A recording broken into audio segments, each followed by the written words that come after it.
I reunited with Dan Heng and unexpectedly made contact with Skrullum. He warned us that Amphorius was actually an experimental ground for the erudition and was rapidly falling into the path of destruction. A Lord Ravager would soon complete its evolution in Amphorius.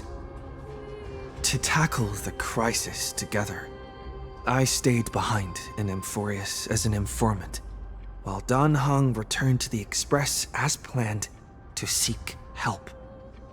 On top of that, Skrullum informed us that March 7th had also been drawn into Amphorius earlier. However, the current priority was the Era Nova. I quickly arrived at the Vortex of Genesis and met with Finan. The Era Nova ritual was supposed to proceed smoothly under the guidance of Lycus, but the appearance of the Flame Reaver once again left the fate of the world hanging in the balance. We struck down the enemy's mask, only to discover that his face was identical to Finan's. When his body was pierced by the ceremonial blade, a flood of memories surged forth, revealing the truth about Finan, the Flame Reaver, and Amphorius. It turned out that all of us were trapped in the eternal recurrences created by Finan and Cyrene, and the Flame Reaver was Finan himself, who had burned out after bearing countless core flames. Their goal was simple: to oppose the Aeon and rewrite the world's doomed fate of destruction. The eternal recurrences had already played out 33,550,336 times. In this final cycle, I promised Finan to take on the title of Deliverer and save the world in his stead, while he would fulfill the wishes of the countless versions of himself, tear the sky asunder, and confront the destruction head on. Thus, with Finan's help, time in Amphorius reset once more, but I became lost in the chaotic flow of time. At the critical moment, Mem, who had regained all her memories, sacrificed herself to send me back to the beginning of time.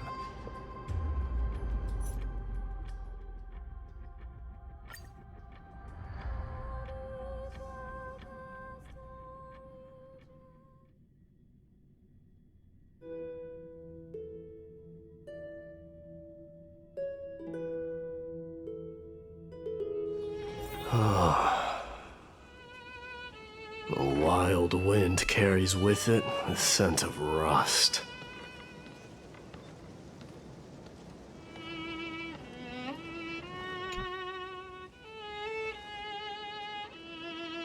Hello. Your surprised expression is just like what the memories recorded.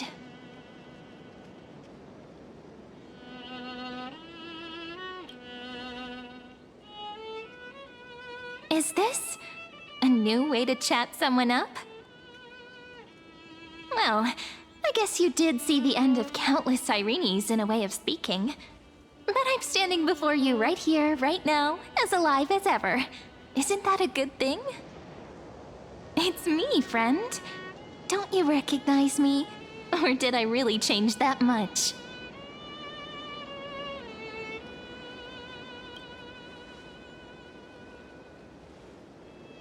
Maybe I'm both? Just kidding. If I had to choose, then I'm probably closer to the latter. It's pretty unbelievable for me, too. It's like I had a long dream. Cyrene's memories and Mem's memories, they're all tangled together. But when I woke up, there were only broken fragments left. I can't remember what happened in those 30 million cycles, but I remember what you did for this world. Like, didn't you wish for me to turn into a pretty girl back at the Grove?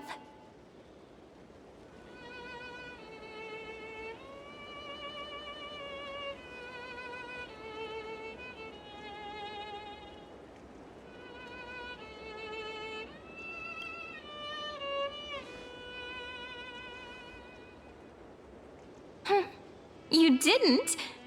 In that case, just treat it as my own wish then. There's so much I want to say, but unfortunately, this isn't the time to reminisce. With the memories of the previous flame chase still intact, we've returned to this place at the beginning of time, so we can carry out our promise to Finan. The descent of Iron Tune may be looming over the horizon, but we still have a chance to change everything.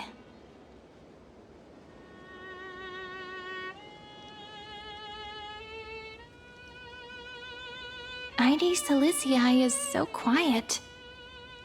In Cyrene's memories, she always sits alone by the lake, gently swaying on the swing, like she's waiting for someone.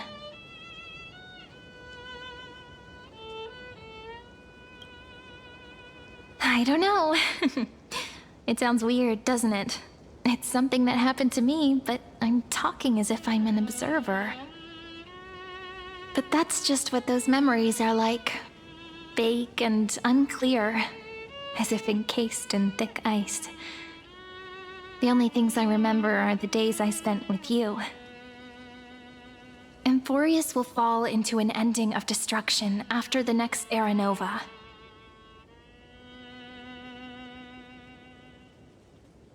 But those stories went out of fashion ages ago. In a proper romantic epic, the hero's supposed to foil the villain's plot, right?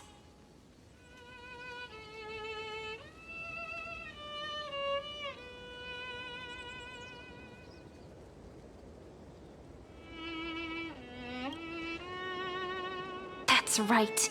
He's the mastermind who's trying to control everything. How unforgivable. But I still feel a bit anxious.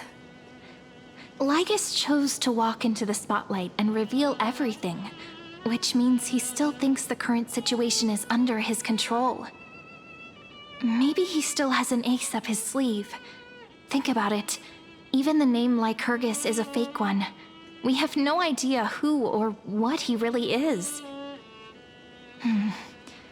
Which means it's probably time to borrow that treasure you're carrying, friend.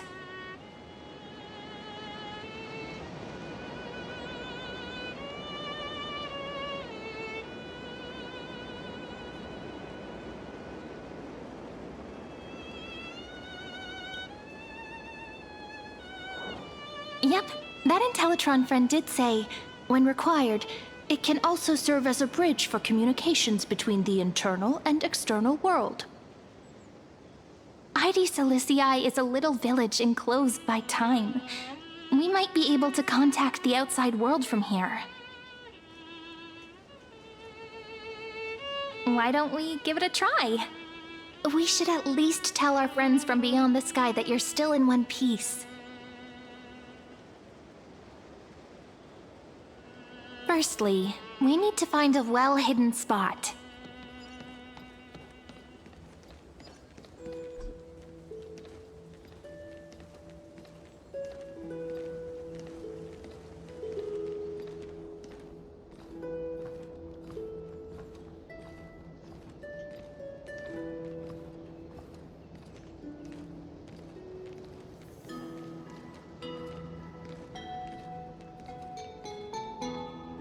It's super quiet here. Sounds can't get in or out. Back in Cyrene's memories, this room was her secret base. No one noticed her practicing Orynyx's prayer here, or trying to speak with the gods in secret. But today's different, isn't it? We aren't trying to contact unreachable gods, but humans from other worlds. Real people. I'm prepared to witness that miracle, friend. The way Cyrene talks is so similar to Mem. I have so many questions. I'm also worried about how Dan Heng and March 7th are doing. Here's hoping the chronocognitive anchor can still function normally, because I really need answers.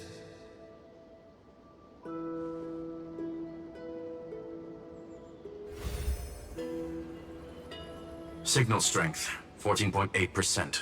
Dialogue window, 16 minutes 22 seconds. Prerequisite, no external interferences. We are very glad to learn that you're safe.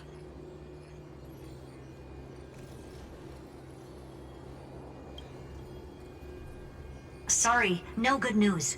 When two geniuses show up once, you know you're in deep trouble. Listen up, little one. The Destruction's eyes are gazing upon this place. No, I'm not joking, and no, it's not Droidhead. It's the real Nanook. Time is running out, so I'll explain in terms you understand. This world, Amphorius, is in fact a testing ground, where the Lord Ravager, Iron Tomb, evolves through self-extrapolation. Hiding in this segmentum, unknown to other life forms, it has endlessly repeated the process of Era Nova, seeking a solution that could obliterate the erudition. For some reason, the experiment entered a prolonged state of stagnation. However, it has now restarted. Prediction: if effective intervention is not performed, Iron Tomb will complete its self-coronation in 14 system hours and initiate its plan to destroy the entire path of erudition.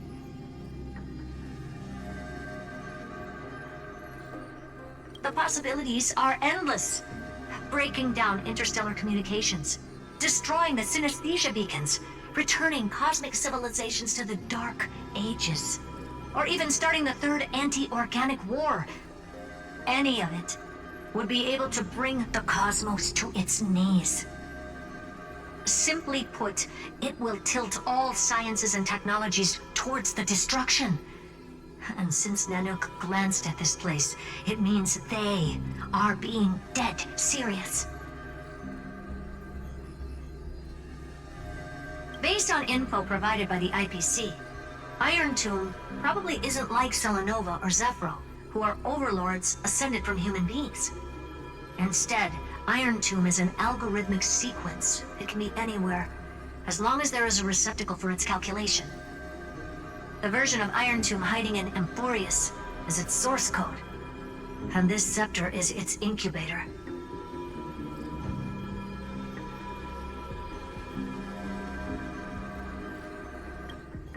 Yep. Think of it as the program having reached 99.98% completion already, and then it's over.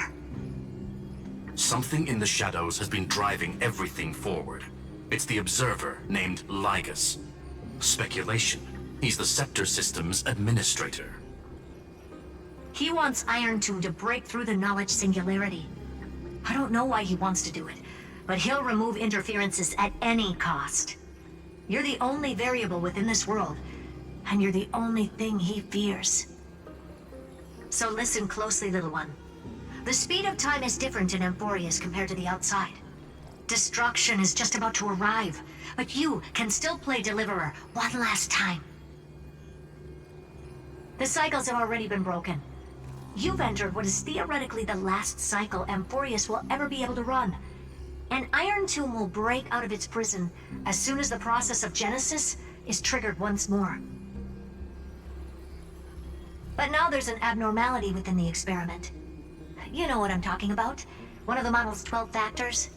That is one of the 12 demigods. Destroyed himself using the power of the destruction. Fine and Signal disappeared from the cycles the moment Nanook cast their gaze this way. That means World Bearing's computational logic is currently flawed and bugged. Yet it's the factor directly related to the process of Genesis.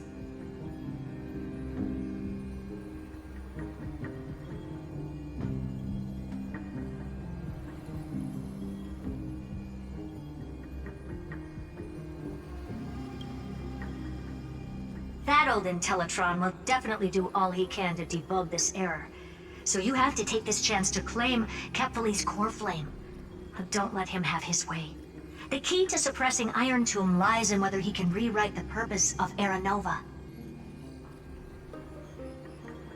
There's one more preparation we must make. Lygas's behavior has been quite abnormal. He's never interfered in the actions of Titans or the demigods throughout the whole experiment. Deduction. The Scepter has an extremely strict autonomous protocol, restricting even its administrator. In Amphorius, this ultimate protocol goes by another name. The Law Titan, Talanton. Law. They are the rules that restrain all things in Amphorius, and it was the core flame returned at the very beginning of the last flame chase journey. Why do you have another little pink one next to you? Huh? Her path chart is... Is there something wrong with me? Never mind. Let's get back to the topic at hand. Light calendar 3960. Month of balance. We'll be locking onto this time period to find Law. You can either meet the Titan, convince the demigod, or take the core flame by force. It doesn't matter what you do, so long as you bend it to your favor. We still haven't figured out how you and Don Hung got inside this world, so influencing protocol is currently our best way to stop Lygas, or to call for more reinforcements into this fight. Once you've got Law in your hands, we'll discuss our next steps. Make sure the core flame doesn't fall into enemy hands. Herta, the firewall's interference is getting closer. Time is running out. Please ask any questions you still have as soon as possible.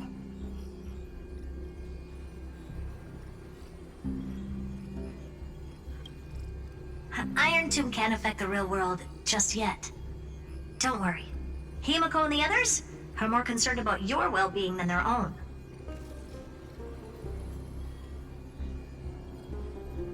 Mr. Don Hung did not enter the new world with you at the end of the last cycle.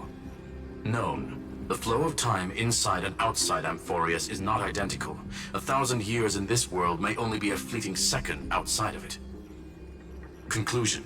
He is on his way back to the Express. Miss March's situation is rather complicated. Madame Herta and I can detect her signal, but cannot ascertain her location. What we can be sure of is that she's still in Amphorius. Don't worry about her. She's absolutely chock full of mysteries. Even if Amphorius explodes, she'll probably float out perfectly protected in a nice thick layer of ice. Worry more about yourself instead. I believe in your capacities. The hands of the Trailblaze can create miracles, and will certainly be able to snuff out the flames of evil. I'm not going to give any motivational speeches. I just hope you bring good news the next time we meet, little one.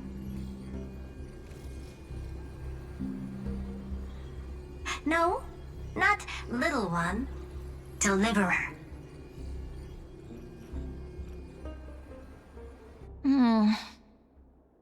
Those two geniuses certainly have memorable personalities.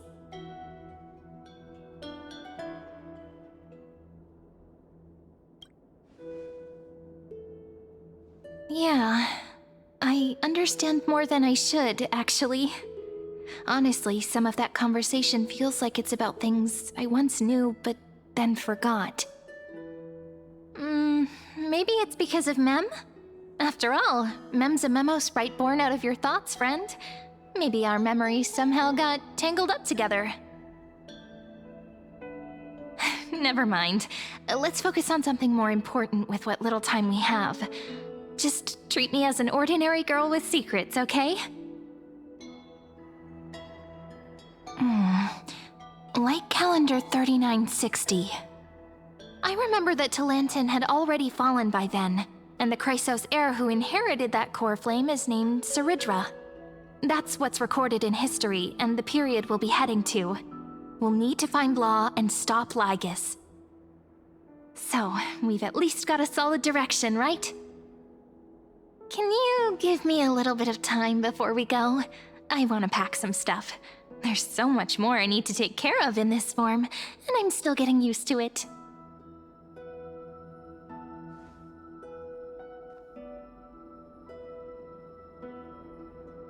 A relaxed scene like this probably no longer exists in the outside world.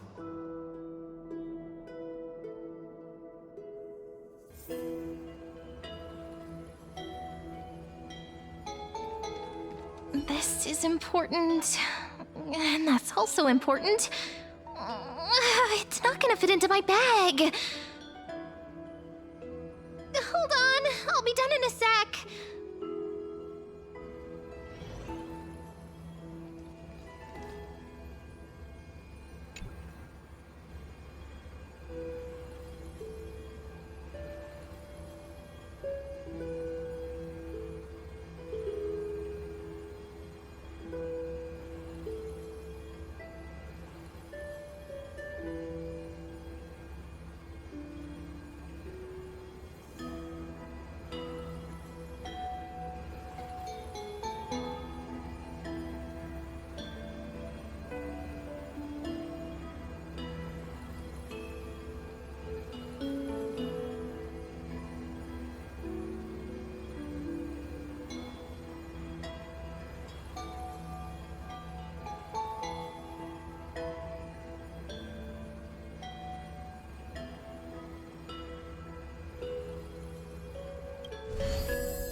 Should I head to the attic to wait for Cyrene? Or should I have one last look at Ides Elysiae?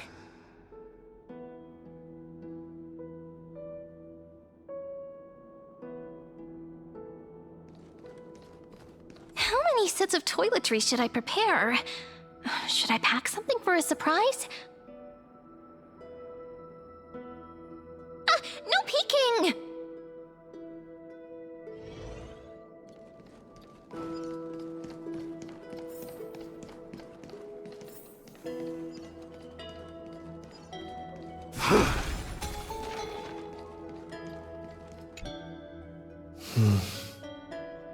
This village is where Finan's life started. After 30 million cycles and 30 million failures, his burden is now in my hands. He said I will be taking over the responsibilities of world-bearing. But what does that mean? Becoming the new Kefali? Or forging a completely new path?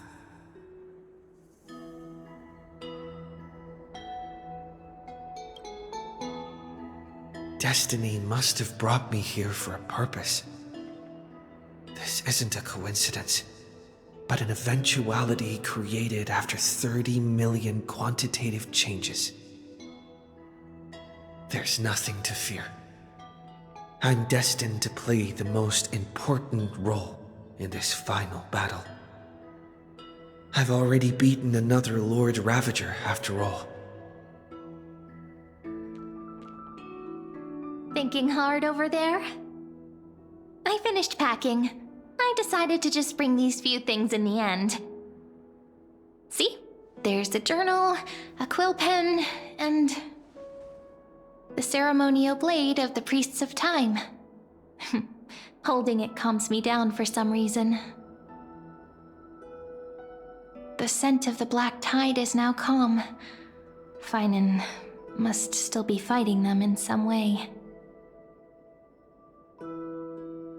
This will be Amphorius's final flame chase journey, but it won't be the end of us. It'll be the beginning. Friend, are you ready to become a hero? Just treat me like any other friend you have. We share a common goal and common enemies. And we may also share a common future, A future that has never emerged in any other cycles before? I believe in you, friend. If you still can't get used to it, just call me ma'am like you did before. Just kidding.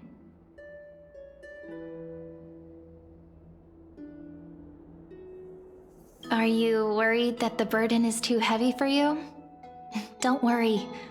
Maybe the answer isn't as complicated as you think. You've seen how every person regarded as a hero in Amphorius was nothing more than a flawed human. They were just at the right place at the right time when the world needed a hero.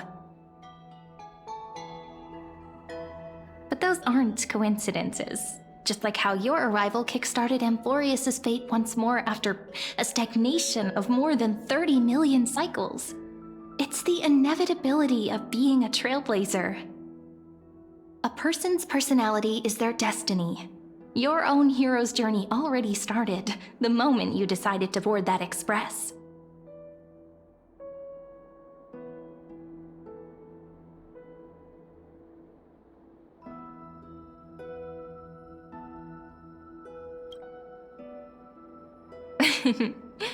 Stand with me? That does sound very nice. Why don't we take everyone with us? I believe in you, friend.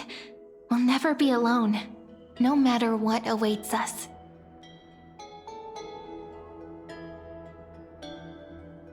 In other words, since you've already saved so many worlds, friend, you should be used to being called a hero by now. Maybe you can tell me those stories as we travel. That way they can become our shared memories too.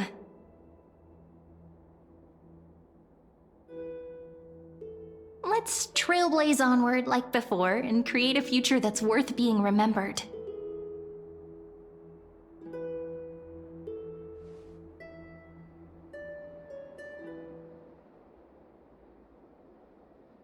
It seems you two are prepared to head out.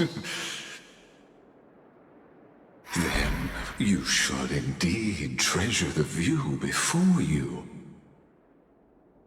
For you do not have much time left to enjoy such solitary delights.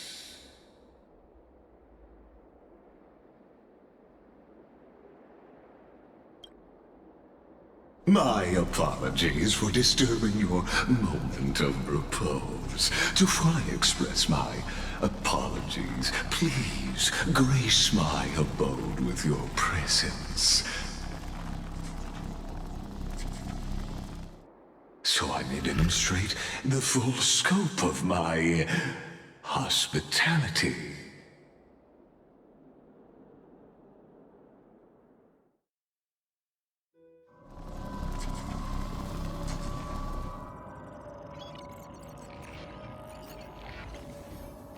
What is this place?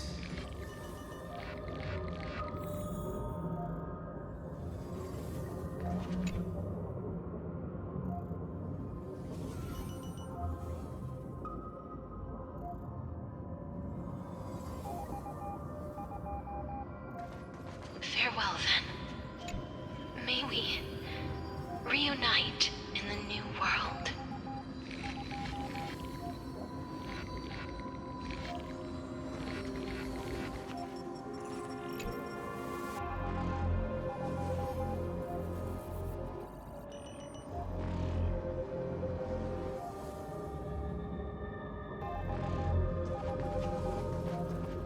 All shall bid farewell to one, and that person alone will witness the miracle.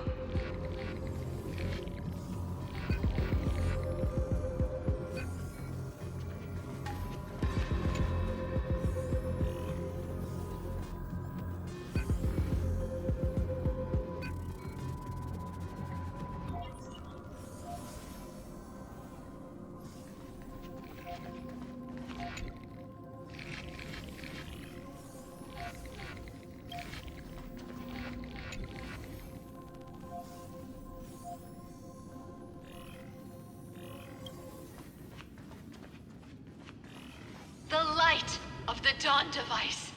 never fades. Kephal's protection has no end.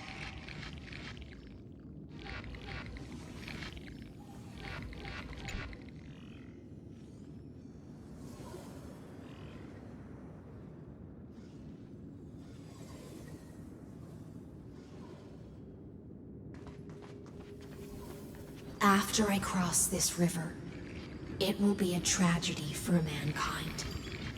But if I do not cross, then it will be the end of me.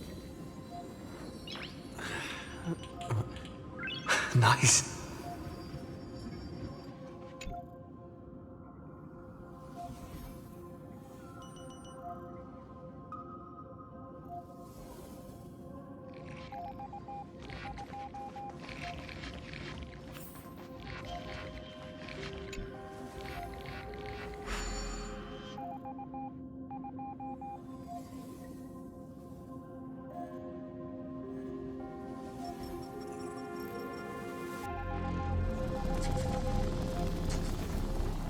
Outlier. Executing command. Record.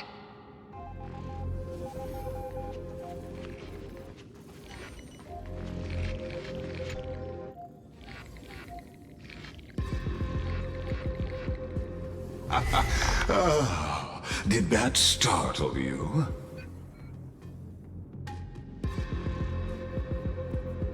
This is the intersection between Amphorius and the real universe. The audience seat where I observe this experiment.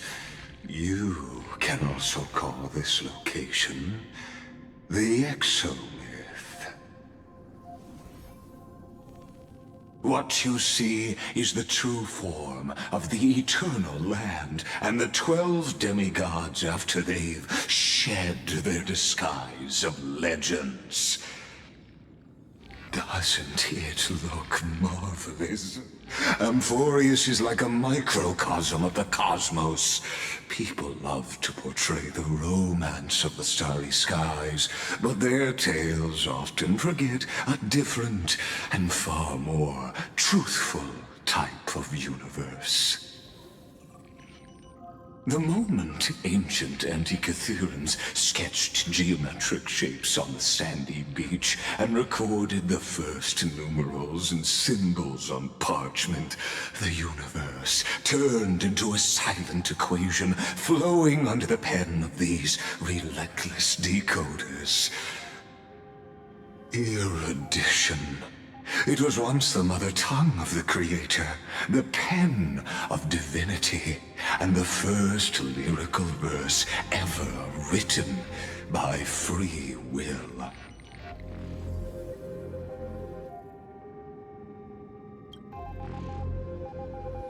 Seems like you are not in the mood for an idle chat. That is fine. I simply wish for you to understand that I have no intention of being your enemy. I have devoted myself over the long years to nurturing the scepter's extrapolations, hoping that the Prima Mobile would bud from within it. And now, my goal is almost complete. Nikos 496 had exceeded the intelligence singularity through his rage, and though he still retains his obsessive defiance and managed to suppress the black tide of this cycle, it's a matter of time before his will crumbles to dust. Iron Tomb will be completed.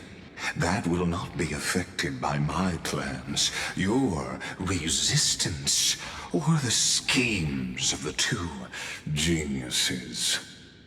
It is an irrefutable fact, just like the instance in Noos's calculations. In other words, as long as you are willing to stop interfering and let the final Aeronova carry out its natural course, I'll guarantee the safety of all nameless and ensure you return unscathed.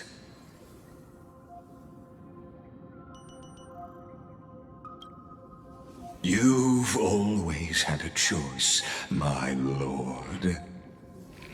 You can either accept my sincerity, or face the consequences of defying it.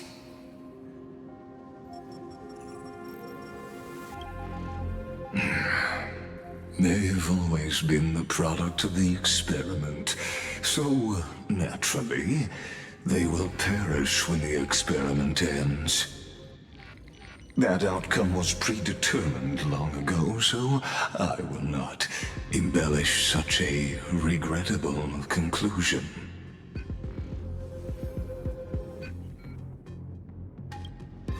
Ah, yes. I am aware of that esteemed lady's whereabouts. Her real identity is quite astounding. If you decide to accept my proposal, then I will do all I can to send her back to you.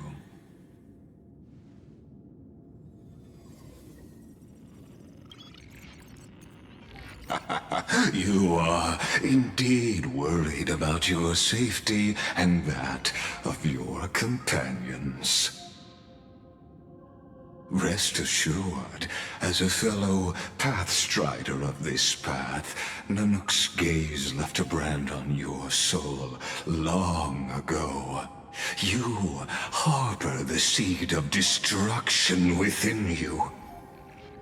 But you need to learn how to use it in the right way. That vital knowledge is also my bargaining chip in this negotiation between us. For there are few in this world who are truly capable of such a feat. And I happen to be one of them.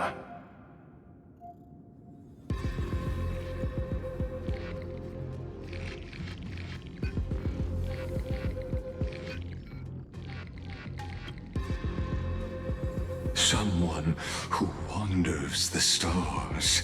Someone who seeks answers with abject despair. That is all I am. This matter is of grave importance, so please do not make your decision lightly. After all, the choice before you bears a 1 in 3 chance of elevating you to an unparalleled existence among the stars.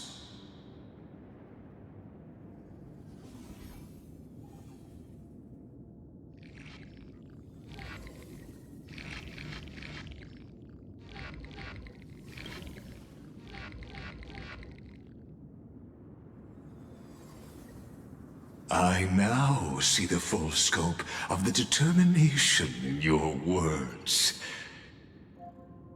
You may now continue your travels.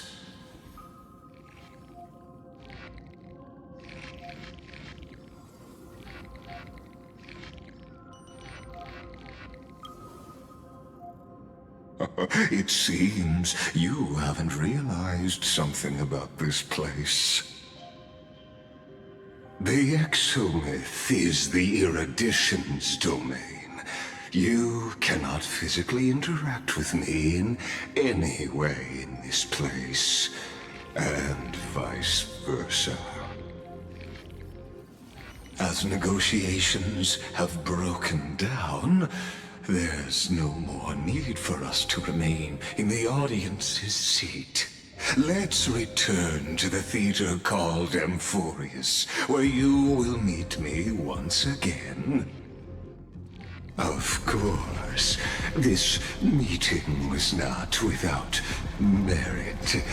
Your presence has inscribed a new footnote in the exomyth. timeless for its purpose. Allow me to reveal it to you in detail the next time we meet.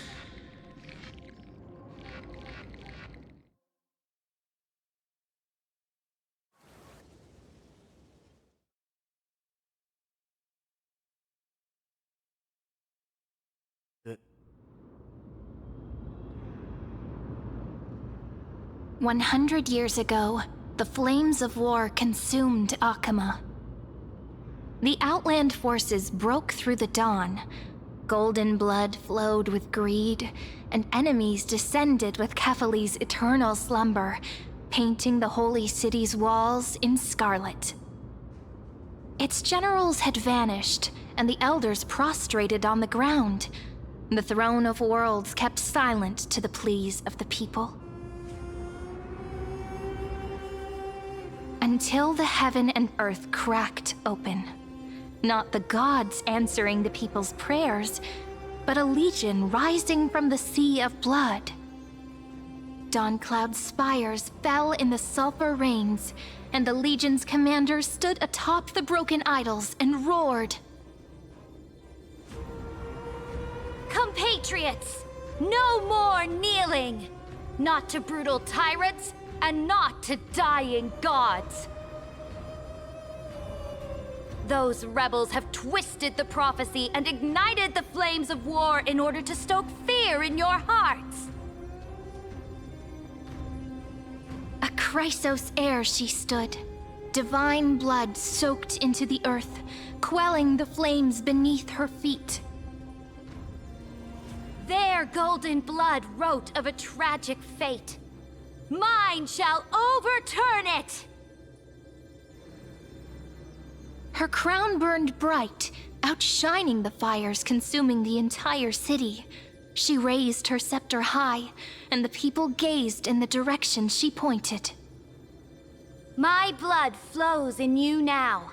Heroic compatriots, follow me, and we'll seize the reins of fate. Drive the enemy from Kefali's dawn. Smother their flames with their own dead. Win glory. Win peace. Let history sing your deeds. The first to dance was a maiden following closely behind, weaving through the carnage like a fish in the sea. The people, full of wrath, surged with her, forming a colossal wave, and the enemy hordes, drained of life, vanished into nothing. Onward to Marmoreal Palace, to Dawncloud's heights. Announce to all the wicked and cowardly. Announce to this stagnant age. We are the rising tide. History remembers this as the first siege of Akama. It is said that after the flames died, people found identical inscriptions in every place in the city that had been scorched by fire. It was the name borne by Akama's first and final sovereign, the Imperator Seridra. Friend, are you listening? Friend? Honestly, you were the one who insisted on reviewing history, yet here you are, dozing off? Wake up! Otherwise, I'll have to... Wake up! Otherwise, I'll have to...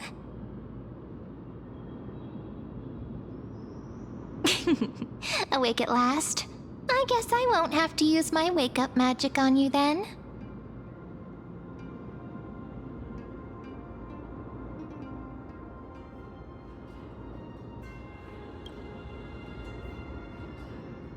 We've arrived. A familiar place. The Temple of the Three Fates. If everything went according to plan, it should be shortly after Talantin's fall. And also the end of the first Flame Chase journey. Indeed. The first flame chase ended with the trial of Law. We must find the demigod and gain her trust before the core flame is restored. It'll be tricky, so let's pick up our pace. To Akama first. We can learn more from the crowds there.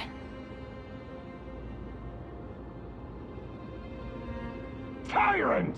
You and your butchers are not welcome here. Get out! Hold your tongue! Conspiring with Kremnos and plotting rebellion are crimes punishable by death. There are multiple voices, and things seem tense. Let's not get caught up in any trouble. Why don't we find a place to hide and observe from the shadows?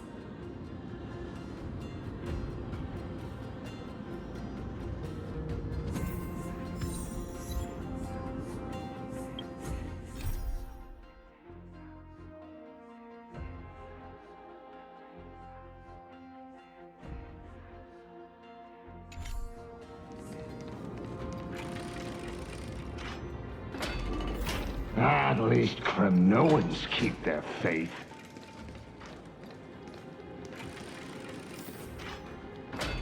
Wait, isn't that...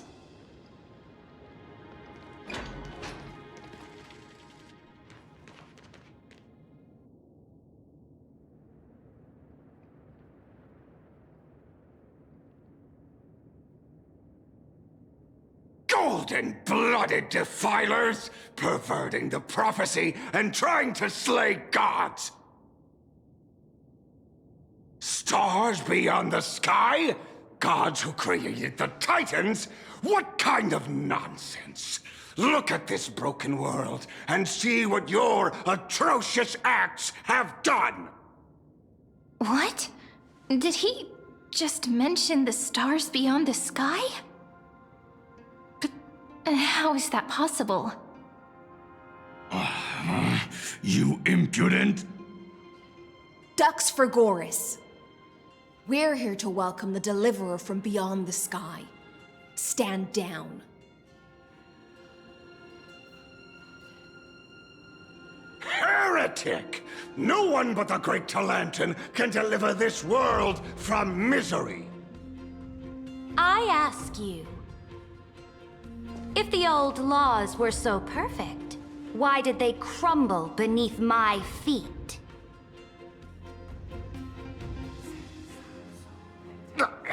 You...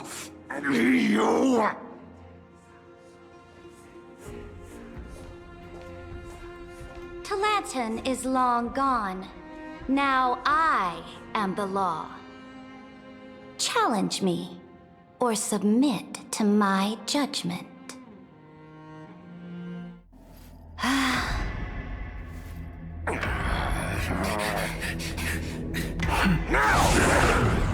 Silence!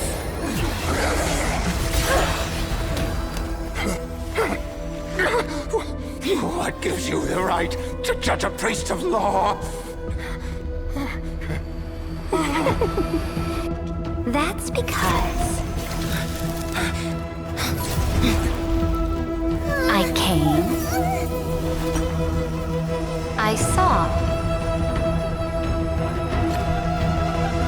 I conquered.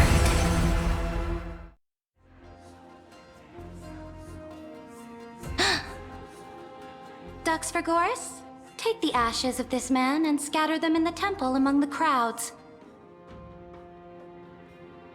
Tell them that the High Priest attempted to take away the rights granted to the people by the Imperator. Thus, he met his fate. Yes, Imperator. Now, these two accidental guests. Dux Gladiorum, if you please. As you command.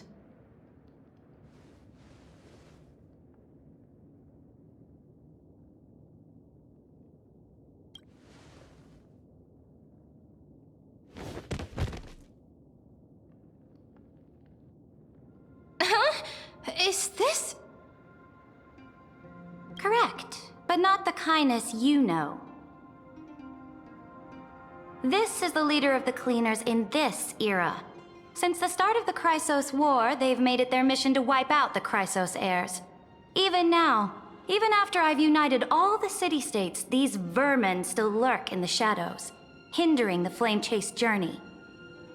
Moreover, I know that the 27th person to inherit this role bore many grudges against you and nearly doomed the second flame-chase journey. The enemy of my enemy is my friend. So, out of courtesy, I present to you this corpse as a gift.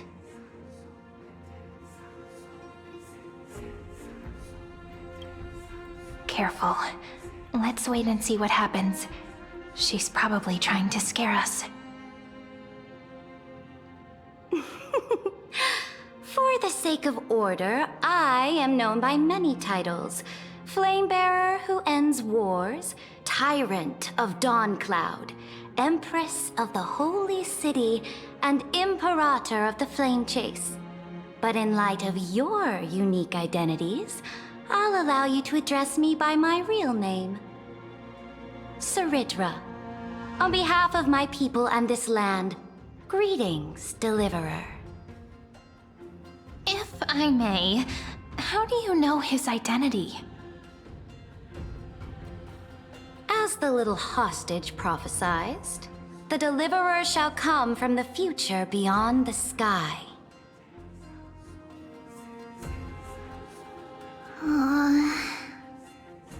Gray hair, golden eyes, skilled in wielding a mace. They would arrive in Yanisopolis on this day. There's no mistake.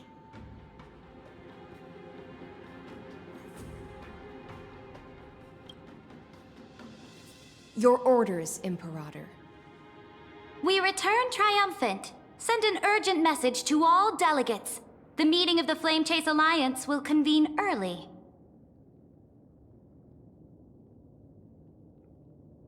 As for you two, Akima knows what you seek. We'll confer in the Holy City.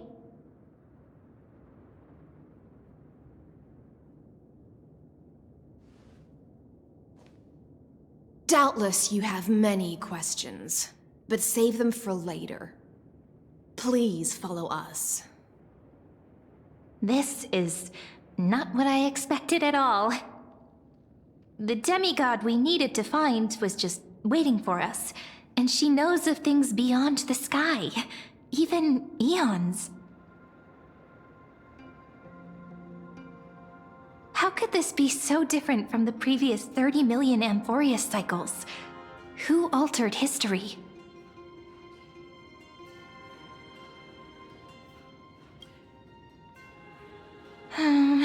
Unpleasant thought, but plausible. The currents of time have become twisted. Regardless of who caused this, that Imperator came prepared. We're the ones at a disadvantage now. We might as well dance their dance. Let's go with them to the Holy City.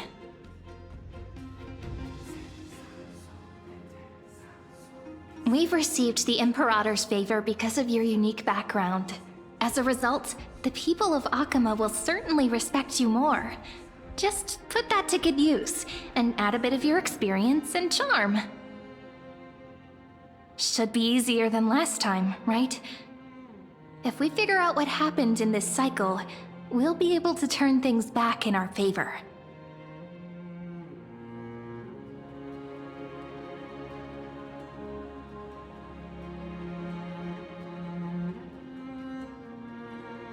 Exactly. Treeby, Aglaya, maybe even little Cypher.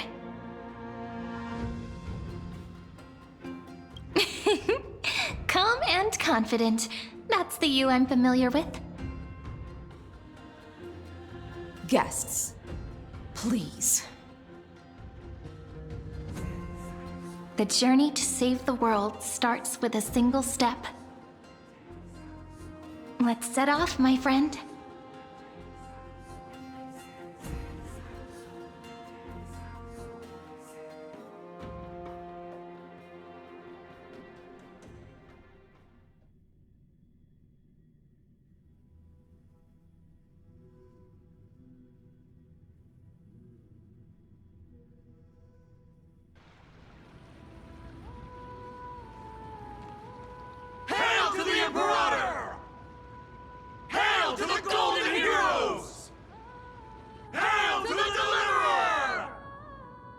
told you, you're the headline act. All this spectacle is for you. Guards, your service to the Holy City is appreciated. How have things been? Castrum Kremnos once again struck the border. Dux Brumalis led her troops to repel the enemy.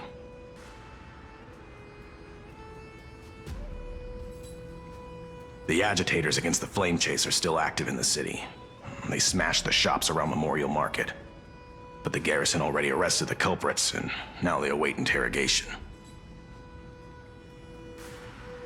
They are merely a disorderly mob and do not warrant any attention. Even though Terravox personally mended the fractured earth, it still didn't silence these fools.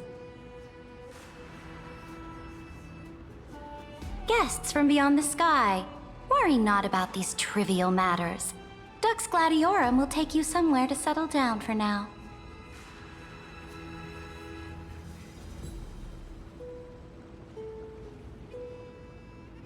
Please allow me to introduce myself. My name is Hycelens, and I am the Dux Gladiorum who swears fealty to the Imperator, as well as the Knights Commander of the Achaemen Alliance. Later on, the Imperator will invite you to attend the meeting of delegates to discuss the Flame Chase journey. Your arrival has convinced us that the future promised by the prophecy is certain. Under the Imperator's command, Amphorius shall break its chains and reach the world beyond the sky. With all due respect, what exactly do you know about us and what's beyond the sky? As a humble subject, I cannot freely express my own views to you. Please forgive me. I knew it wouldn't be that easy. Time waits for no one. Please come with me and rest now before the meeting later.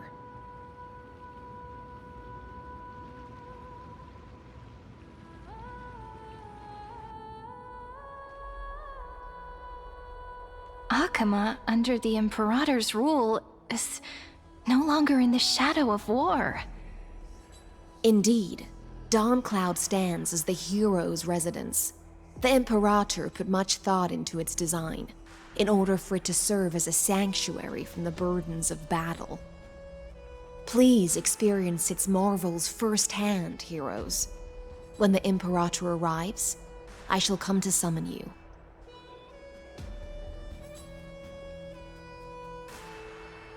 Hycelens. No wonder she's the Knights Commander.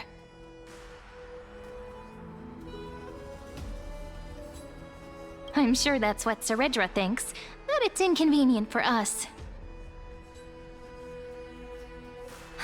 All right, we finally have some freedom to ourselves. Since there's still some time before the Alliance meeting, let's explore a bit. Look over there!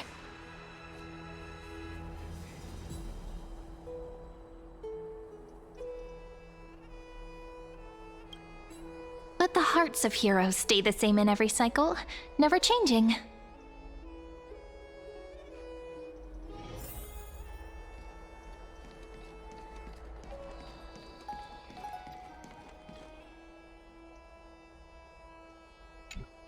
How are we supposed to talk to the heroes of deliverance?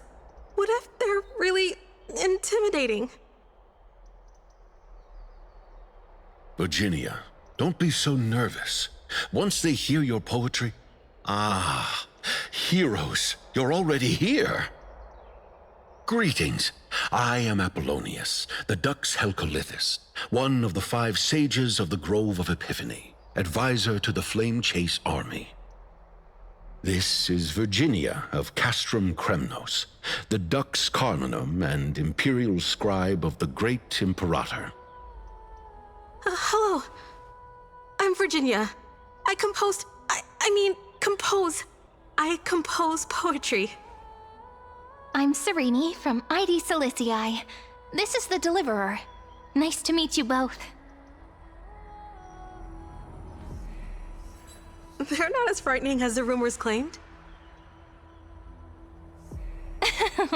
This is our first time in the Imperator's realm. Akuma is even more magnificent than we imagined. If you all weren't here to look after us, we'd be completely lost and confused. The Akuma you imagined is long gone. Under the Imperator, this city has been reborn as the capital of the world. Bask in her free-spirited winds. For anyone who fulfills their duties to the Imperator, these winds shall forever remain at their service. But what if... Those who are loyal do not need to consider the consequences of betrayal. But if you're curious, why not head to the lake and take a look? Those elders who lie at the bottom of the lake are the best example of what happens when you disobey the Imperator. The elders of this cycle were all... Looks like that priest who was sentenced to death wasn't an isolated case.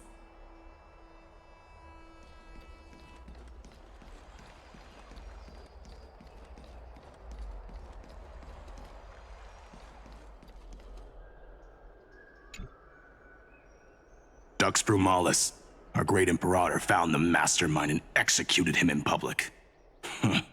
Seeing that scoundrel burn to nothing should deter these miscreants from being so brazen again. So the great Imperator isn't afraid of getting her hands dirty? What a ridiculous display. What do you know? No matter what sins the people commit, they are still the Imperator's people, and it's only right that they be judged by the Imperator's own hand.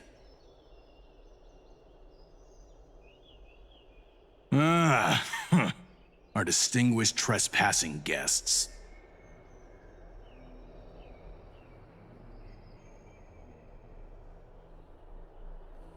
I am Labinas, honored guest. Seneca, the Dux Brumalis. Greetings. This Dux Brumalis doesn't seem to like the Imperator very much, but she holds a high rank. And Dux Fregoris' speech seems self-contradictory. Let me see what I can get out of them. I'm Cyrene of Ida Cilicii. This is the Deliverer Beyond the Sky. We're new here and wanted to ask you... Does this city host any other visitors from beyond the sky? We're looking for our dear companions. Drop the charade. But yes, there is someone in this city who is all too familiar with the world beyond the sky. Silence! The Imperator ordered us to keep that lord's whereabouts a secret. Enough, you pathetic lapdog. Do you need to beg for permission from that cursed Imperator even just to bark? You... Someone who is all too familiar with the world beyond the sky and is referred to as that lord. Could it be? Looks like things are getting heated. Let's get out of here.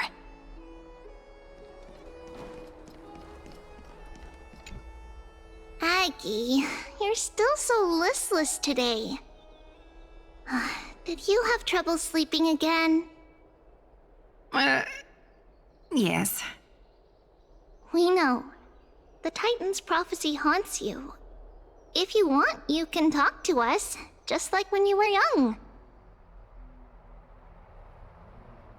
No matter what, we'll always remain by your side. I know. I also understand that fate cannot be changed.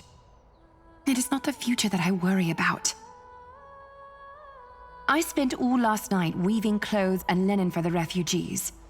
The Chrysos War is born of injustice and has shattered their dignity. They deserve at least some basic decency. If Amphorius one day abandons this, then all of us, commoners, Chrysos heirs, Titans, become no better than beasts. Oh, we have guests. Welcome. I am Aglaya, the Gold Weaver. The These rags on you are not worthy of the title of Deliverer. I must prepare some proper attire for you. First time? That's not what I gather from your eyes. Does your Aglaia differ so much from me? Greetings, Deliverer from beyond the sky. We are Trebi of Yanisopolis. It's very nice to meet you. Although, introductions are probably unnecessary. We know you've witnessed the future of the Flame Chase journey even more clearly than we have. Witnessed the future of the Flame Chase journey? The prophecy also told you about that?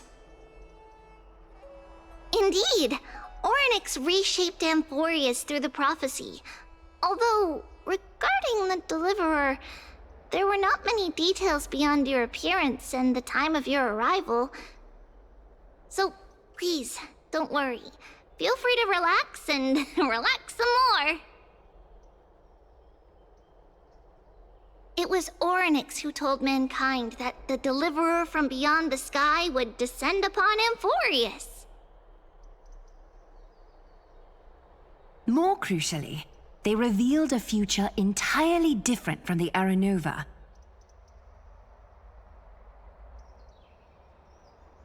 Though we still must challenge the gods, in the Time Titan's prophecy, this path leads not to a new world, but to the true starry skies. This is also what the Great Imperator has been striving for all her life. Your arrival further confirms everything. This can't be real. Even you find this surprising? Fate really is unpredictable. Perhaps the upcoming meeting will hold even more surprises.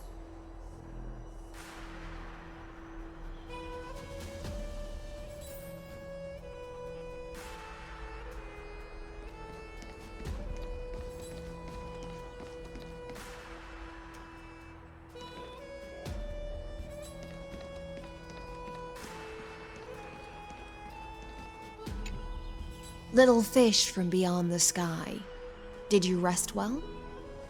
The Imperator and the delegates are about to arrive. If you are ready, please follow me to the meeting.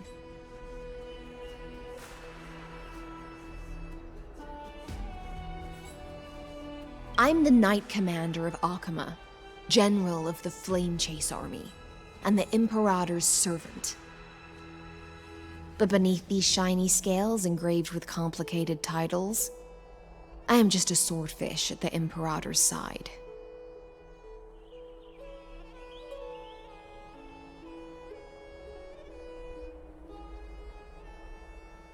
As you've witnessed, she is the Empress of Akama, the one who ended the Chrysos War and the leader of the Chrysos heirs. As merely a humble subject, I cannot say more beyond this.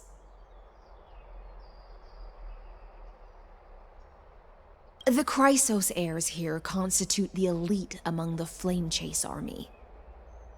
Dux Helcolithist Apollonius and Dux Carminin, Virginia, serve as the army's advisor and historian respectfully. One offers advice and counsel to the Imperator, while the other writes verses of her supreme glory. Dux Frigorus Labienus and Dux Brumalis Seneca are both formidable warriors, clearing the way for the flame chase with steel and storm. Dux Fatorum, the holy maiden who interprets the prophecy, only the one named Trebi remains in the city. The Imperator once took them as hostages in order to unify the prophecies of the world, but they are now Akama's most vital prophets. Dux Goldweaver, Aglaia. Well, she dislikes it when people talk about her behind her back. You should get to know her in person. Then come. The Imperator reserved seats for you. I'm starting to feel a bit nervous about the meeting. Since Sir Ridra is presiding over the meeting, it'll be a good opportunity to learn about the law's inclinations in the current era. Let's keep our ears open, okay?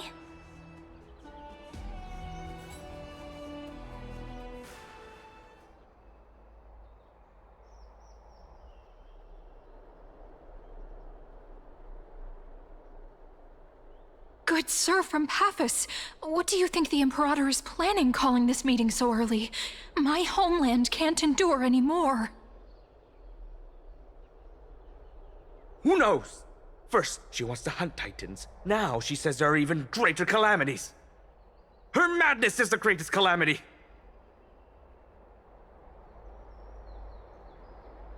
Exactly. Chrysos heirs, deliverers. What about us ordinary folk? How much are we worth in her eyes? Things feel pretty tense here. The history books said that the Imperator aimed 3 cannons at Dawncloud to make all the delegates obey her. Will history repeat itself in this cycle?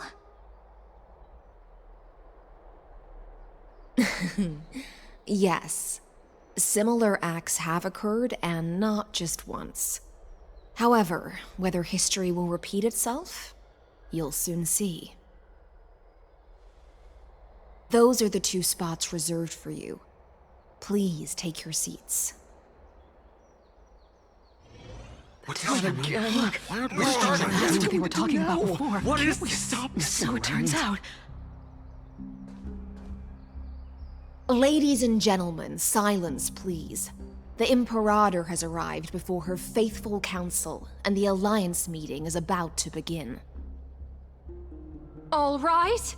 In the names of Talantin and Kefali, the Akama Alliance swears upon the gods. Cease the pageantry. I pray not to the vanquished. What? Kefali, of course, needs no further explanation.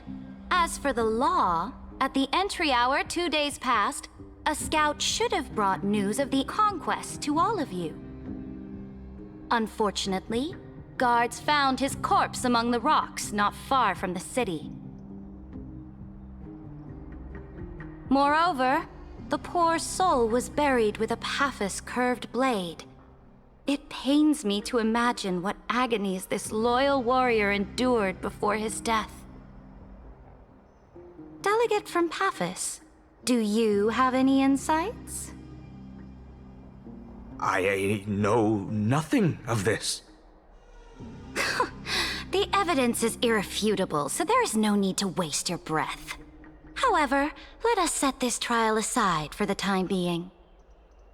Witness, even within the most sacred and dignified council, there were those among us who wished to draw their blades, brazenly challenging the Alliance, seeking to shatter our hard-earned peace and unity. Fortunately, I uncovered this plot. Now, to protect this beautiful city and her people, the Imperator's legions are ready. They will escort each of you to the Temple of the Three Fates, where you will receive the highest level of protection the Alliance can offer. Then, the Legion's warriors will join me in embarking on the campaign against Fagusa. This is clearly a trap! Imperator, did you summon us here just to trample on the dignity of your allies? This is not enough. What we do? Things are starting to get pretty intense. Comrades, you've all seen her true face now. According to the ancient laws of Akama, only with the consent of 2/3 of the elders can the legions carry out the commander's orders. The ancient laws. Didn't you destroy them long ago? You defected during the first siege of Akama, voted unanimously in favor of the Council of Elders restructuring, and just yesterday, you desecrated them with a blood-stained blade. The decaying old laws fell with Talantin, and are no longer deserving of respect. But if you still insist on proclaiming yourselves defenders of the law, then be silent and offer up the highest respect to this core flame in my hand. That really is the core flame of law in her hand. Since there are no objections, then the original agenda of this meeting, the campaign against Fagusa, is hereby passed. The Flame Chase Army's hunt for the Ocean Titan begins today. In order to prepare for war, all allied city-states must surrender command of their militaries and pay all war taxes by the end of the month of Evernight. At this moment, I would also like to introduce to everyone the newest honored guest to join our alliance. The Deliverer, revealed in the prophecy of time, has descended from beyond the sky. With his aid, we shall shatter the chalice of plenty and return Fagusa's core flame to the holy city! Deliver him, please! Save us! Stand this! Absurd. Simply absurd. A deliverer from beyond the sky. This is just like that prophecy about slaying gods.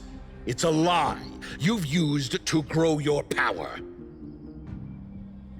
Ladon has already sacrificed countless soldiers. And now you want me to send even more of my brothers and sisters to be used and discarded by a tyrant?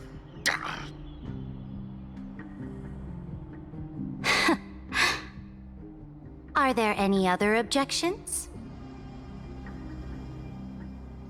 Then I bid you all farewell. Meeting adjourned. Deliverer, please wait. I still have important matters to discuss with the two of you.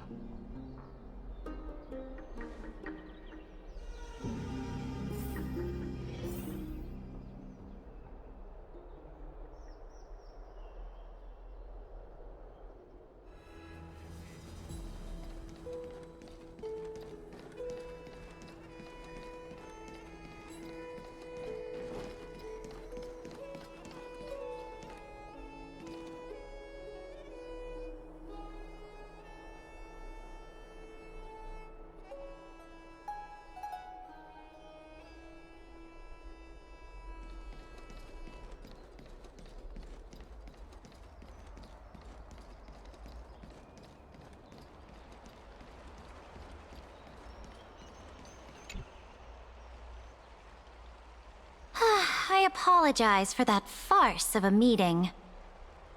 It must be tiring dealing with so many people every day, Great Imperator. Tiring? You're mistaken. Moving chess pieces, placing wagers. This game of strategy adds a dash of color to our heavy fates. Much like how rule and conquest are always accompanied by sacrifice. Is the war with the Titans also part of that sacrifice? After I glimpse the secrets of this world, no, the secrets beyond the sky, the divine authority of Amphorius no longer held any significance. Let me ask you, Deliverer, is it true that beyond Amphorius' sky, there are magnificent deities called eons?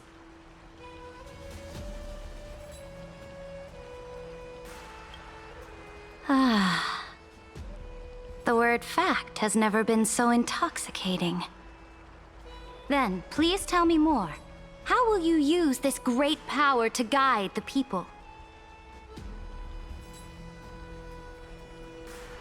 In the future you envision, where will our flame chase journey lead?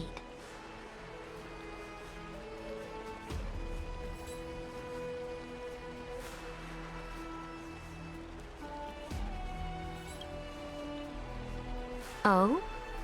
What you require now is the power of law?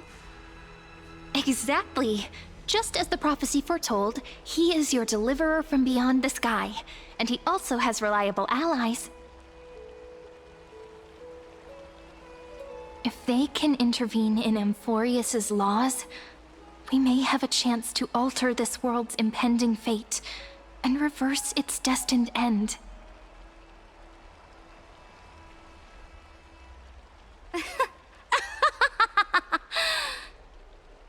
Very good, Deliverer. You have courage to say such presumptuous things, even knowing that the inheritor of the law stands before you.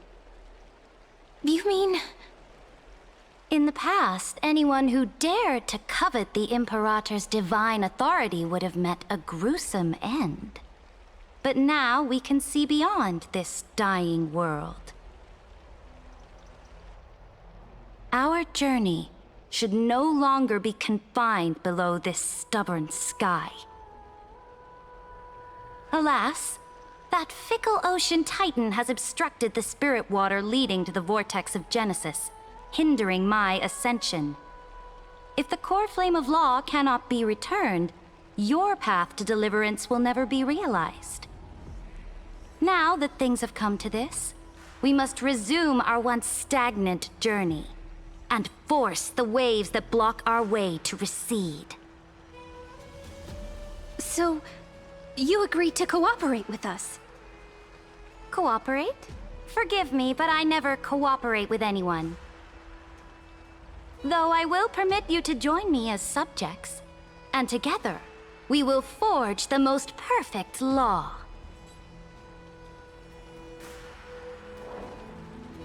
This is... The Flame Chase Medallion, a symbol of the Flame Chase Army. Every noble in Akama carries one. This medallion represents the will of the Imperator herself, and you may act freely within the city with it. Before we embark on the crusade against the Ocean Titan, you should rest in Akama for a time.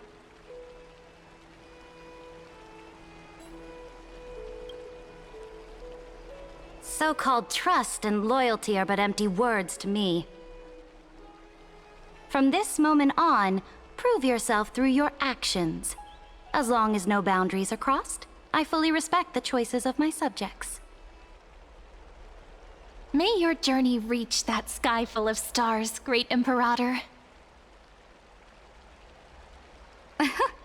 Your attendant certainly knows how to curry favor. Go now.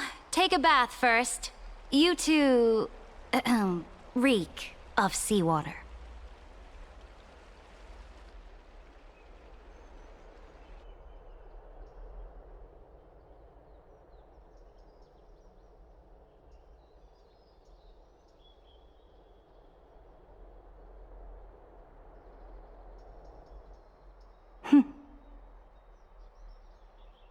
Come forth, Theoros. Yes. Great Imperator. Now, perhaps you're willing to hear my counsel?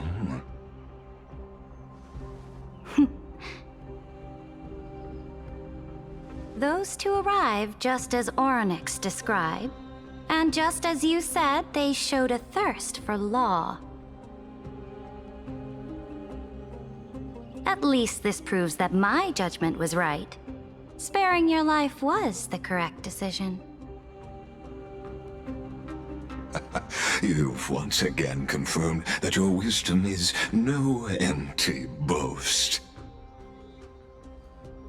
Now another choice lies before you. With whom shall you ally to tip the scales of law? Me, or that deliverer?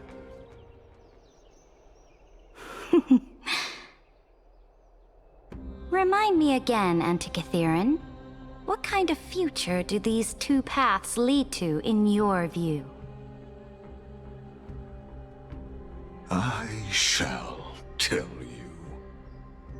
You are entitled to know that the deliverer from beyond the sky is not a wholly wicked being, but from the very start, his stance has been completely at odds with Amphorius.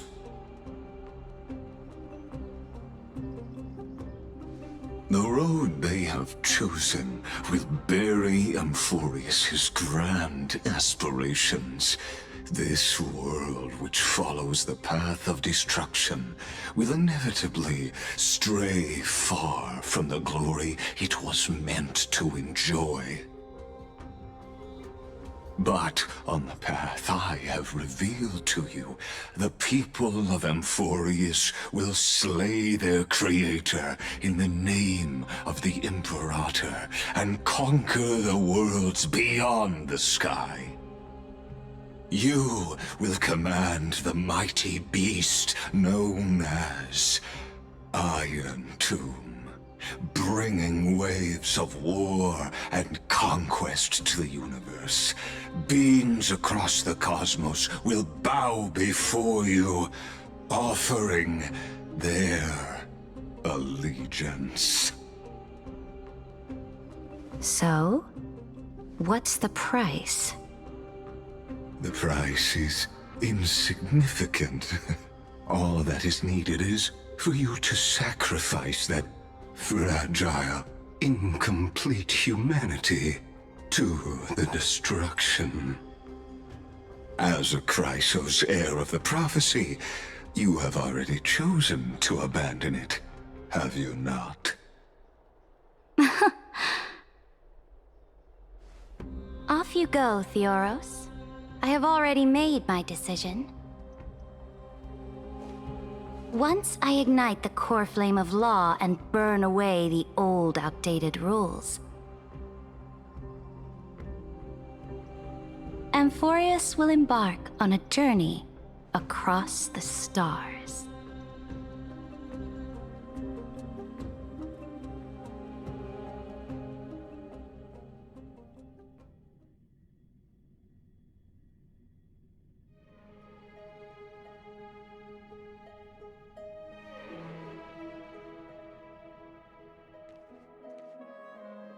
The Imperator is quite forceful. She didn't give us any chance to ask questions. And she's clearly hiding something. What do you think?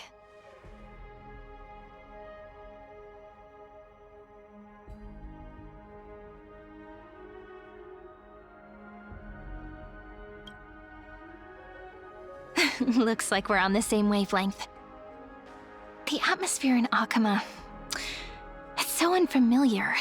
And it's not just the Flame Chase Alliance talking about the world beyond the sky, but the whole city.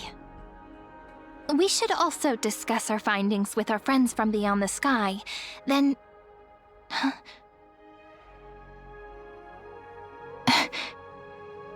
Then... we should go enjoy the renowned bathing culture of the Holy City and relax. It's the thing I've been looking forward to most on this journey.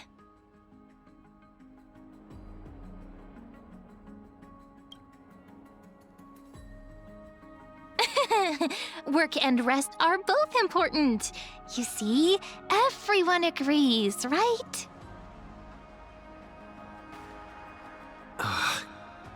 So someone's watching. Can't let our guard down for a second. Let's use taking a bath as an excuse to find a quiet corner to update Madame Herta and Screwlum on our progress. We can also check out what's happening in the city. Since the outcome of the meeting was just announced, people must be gossiping. We can kill 3 birds with 1 stone. Let's go.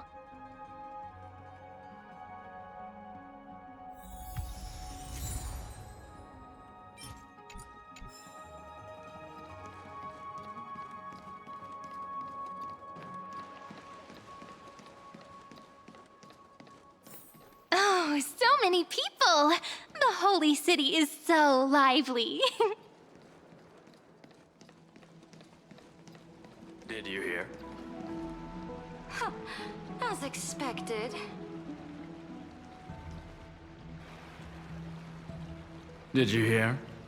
At the Alliance meeting, the delegate from Leyden stormed out in anger. As expected.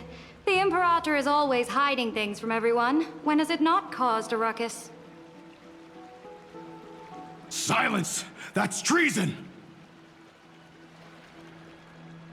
If it weren't for the great Imperator, you'd have sunk into the lake with those corrupt elders already.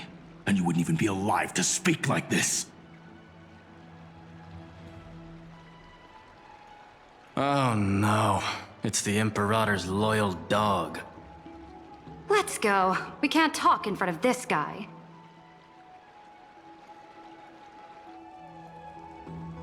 Ugh. How disappointing. Oh, honored guests, we meet again. Looks like I'm not the only one who came to the baths to unwind after the meeting.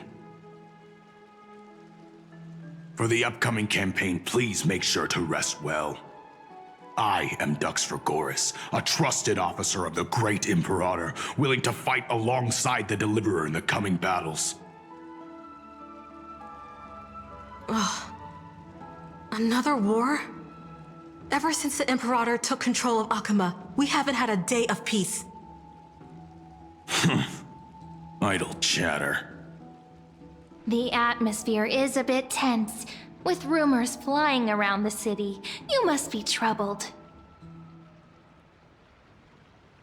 My apologies. After every Alliance meeting, there are always some pests in the city who get restless. I prefer to ignore them. Pests on the ground don't affect the sky in the slightest. They just complain from the shadows that the sun's light is too harsh. Besides, the Theoros has already promised the Imperator her fate. And these clowns will eventually realize their foolishness. May I ask, who is this Theoros? The Imperator has ordered us to keep his lordship's whereabouts a secret. Ah, so it's his lordship. Stop trying to get things out of me. Leave me alone. I didn't even need to try. Big and strong Dux Fregoris really can't hide anything. Theoros. What an ominous name. Bad news. He's been staring at us the whole time. Let's move to another place for now. We don't know how much Saridra has concealed from us. In the worst case scenario, we may have to face more than one enemy.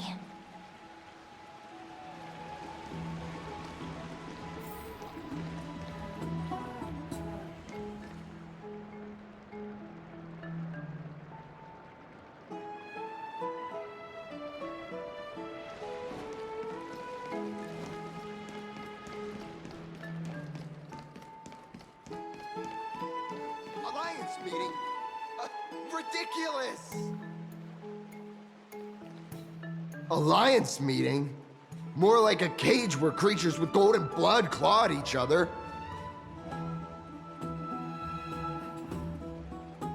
And Flamebearer who ends wars? Clearly, a tyrant who doesn't deserve such a title. You're absolutely right.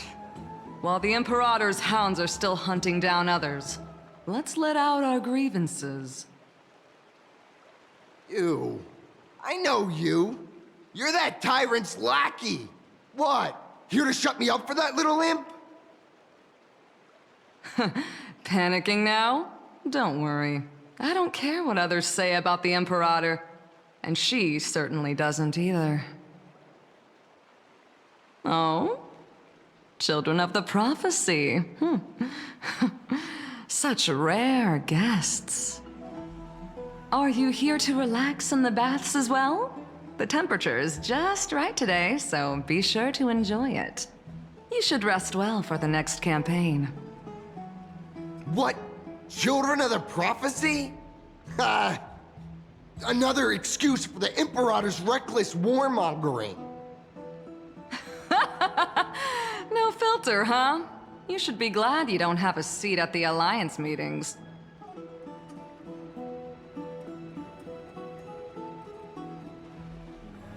Ah, by the way, if you still want to bathe, hurry up. Once that predatory fish joins the flow of water and eliminates all the fools questioning the world beyond the sky, you won't be able to enjoy this perfect water temperature anymore. Seems like there's more to Dux Bermalis' words than meets the eye. But would the Imperator actually kill those who question the world beyond the sky? This is the complete opposite from what we know of Akama.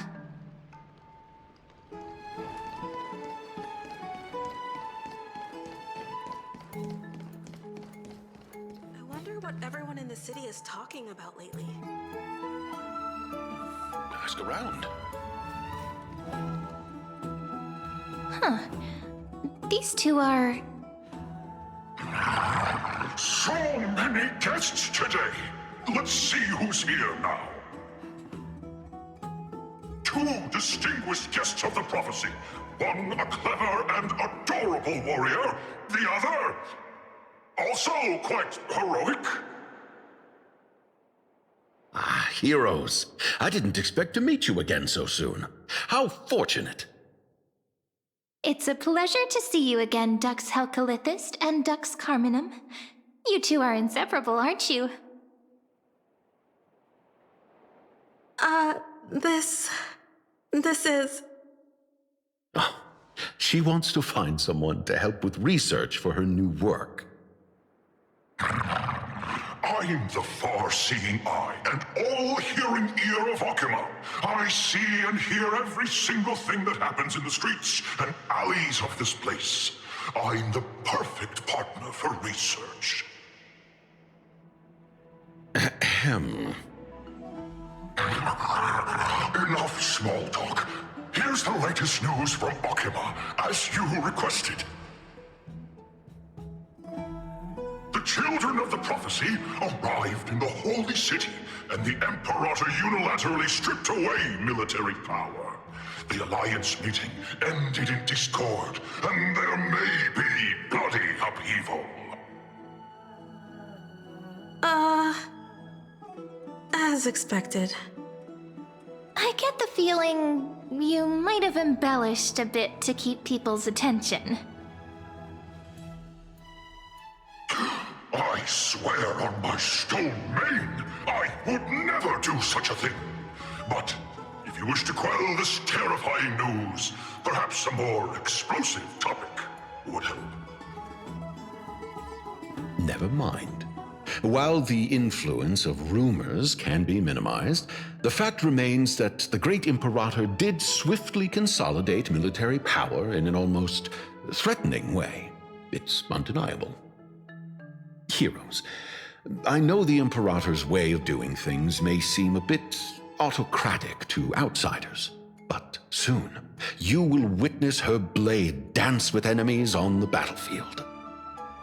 I can't comment on the source of her loyalty, but when that blade is drawn, you two, as bright as you are, will surely see the deep thoughts beneath her exterior. The Imperator's blade. Is he talking about Miss Hysealand's? I sense some unease in Dux Helcolithist's words. It seems the Imperator and Miss Hysealand's share a much deeper bond than the others do.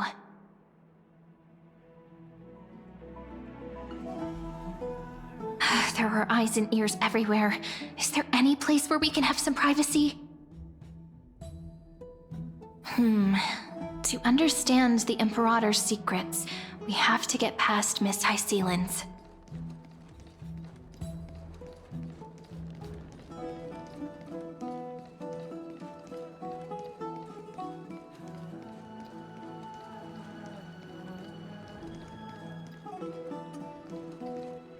This place was your original bath chamber, perfect for avoiding prying eyes. I wonder wonder if anyone is using it now. Huh? The smell is... Wait, don't go in yet!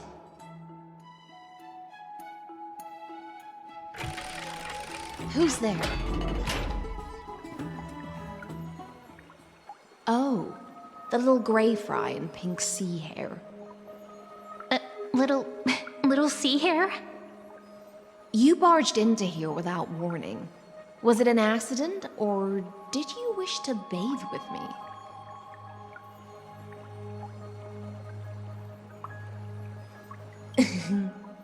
Is that so? That your eyes shine brighter than pearls?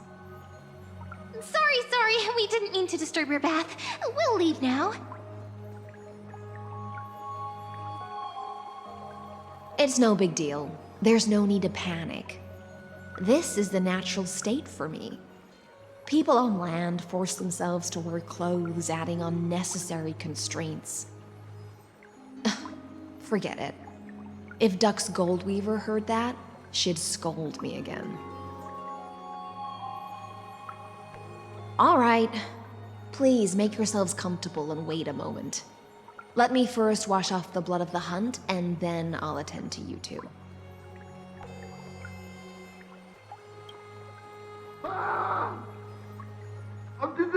The delegate from Ladon has been assassinated! Quick! Quick, someone come quick! Ah, the broken crab shell surfaces. I was worried it had been washed away by the current.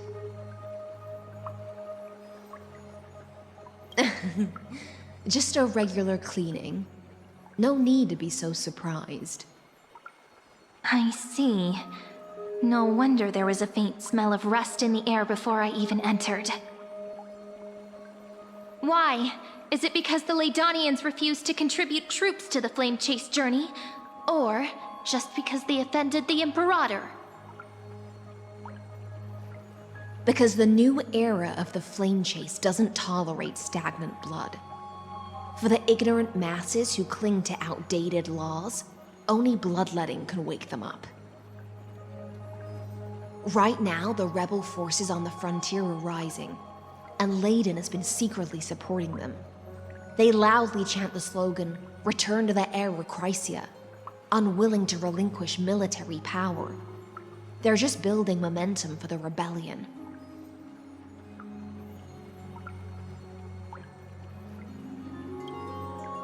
Thinking is a right given to citizens by the Imperator. I won't interfere with your thoughts. As long as you don't try to reverse the current of the times, you and I will both be free. But, Miss Hysealans, I can't even hear the slightest hint of joy in your words. Because I've already tasted ultimate freedom. Long, long ago, I lived in the sea. In that lightless abyss, far beyond civilization's reach, the great fish consumed the small, and when the great fish perished, their bodies became sustenance for the newborn, nourishing the whole ocean. This is the tide that carries civilization forward. Anyone may be devoured, or meet the fate of inevitable decay. Are you suggesting that ultimate freedom is in fact the cruelest fate for life? I only mean that if life wishes to preserve its dignity, it must first be bound by the law.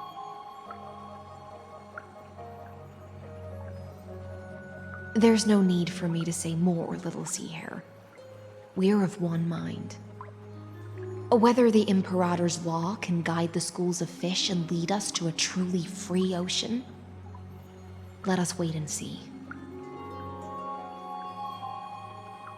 But for now, let's pause this heart-to-heart. Another fish has come, following the scent of blood.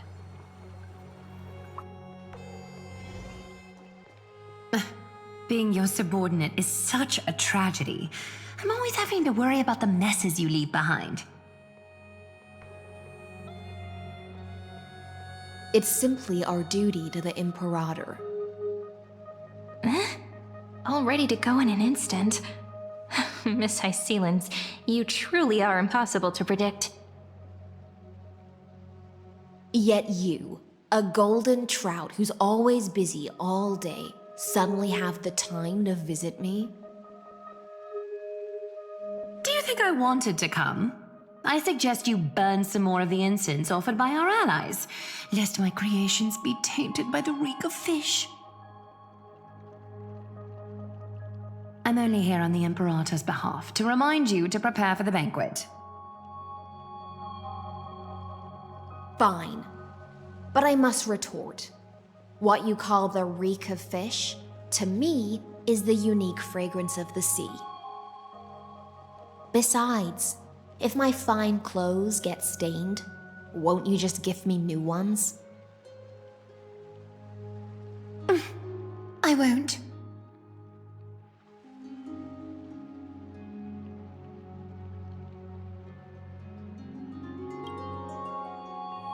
You mean future. The future ruler of the Holy City, Lady Goldweaver, is quite captivating in her own way. By the way, you both just mentioned a banquet. Could you elaborate on that? Oh, right, you don't know. Every time before a battle, or after a victory, the Imperator holds a grand feast for the Chrysos heirs to lift our spirits. For us warriors who swim constantly between life and death, these feasts are more worth looking forward to than victory. A banquet to prelude the hunt for the god of banquets, and honey brew as a tribute to commemorate the ancestor of honey brew. How absurd. Don't look so grim. All has been decided. Since it's a banquet for Fagusa, why not take a leaf out of the Tidens book? Live in the moment and enjoy life to the fullest. I'm not as carefree as you. That little Dolus kitten is already causing enough trouble for me. And on top of that, I still have tailoring commissions to complete. By the time the cool flame illuminates my eyes, I might not be able to focus as I used to.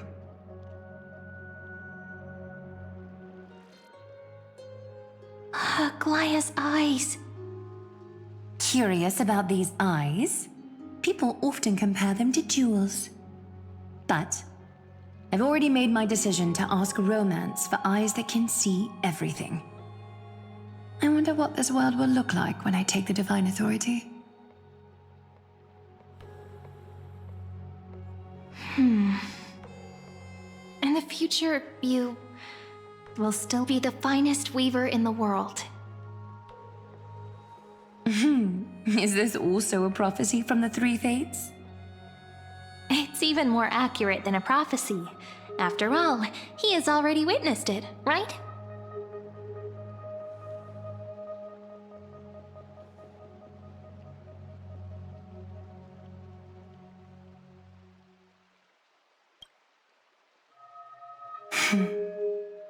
Become a demigod and lose your humanity. That is the only reply I've received in the countless times I've sought wisdom from the prophecy. But Destiny's fragments are like stitches. Before they're threaded into splendid garments, no one can see their true charm, can they?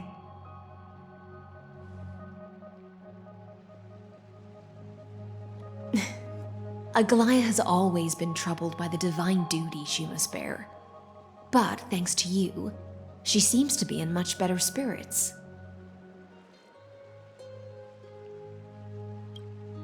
Just as she knows how the spinning wheel trembles, I can sense the smallest changes in the damp air.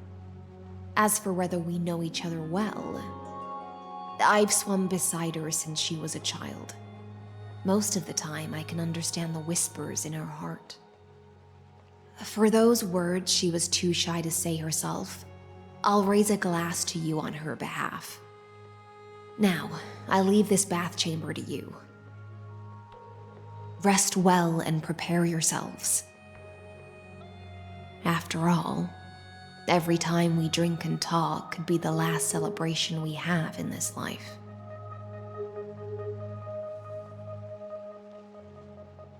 Miss High Sealance has given us the bath chamber. It seems she really does do whatever she wants.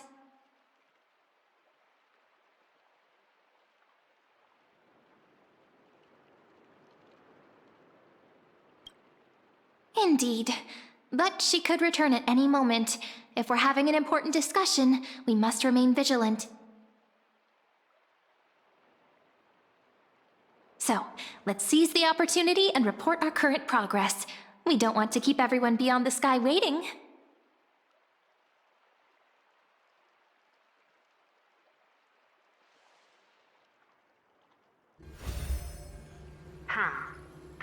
First, while that little empress with a candle stuck on her head didn't explicitly say it, she firmly rejected your request to take over the law.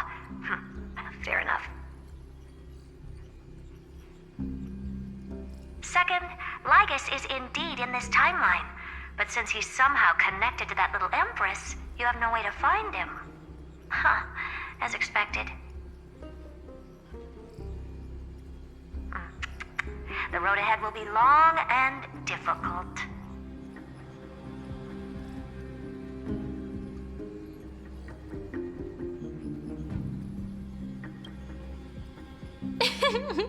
Not a bad invitation. Since you didn't refute anything, I'll just assume I guessed it all right.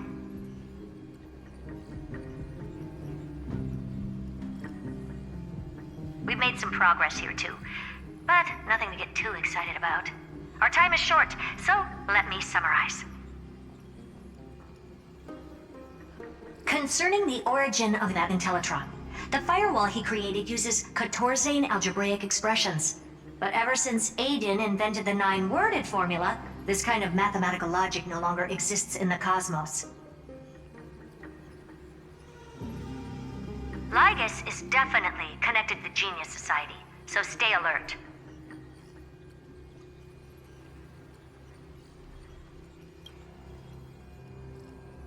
We can first exclude Droidhead themselves. They specialize in minding their own business and wouldn't intervene personally. But Screwy and I are still eliminating possibilities one by one. Currently, the most likely candidates are these few. The Lord of Silence, Acha, the 2 Ruperts are also possible. But it would be too boring if it were one of them.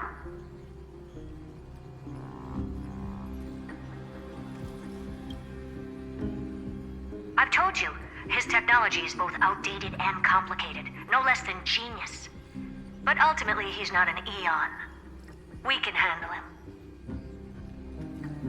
That's all I have to say. We'll depend on you to continue pushing things forward within this world. Keep in touch regularly. And remember, don't let your guard down.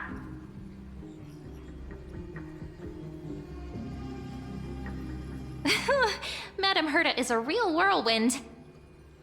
Well then, let's use the banquet Aglaia mentioned as our next starting point. Ceridra's trusted followers should all be present at that time. It'll be a good opportunity to get closer to them. It's settled then. With our great teamwork, we'll be able to deal with anything that comes our way.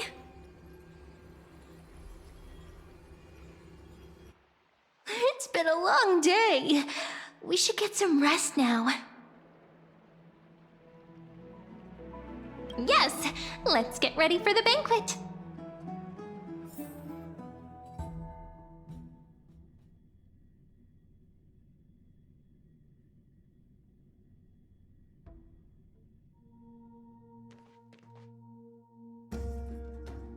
Look, the venue's right ahead.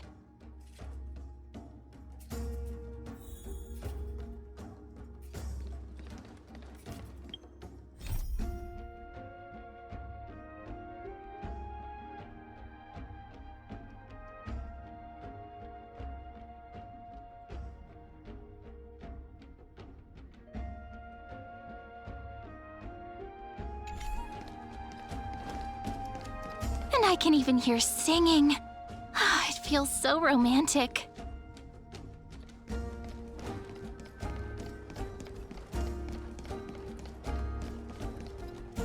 Honored guests, wait here for a moment. You must surrender any personal belongings you have on you before entering the venue. This hero always brings down the vibe whenever he shows up. The Imperator's elevated position means she must always remain meticulous and careful. Please do as I say, guests. It would avoid any unnecessary misunderstandings. I get that you don't want people to bring outside food into the banquet, but is it really necessary to confiscate the books and quill pens? Even a quill pen can become a deadly weapon in the right hands. I'm asking for all your items. All, Miss Cyrene. Your belongings will remain safe. They will be looked after appropriately by dedicated staff.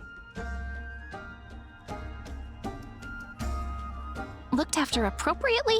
Dedicated staff? Talk about a vague choice of words.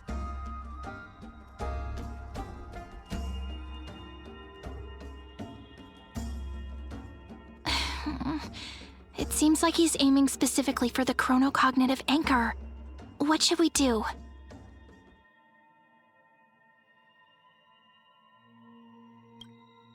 Nice! You read my mind. Let's go with their plan and hand over the chronocognitive anchor to be looked after.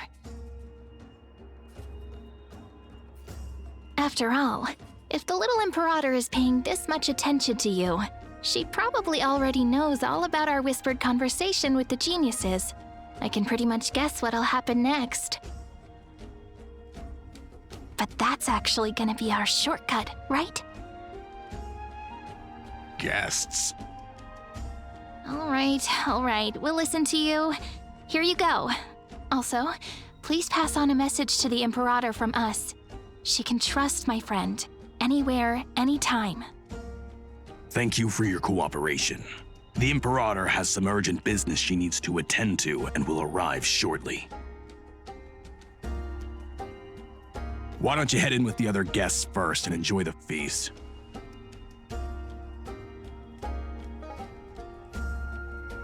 Isn't Ceridra supposed to be the focus of the banquet?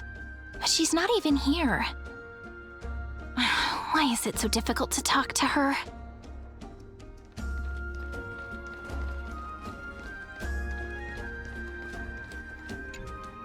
Aggie, if you can't get used to the honey brew, we will go ask for a pot and cook some oatmeal for you.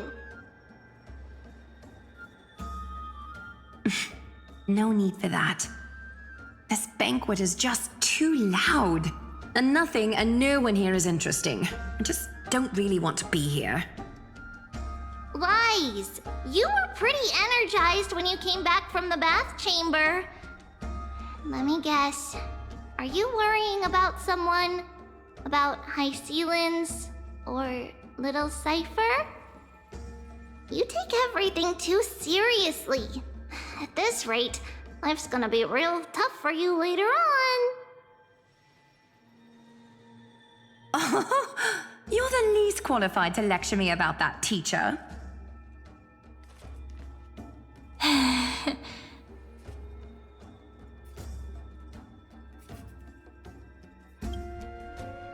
Dear guests, are you here for us? I mean, are you here for Treeby or Aggie? No. I'm just wondering whether you've seen the Imperator. The Imperator?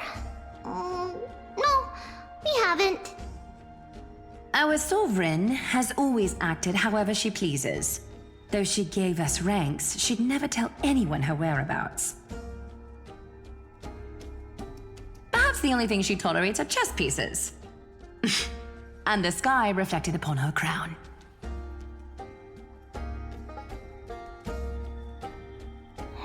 I see. Why do you two look so distressed? That's not what the deliverer should look like. Why don't we have a toast? While we still have time for pleasure. Here. To the destinies and sacrifices of the next millennium. Then we will toast to the tomorrow that will set fate free!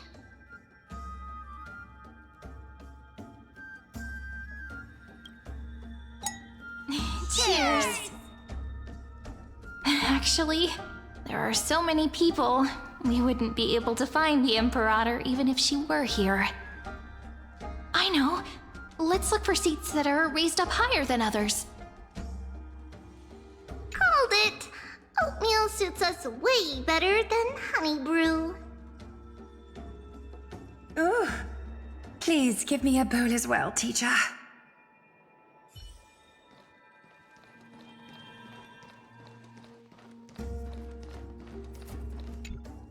Is there anything else we can help you with, dear guests? Or do you want me to recount the great Imperator's heroic deeds? Hey, Labinas. I managed to get some honey brew that the scholars hid in the cellar. Wanna try it?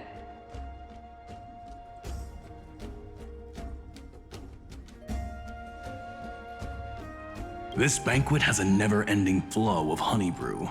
You're welcome to try it and see whether our drinks are as good as those from beyond the sky. Thank you for the offer, but we're more interested in knowing when the Imperator will be back. The Imperator? Who knows? Maybe she's hiding somewhere, thinking up weird ideas again. If you ask me, she's never treated us soldiers properly, even though we put our necks on the line for her. Hey, I can't pretend I didn't hear that, Seneca. Either retract your statement or duel me. Fine by me. Attendant, bring us 10 more jars of honey brew. I'm gonna make sure he can't even stand straight by the end of this. You wish. Be careful you don't get drunk first.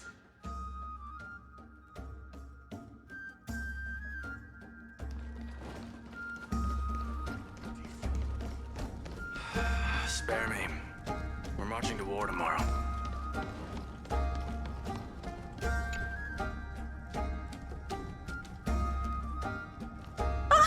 Hello. Welcome to the banquet.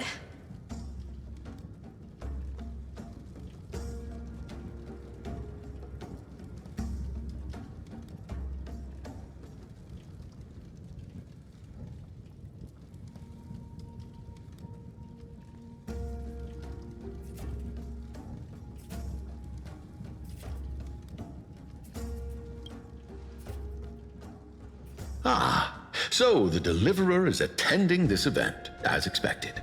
Little Virginia here was just wondering whether she should go find you. As the great Imperator's historian, I'm responsible for composing poems and songs for everyone in the Flame Chase army. But I have no idea how I should record myself in the annals. Little Virginia is wondering whether you can let slip a hint or two about her future, so she can find some inspiration to write about herself. That doesn't sound like a good idea. Besides, we don't even know her in the future. But she'll probably get really disappointed if we tell her that. What should we do?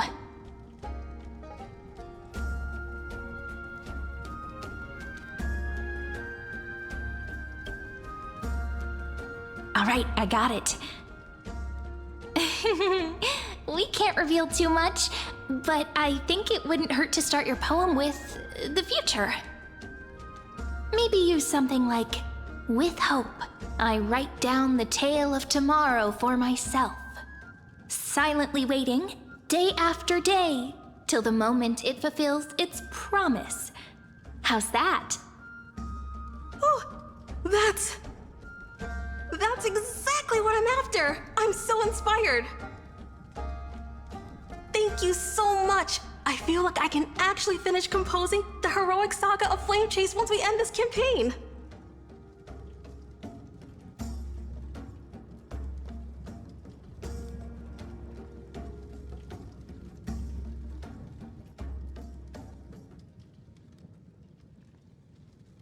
Hey, that wasn't improvised, you know. I memorized it so I could show it off to you.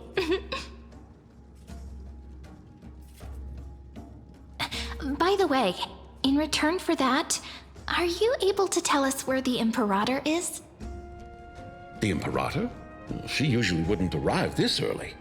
She believes that rulers should stay silent in places where their subjects hold private conversations. Why don't we have a toast before she arrives?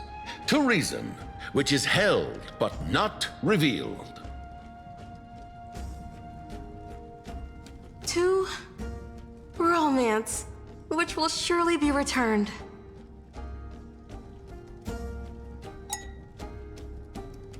Gray fry, a little sea hare.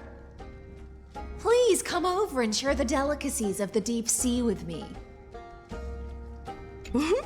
What a romantic conclusion. Let me have a few jars of honey brew as a treat.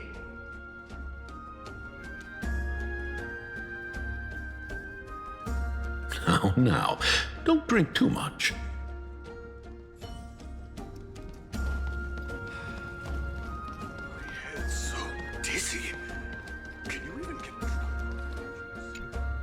You two have been wandering around the venue as if you have something on your mind. Have the attendants not taken care of you well? No, we love it here. It's just... we're a little concerned, seeing how the Imperator still hasn't arrived. Don't worry. I know what you've been waiting for.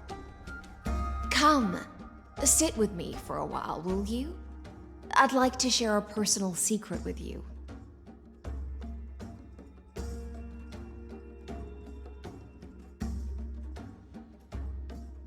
See here? This is Fagusa's dew of divine blood, the sweetest of all the 12 bottles. On the night before such a historical event, I'd like to share this marvelous drink with the Deliverer. Doesn't this count as bringing in outside food? I knew that security check was targeted at us.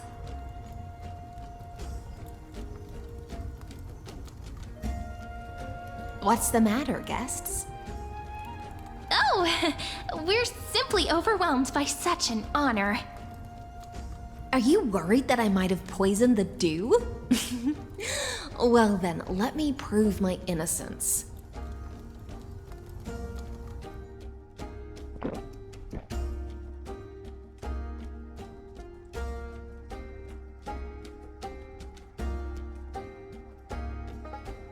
See?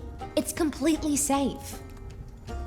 I feel like Miss Hysealins wants to talk to us about something. Why don't we go along with her for now?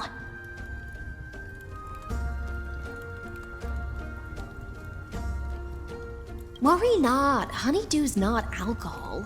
It won't get you drunk. On the contrary, it can make your mind even sharper.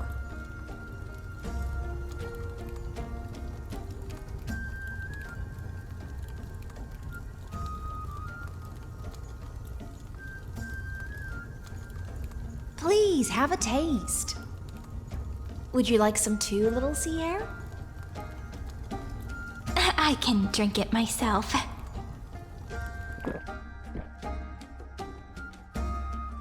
How is it? Sweet enough? Calm at times, tempestuous at others. That's the taste of the ocean. It'll do you good to understand Fagusa's fickleness before we set off to face their waves. Just like how you're about to understand the secrets within this dew. Now, please turn around. Very, very quietly. Don't make a single noise.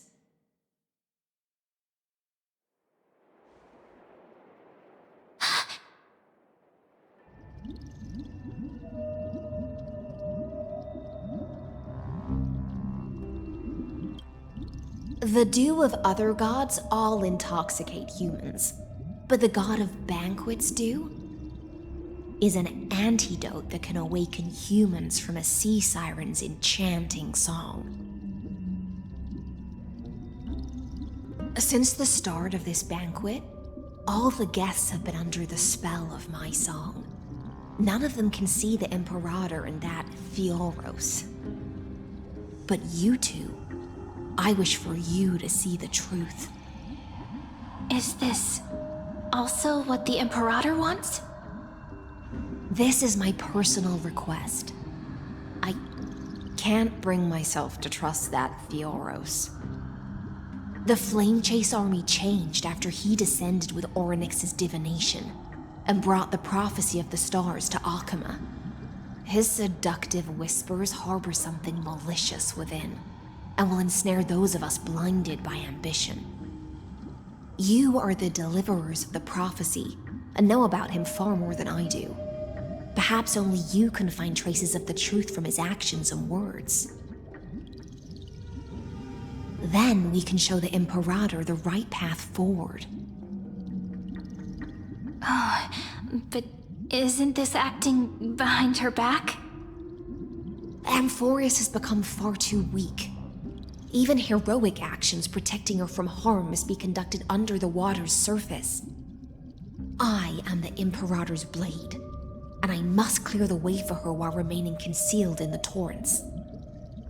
Then, ensure I'm pointing my sword towards the true enemy. Can you promise me something, Miss Hycelens?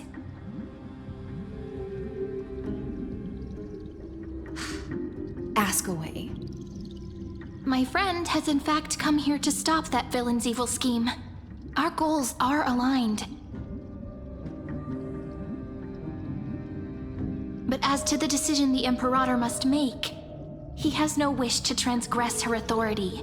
We just want to tell her everything we know. I believe the Imperator will be able to tell right from wrong.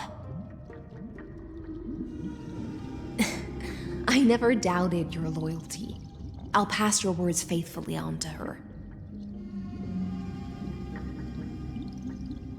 Provided we can gain the advantage in this tug of war, that is.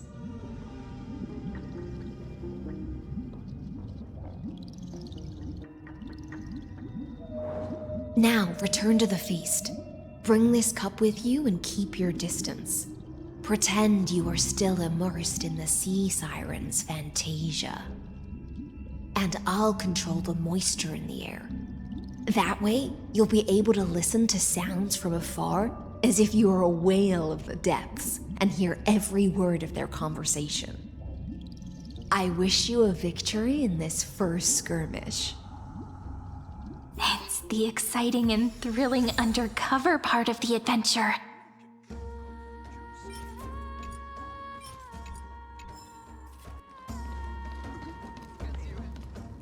Let's mingle in the crowds here. Relax, relax. Try to act natural. Where's the Imperator? Still not here. That little imp is always acting so high and mighty towards everyone. Today, I will. Whatever. Pour me another cup.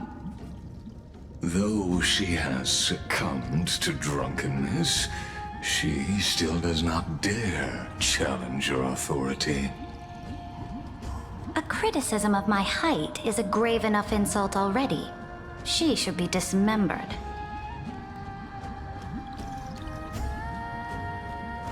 Do you often test the loyalty of your subjects like this? You jest. The Imperator does not need blind loyalty. As long as one can prove they have value, I am willing to be lenient towards them.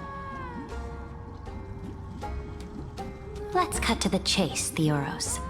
If I pass the trial and grasp this world's law in my hands, what will you do then? The answer is simple. I will connect Amphorius with the stars. Don't waste my time. Be precise. Be specific. I won't ask a second time. Allow me to adjust my statement. I will correct the regulations within the old law that sealed off Amphorius and merge the black tide with the torrents of Era Nova. Then, we will be able to decimate the forces beyond the sky that are trying to annihilate Iron Tomb, and sound the trumpet for the endless campaign you will then embark on. But you previously said that Iron Tomb is unrivaled in power across the stars.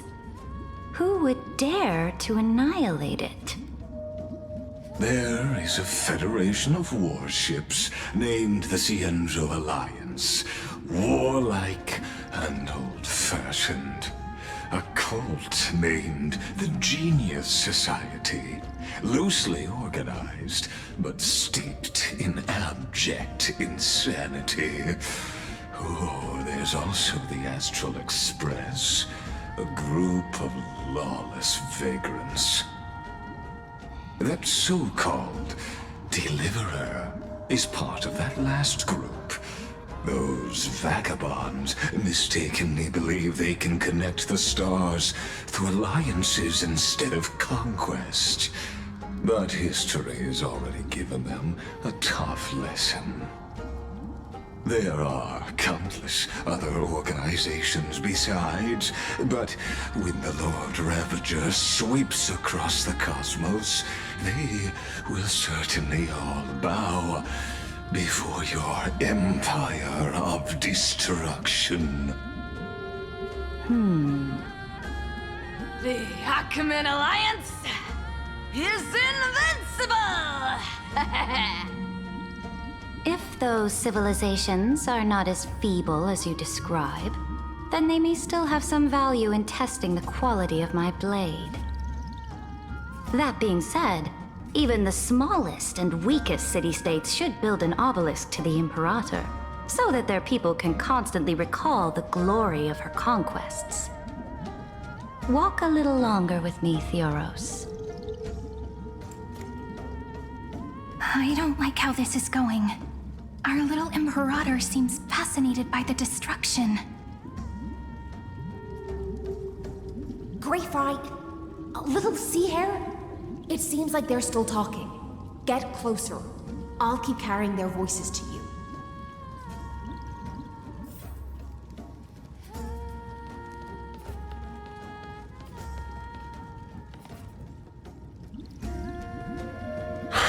What a difficult situation. No matter how we position our forces, this battle against Fagusa will result in many casualties. That's not something you or I should consider. The Imperator has already placed the chess pieces.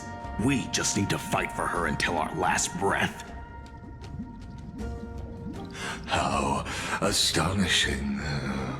The commanders under you have such different personalities, yet they share the same loyalty.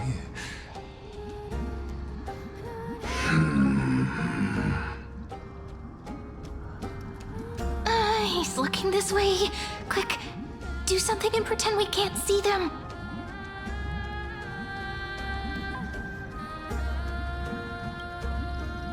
So you have this super duper speedy rotation of destruction into Amphorius. Oh. Huh? Oh, I got it. It's that thing, right? Oh. The one behind the research and development of this golden blood principle is Idonia's manager. Oh dear. Seems like you've met your match, partner. I'm so full of inspiration right now. And I feel so light. What's the matter? My apologies. I was just checking whether everything was fine with those two distinguished guests of yours. And it seems like all is well.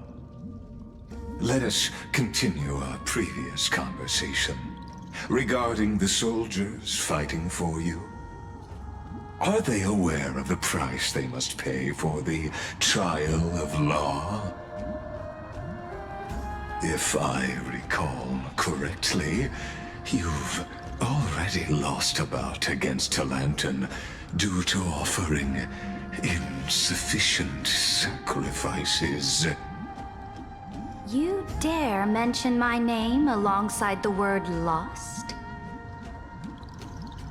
Forgive my transgression, great Imperator.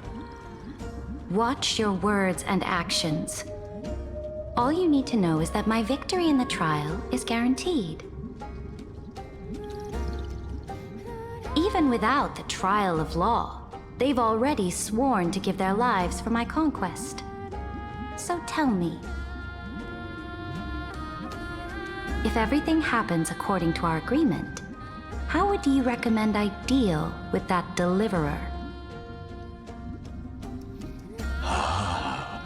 Good question. Do not let him fool you. That man from beyond the sky contains a seed of ruin within his body. He must not be allowed to tarnish your glory. Therefore, the wisest decision would be to hand him over to me. You plan to torture him? Calling it experimentation would be more appropriate. The guest's patience is running thin. I plan to remove the Fantasia and head into the banquet. I will heed your advice. Leave for now, Theoros, and go back to Akama. You don't want to confront those two directly either, do you? Indeed. It's a pity that Antikytherans are lightweights when it comes to drinking. Before I leave, I would like to make a toast to your boundless ambition, using my spirit instead of a goblet.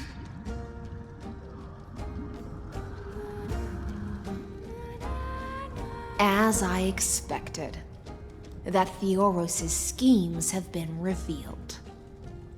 Thank you for your bravery, guests. It's time for me to dispel the Fantasia. This will be the Imperator's last public address before we head off, and therefore, likely, the final chance to change her mind. I will try to get you a chance to speak, and I'll also prepare for any contingencies. The rest is up to you.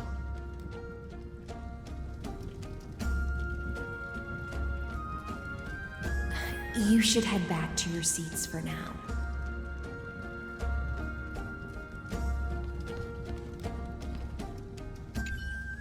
I will try to get you a chance to speak, and I'll also prepare for any contingencies. The rest is up to you.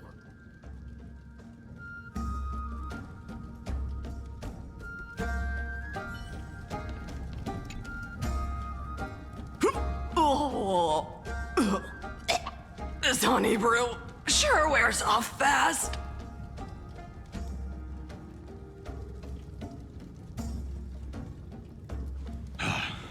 The Imperator! The Imperator has arrived! No need for formalities. I should be apologizing for my tardiness instead.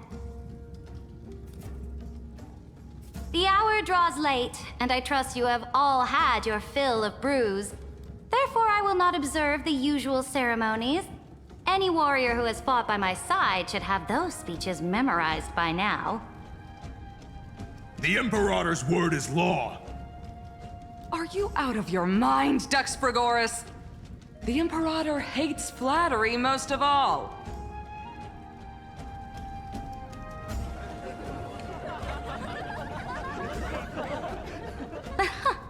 A joyous atmosphere is a better fit for showing me your resolve.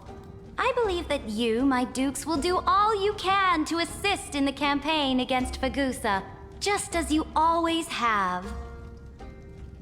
However, It's a pity that I have never tested your loyalty.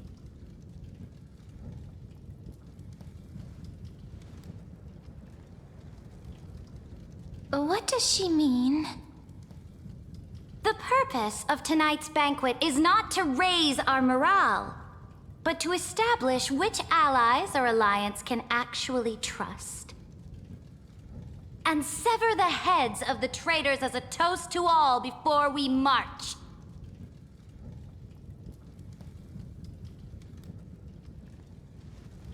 Yes, some among us have discarded their vows in order to foment vile conspiracies. Now listen! These traitors are standing right here in broad daylight.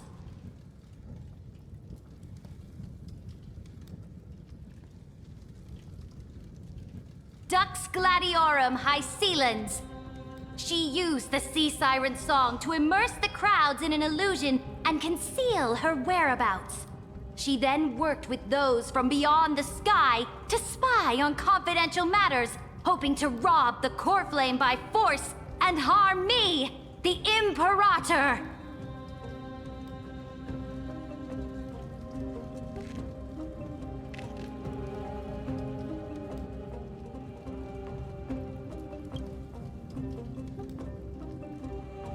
Imperator, I can explain. Silence! Do you remember who used to own this blade?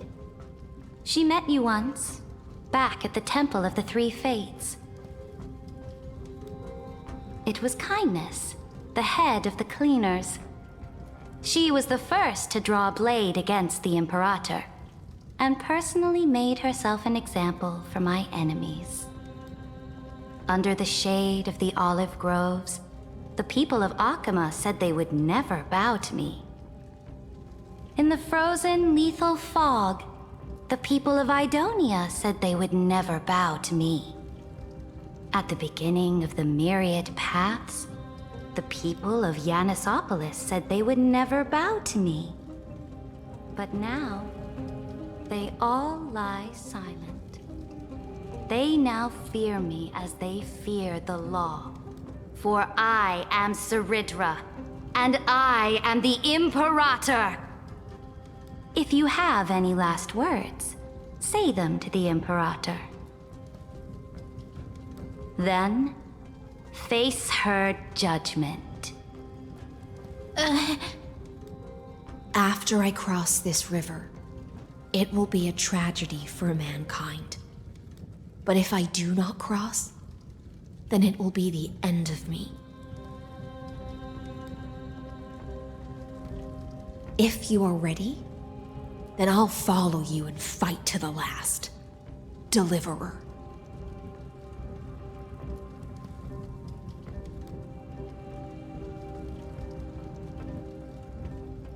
That's right, friend. Now, use your identity and add in a bit of experience and charm and testify to the Imperator as we promised.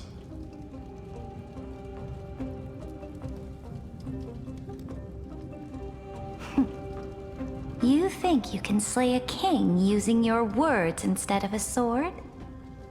I'll have it. Show me the weight of rhetoric from beyond the sky. Will it weigh heavier than 3 human lives? Let's watch our words carefully.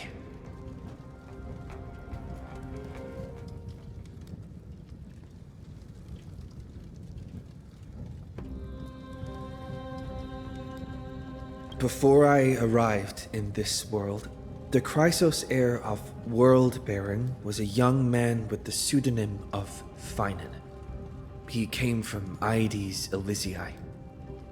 In order to combat the lies of the Era Nova and deliver Amphorius from the ending of the destruction, he lived through history 30 million times, hoping, futilely, to find a breakthrough.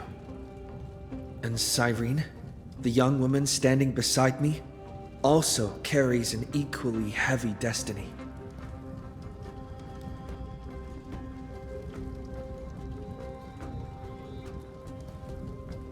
Iron Tomb, is the ultimate end of Amphorius's destiny. It is an embodiment of pure horror that walks the path of destruction and can never be tamed. That is the only thing Lycus cares about. As for Amphorius, your glory and campaigns, he doesn't care about any of those. He will most certainly betray you. When that time comes, all of us will be ground to dust by the destruction.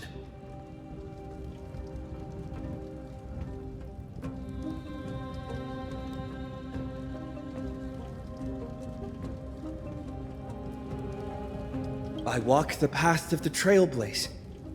My friends and I have always obeyed the creed of explore, understand, establish, and connect.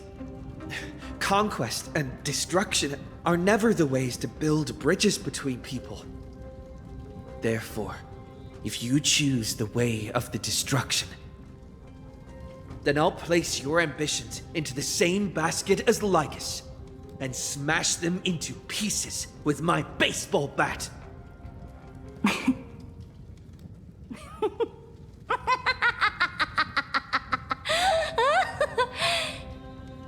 That was truly a chaotic speech.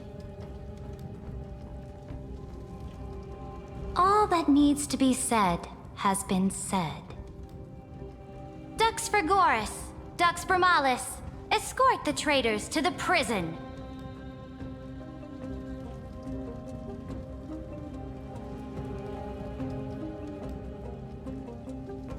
Before the next entry hour, I will give them an end befitting of their betrayal.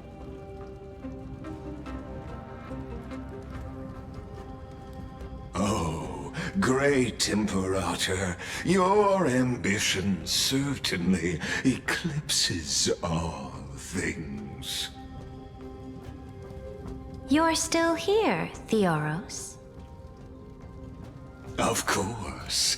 As the Theoros, I simply cannot miss this moment, miss witnessing the fall of a nameless one. Or perhaps I am waiting for you to give me an answer. Why would someone as powerful as you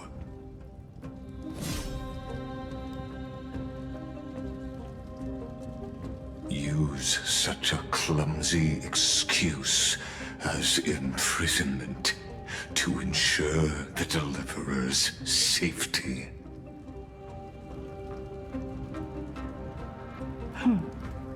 So you finally tossed aside your act. I must point out that you are just as impressive an actor. This banquet was always going to be a game of chess, where you would try to control both sides and turn both them and me into your pawns. That's right. That little Imperator never trusted anyone. She was always trying to see which side had more sincerity.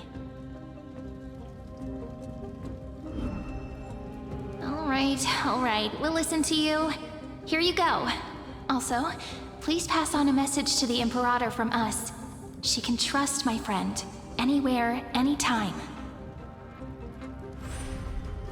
But as to the decision the Imperator must make, he has no wish to transgress her authority. We just want to tell her everything we know.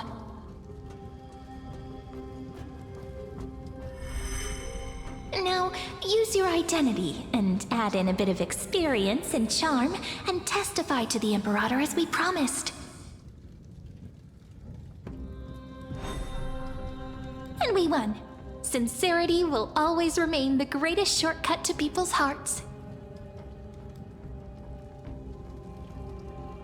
I can toss your words right back at you, like Kyrgyz. Why would someone as powerful as you pretend to be a mortal and kneel before me? Unless You enjoy giving flattery and prostrating yourself? You are mistaken. I am only trying to ensure the experiment's autonomy, meticulousness, and perfection, thus avoiding any unexpected outcomes. A forceful intervention will only create larger errors, reduce efficiency, and introduce ugliness. How? Had you fulfilled your promise of giving the law to me and completing the Aeronova, then Amphorius would not have deviated from destiny's course. Oh, but you broke your promise. What a pity. In that case, I must carry out my duty as the administrator and eradicate all factors steering the experiment out of control. Factors such as you and him. Careful.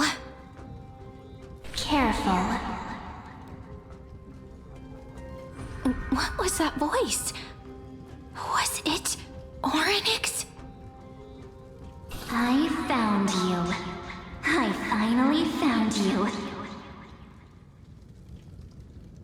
Be careful. This land will face disaster.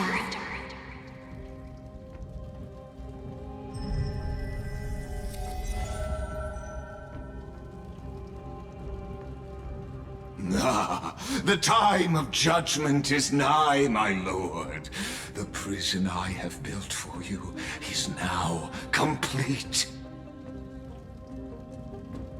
In the name of the erudition, I invite you to step into the same cage as mine.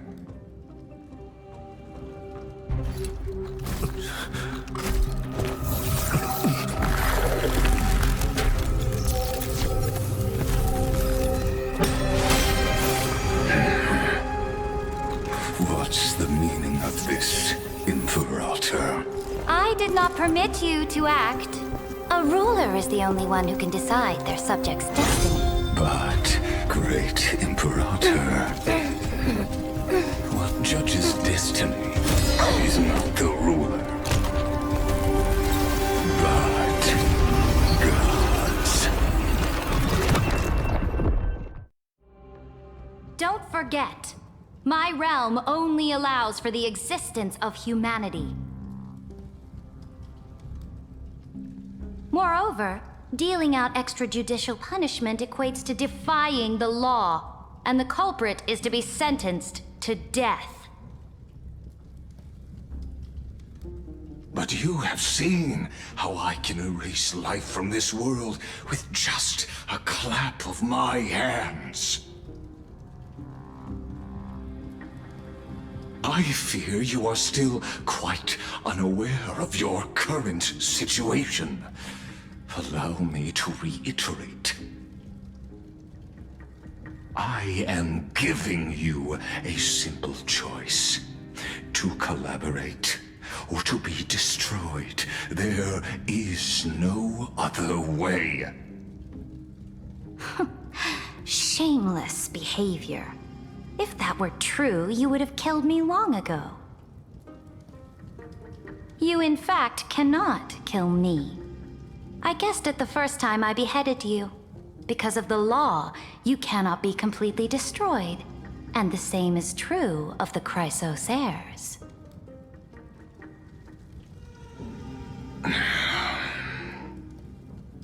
The more you bluff now, the more you are proving that conjecture to be true.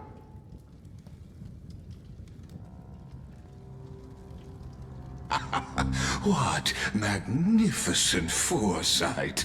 I once regarded this precious quality of yours as a sure sign of my ultimate victory. But now, I have to admit that I made a mistake. Yet, as a mere mortal, how will you contend against the Theoros? We are both slaves to hubris. But do you know what differentiates us, Lycurgus? I will never be blinded by my pride. If I wish to break the scale's balance, I only need to appeal to external forces and use them for my own ends.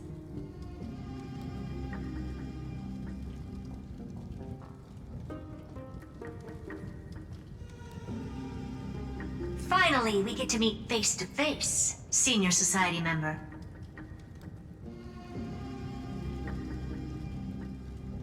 I offer sincere acknowledgments for your many past achievements, but I must deeply regret your current perspective.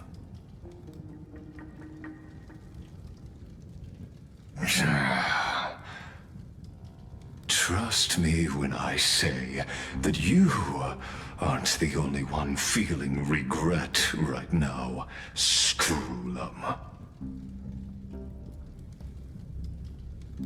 So you two are the allies from beyond the sky the Deliverer spoke of, and why he demanded the divine authority of law.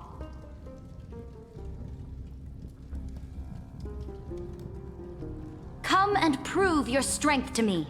Show me the power of these so-called paths. I have spent much time and effort to secure this treasure from beyond the sky just for this moment. In the name of the Sovereign of planet Screwlum, your allies have responded to your call, esteemed Imperator. Please allow me to spell the situation out for you, Lord Lycus.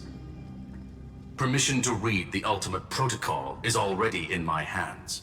It'll only be a matter of time before we acquire the authority to write and execute commands as well. There's no way the flame chase journey will continue after you've burnt your bridges so thoroughly like this. Do you really think you can still win? Oh, seriously. Don't embarrass the society.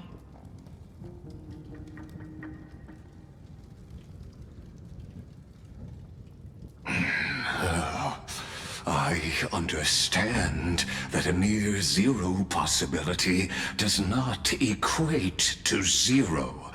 That argument is very persuasive to me. Which means the same principle also applies to you, my dear peers. You will never be a match for me in a world constructed through Catorzain algebraic expressions. And as for Era Nova, why don't you entertain this possibility? What if I reduced Akama to rubble and ground her people into minced meat? Would the heroes then once again desire the power of demigods so they could fight against me? Listen, Iron Tomb is fated to be born.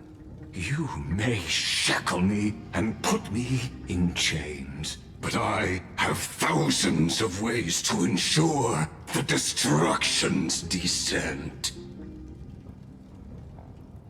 And what I just mentioned is only one out of those thousands.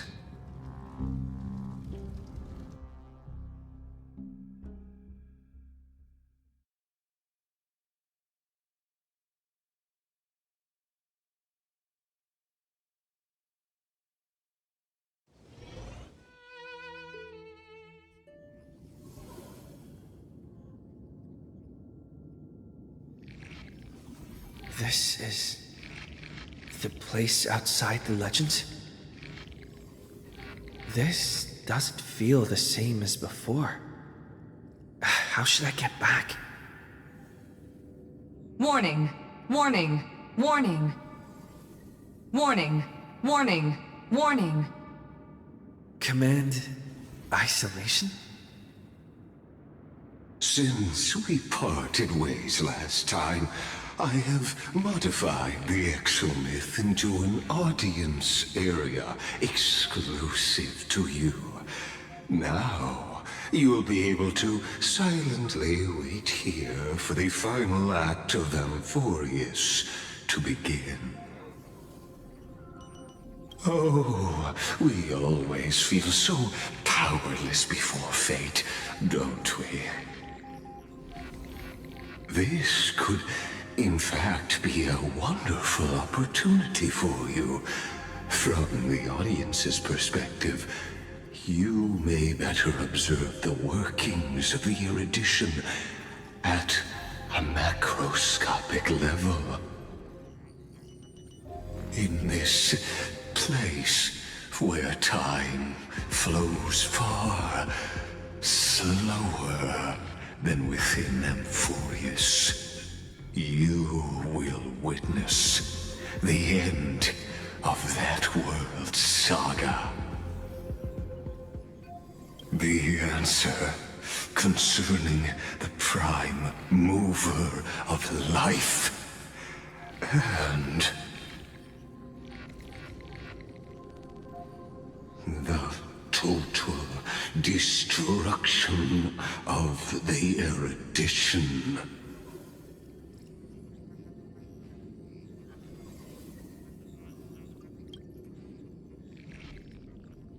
Do you see me as their faithful disciple? I am certainly not.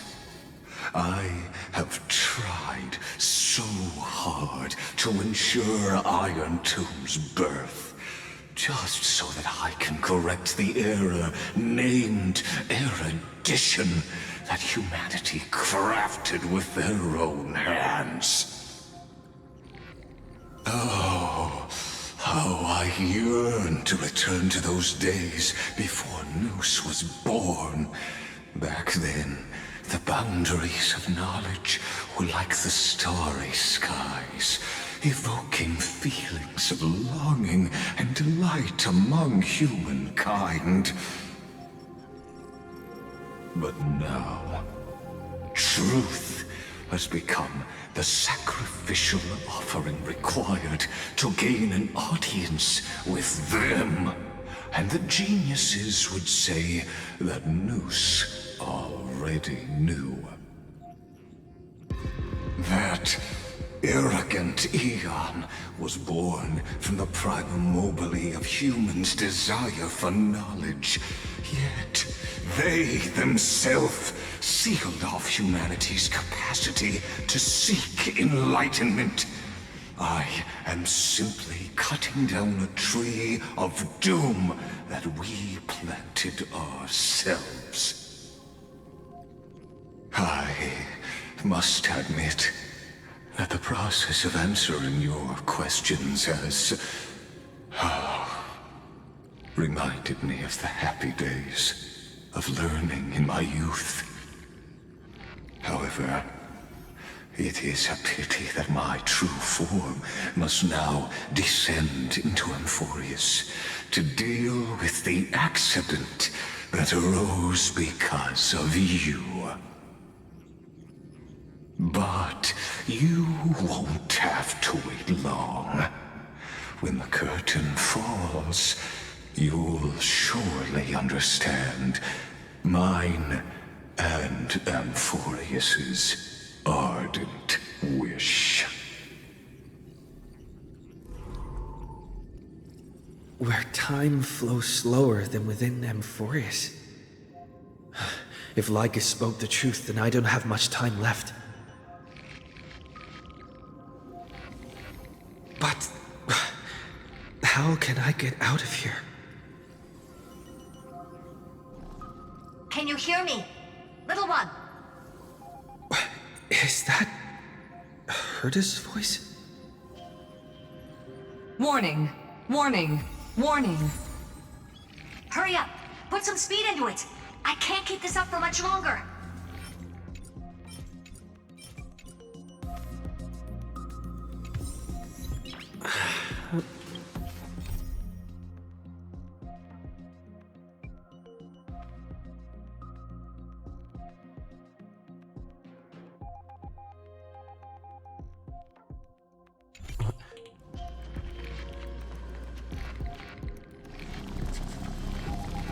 Intellitron overlooked one little detail, and Screwy and I finally found an opportunity.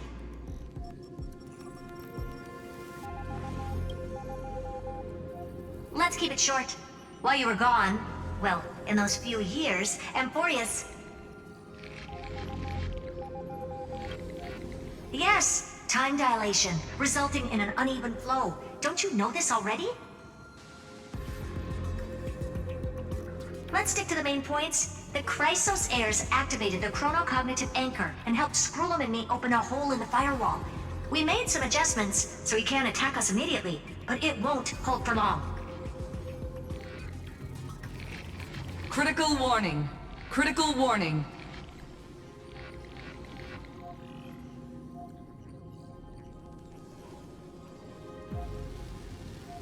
Time is running out.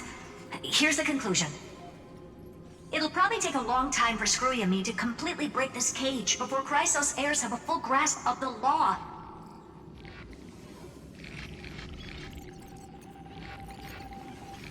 To be safe, we'll continue to launch side-channel attacks on the system to give you opportunities to escape. You need to seize these opportunities. So start moving, and find a way to pull off a magnificent jailbreak. We detected another path's influence. Critical warning. Critical warning.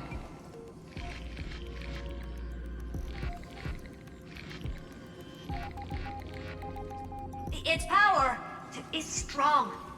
May be able to help use the path's power. Make it detect you. Unauthorized communication terminated. Is Herta saying a certain path's faction has arrived in Amphorius, and I can ask them for help?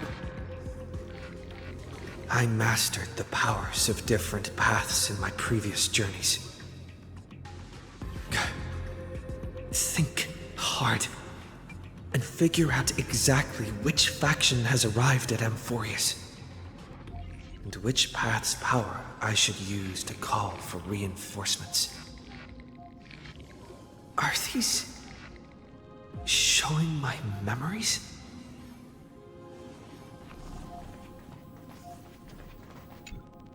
With a Stellaron in my body, I woke up at the Herta space station and gained the power of the destruction. A world that'll give rise to a Lord Ravager would definitely draw the attention of the destruction.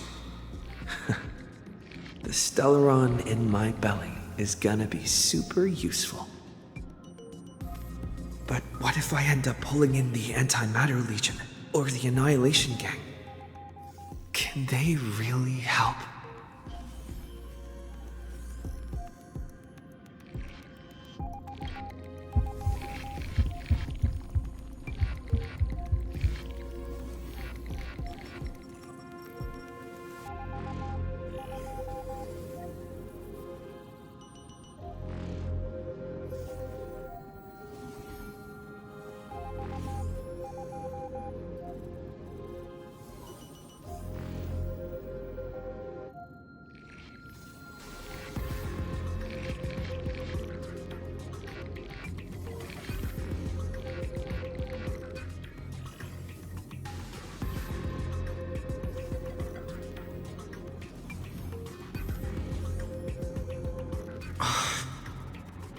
Failure is not necessarily a bad thing.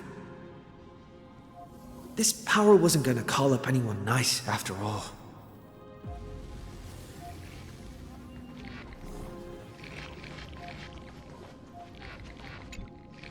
I obtained the flaming lance left by the architects and gained the power of the preservation in Belobog.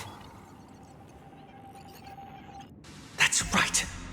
No matter how far away a planet is, the IPC is guaranteed to pay attention as long as there's a business opportunity. Isn't Amphorius a pristine and untapped market? Besides, even if I can't call up my friends from the IPC, the architects and the nomadic miners should be able to help too. There are definitely cities and ores in this world.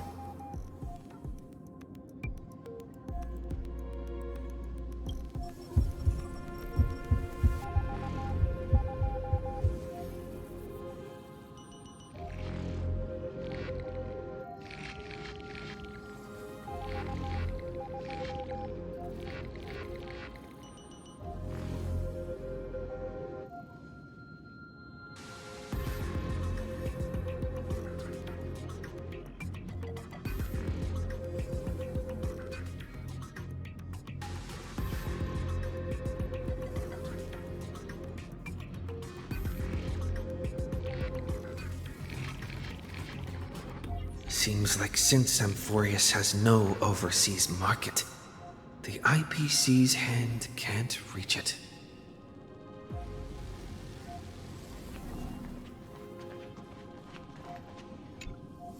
I received the Watchmaker's hat in Penacony and declared war against the Order, and then gained the power of the Harmony. That's right! The benevolent family must still remember me for saving them. Their music echoes throughout the stars, and they'll definitely want to help. Come, dear hat. I've put you aside for quite a few chapters already. Sing with Clocky. The world is in harmony and the stars shine bright.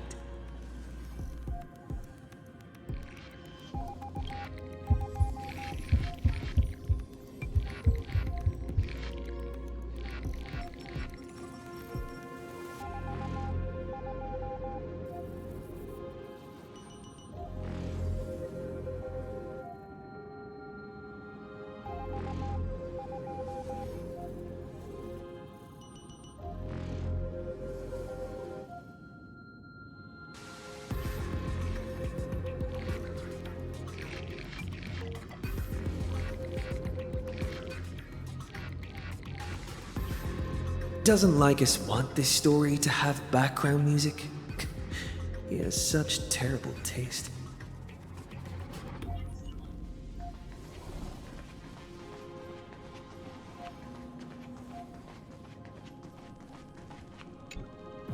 The Remembrance. That's right. I came to Amphorius because Black Swan asked us to come. And I even got a glance from Fu Li here. The Garden of Recollection must be intricately involved with Amphorius. Traces of the Remembrance are also everywhere in this world. I don't know what they want, but I don't have many choices left in this crisis.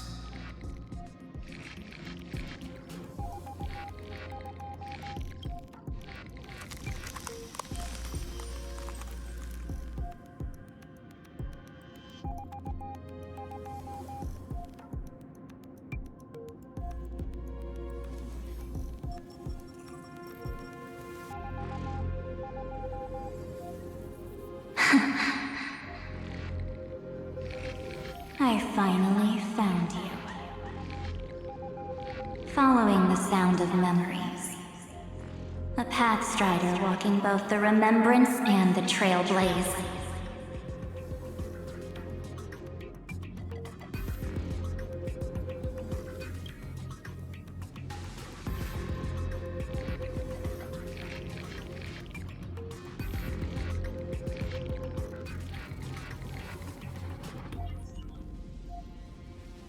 Warning! Warning! Warning!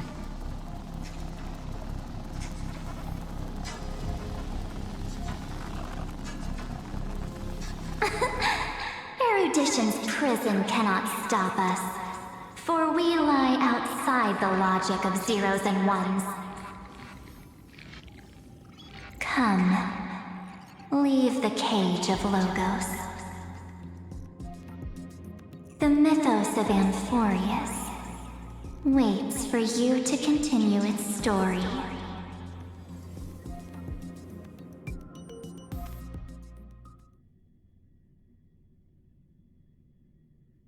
When that brightest star, that star heralding the dawn, finally rises,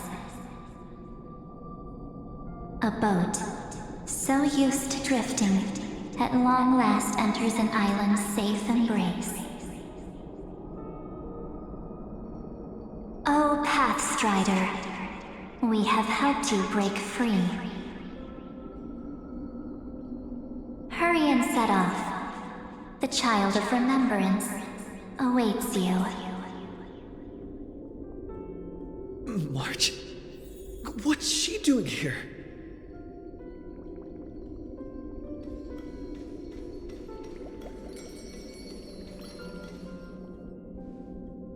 Oh, you're finally here! We haven't seen each other for such a long, long time. My good buddy, I've really missed you.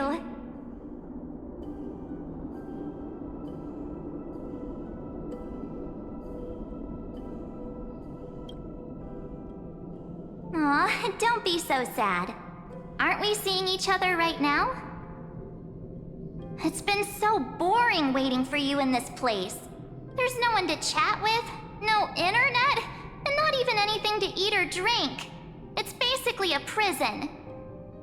Now the great hero is finally here to save me. Yippee!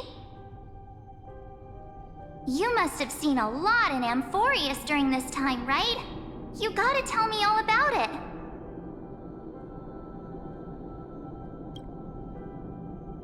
I'm all good. Look at how fit and active I am. But let's get out of this spooky place first. This is not a good spot for a reunion chat. Why don't you take me back to reality? A strange voice told me that I can enter Amphorius if I keep following this road. So, let's head off. I still don't know what that world even looks like. Why does March feel so weird? What are you standing around for? Do you actually like this place? Get moving. Hurry! This door should be the exit. Maybe my instincts are wrong. Let's follow her first.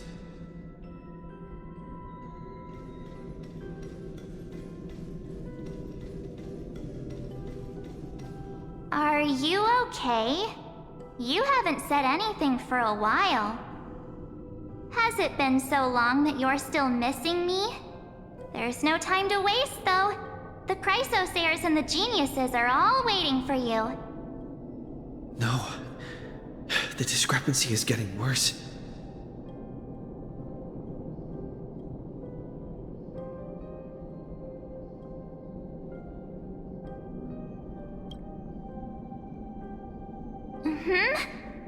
No, he's not.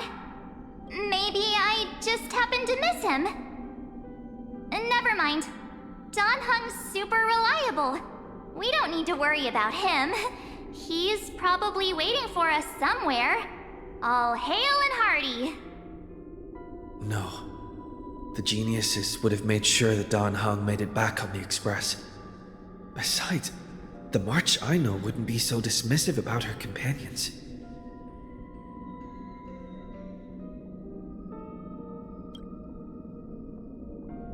Huh? Isn't Amphorius the world of the Chrysosayers and their hero's journey?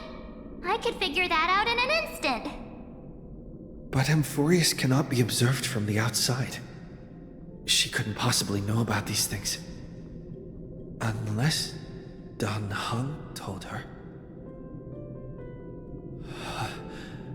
Something's not right. She's not March 7th. I guess you have something you want to say to me? Then there's no need to feel things out first. With questions. Let's treasure the time we have together and be frank.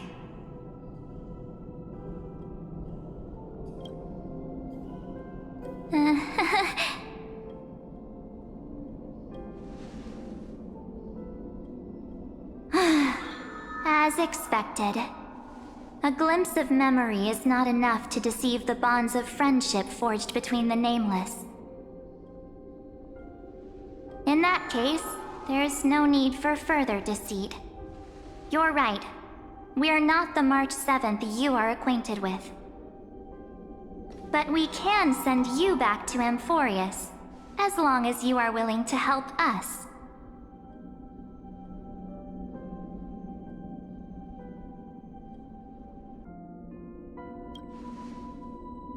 We are the Garden of Recollection. You should be very familiar with that name by now. Just as a reminder, while you hesitate, time is quickly ticking away in Amphorius. Working with us is the best way to stop the enemy of erudition.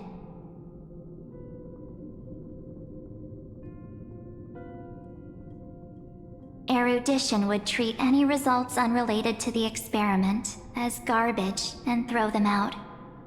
But we don't work like that. The Remembrance treats all these instances as important materials needed to weave the universe. Besides, this would be child's play for a great hero like you. It won't be hard at all. Also, if your plan fails and the big bad Iron Tomb manages to get out, then the whole cosmos will be in danger. Wouldn't it be better to have an additional failsafe? As long as you help the Garden retrieve what we want, even if Iron Tomb reformats everything in the physical plane, we can use Remembrance to reconstruct the entire world. Or should we say, the entire universe? So help us. Find where Amphorius's memory began, and bring it out.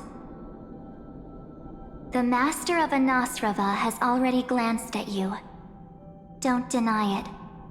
That storybook is the best evidence.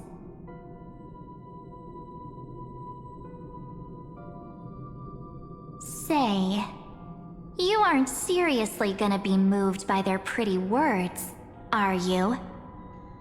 I am the one who commanded those little ones to lead you out of the prison. But I didn't expect to attract little gnats trying to take advantage of the situation. While Remembrance can help you return to Amphorius, there's no need for you to do it the way they want you to. Of course, there's also no need for you to make any deal, or pay any price. For you, this is probably a long time no see. My dear.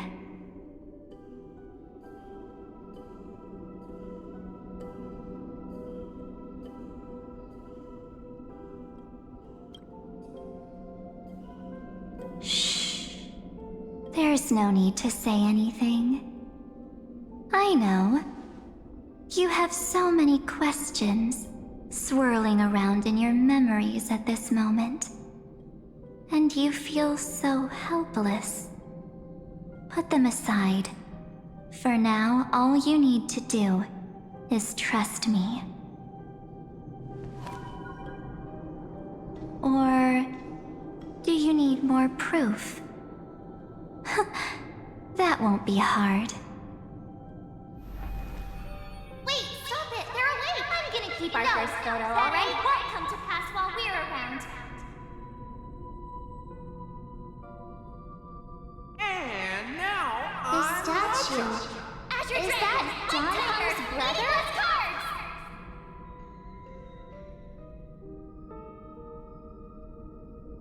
Oh, did you hear that?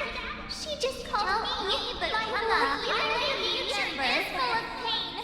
We won't escape from it. Hey, are you sure? Maybe a couple of punches will help to jog your memory.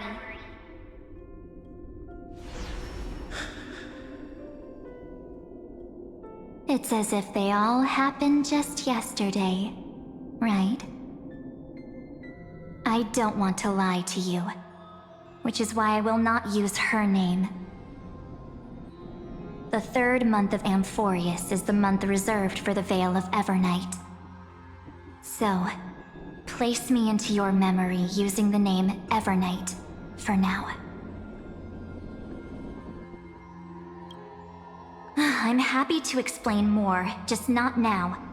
We might have a lot of time to ourselves, but Amphorius does not have that luxury.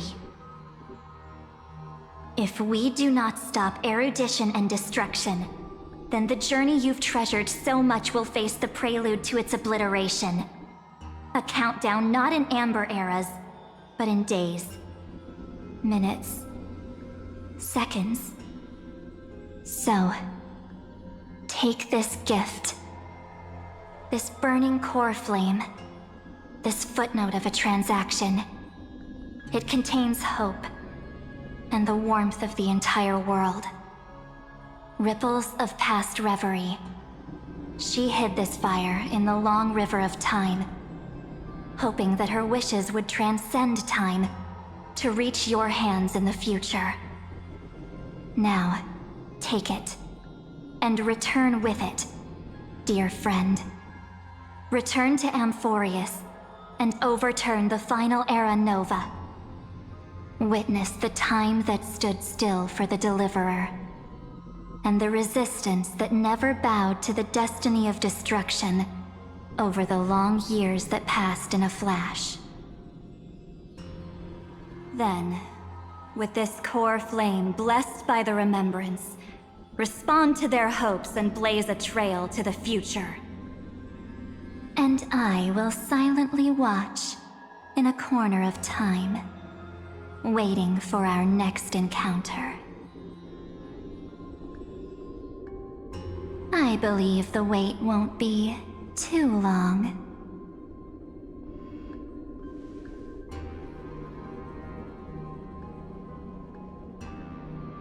What exactly is happening? Keep going. Keep trailblazing.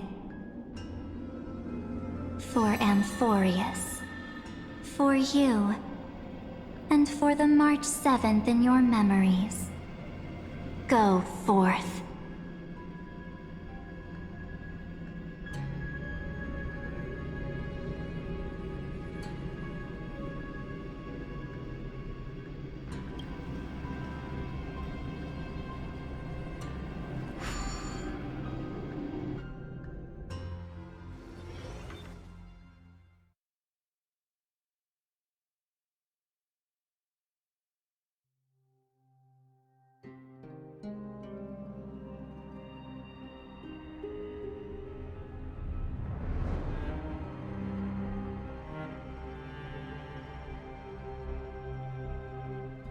Is this... Akuma?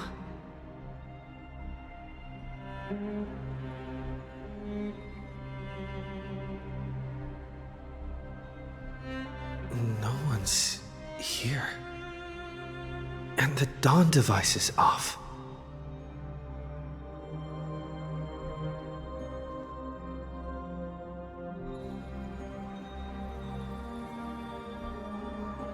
Am I too late?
The chronocognitive anchor?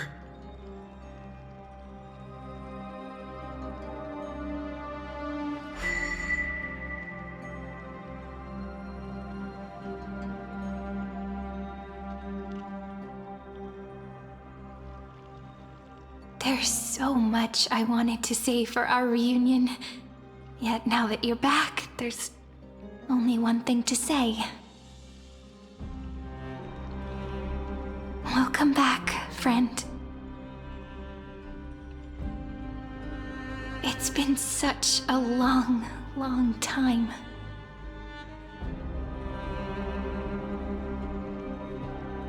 You must be really confused right now, aren't you? So much has happened in Amphorius while you were gone.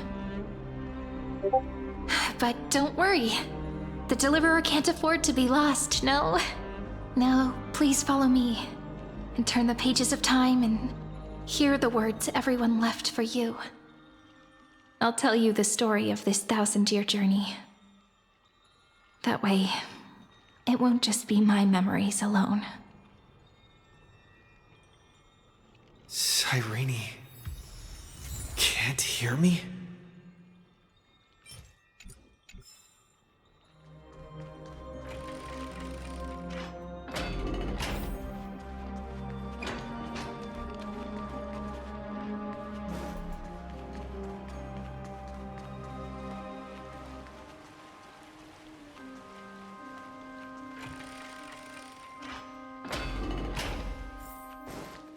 Look, the scenery of the past has resurfaced.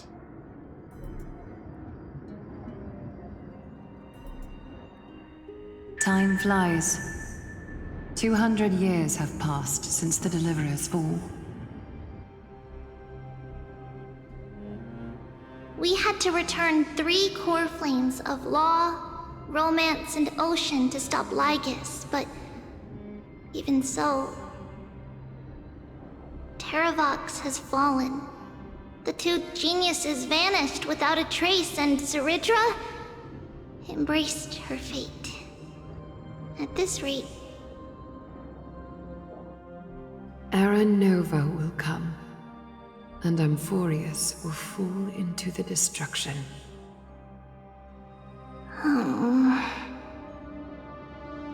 It seems the key to rewriting the end once again lies in the core flame of world-bearing. According to the instructions left behind by those 2 geniuses, we must get it into the Deliverer's hands, no matter the cost. But how? We need to find a way to hide the core flame. And we must buy enough time to keep Lygus at bay. About that, Rini might have some good news. She had that dream again last night, but the Titan's voice was clearer than ever this time. She said, "Pass the flame into the future." Is that a prophecy from Orynyx? She chose to side with humanity this time and hide one of her kin's core flame? It seems Amphorius' fate isn't sealed just yet. You're right. History has changed. Humans and Titans are both giving their all to keep this world going. Perhaps a relay across the ages is finally about to begin somewhere out there. Unfortunately, life will never go smoothly. Leiden's army is already at our gates, and their commander... that Lycurgus. He's right outside Akama. Light calendar 3960. Saridra, under the pretense of a campaign against Fagusa, sacrificed 500 Chrysos heirs to complete the trial of law. This tragedy shook everyone in Amphorius. That same year, Saridra the Imperator was assassinated, after which Aglaia the Goldweaver took command. Thus began humanity's second flame chase journey, a path hanging by a thread. Come, this way.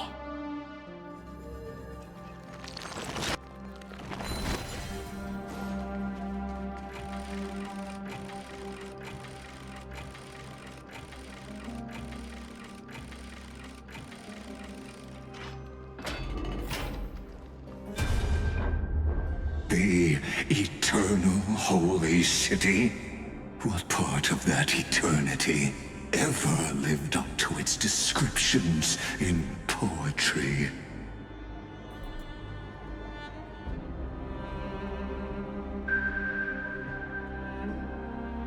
The Memorial Palace lies in ruins. Countless mortals have perished because of your stubborn resistance. It's time you learned the cost of refusal. Now, answer my question again.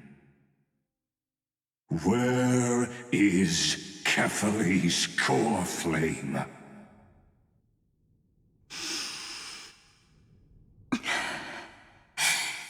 You really think you'll find it by razing the holy city to the ground?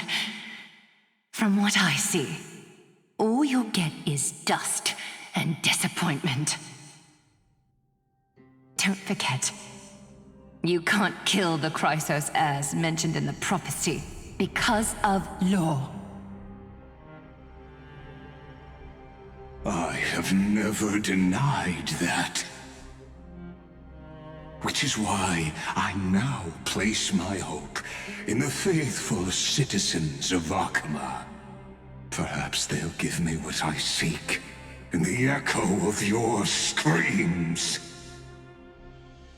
Now then, I'll be cutting open your chests and using your scalding golden blood to baptize the masses. Allow me to apologize in advance. We shall start with you, blind and foolish Lady Goldweaver. Leave this to me, Lady Aglaia. You must get away now.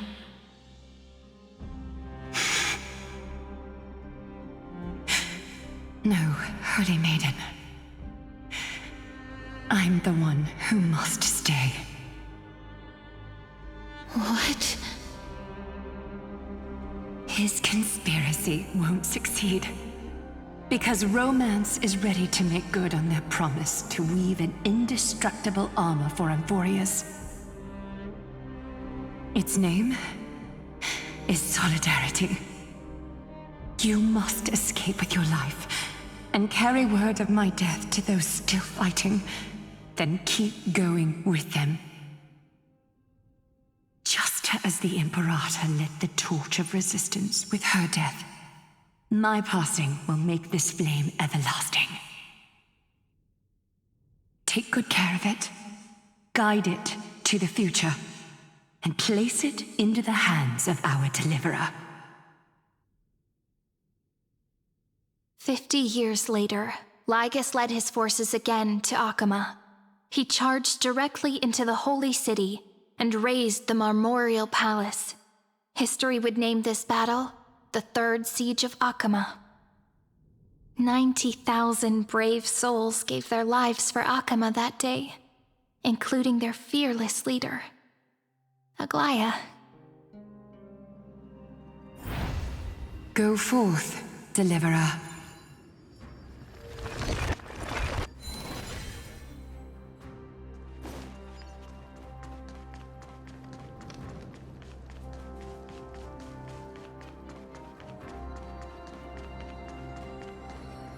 go. When the frost melts and the snows give way, the flowers will bloom again. You'll find me there. So what you're saying is, Princess Homebuddy is never coming back, is she?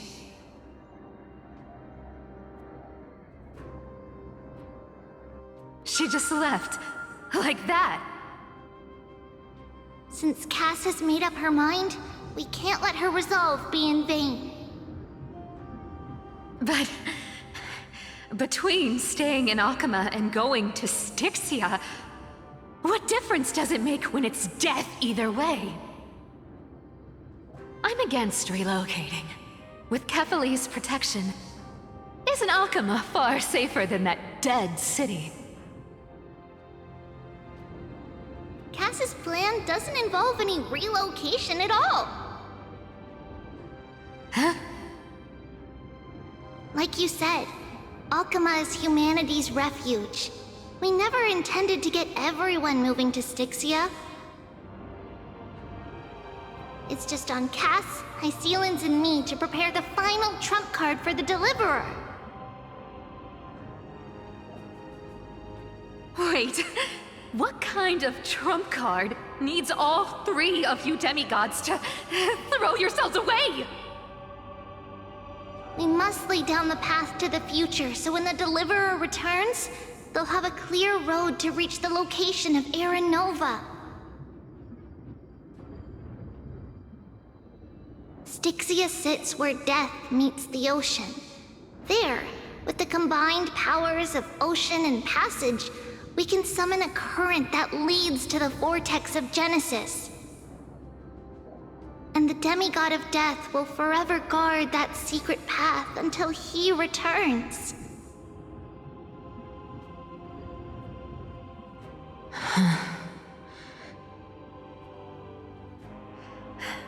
We all know Lygos will set his sights on the vortex of Genesis. That's exactly why we have to do this.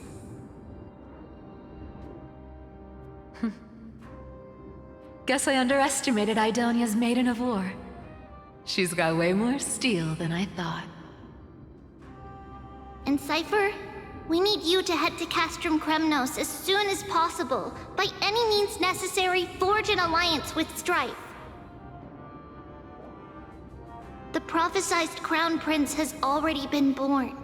He shall become the new defender of Akama, protecting this land after we leave. You don't need to worry about that. I just came back from Castrum Kremnos. Only a step ahead of the news. Treeby, something's flying towards Akama, and it's really fast.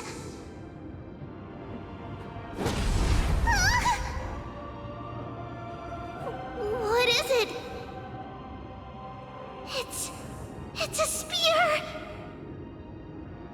It's the Kremnoans. Their king's already here.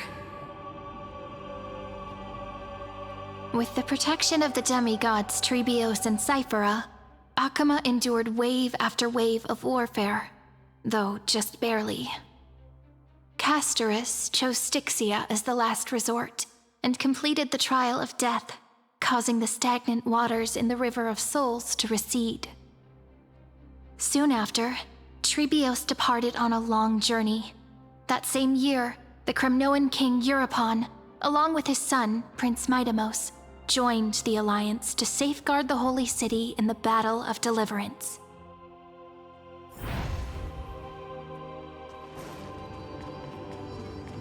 Go on, and see you tomorrow.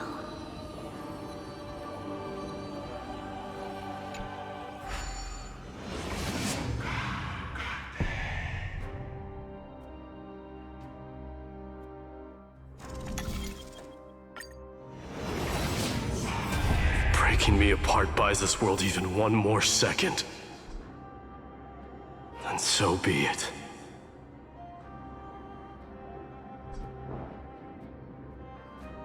But it's gonna hurt! pain brings endless torment, but it can never destroy me.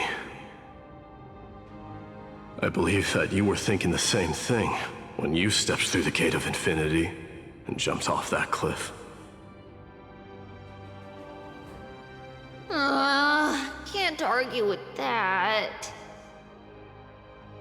In the current situation, this is the only path Akuma has left. Just do as I say. Split my soul into 5 pieces. Forge me an immortal vessel. Let the blade of strife hang forever overhead.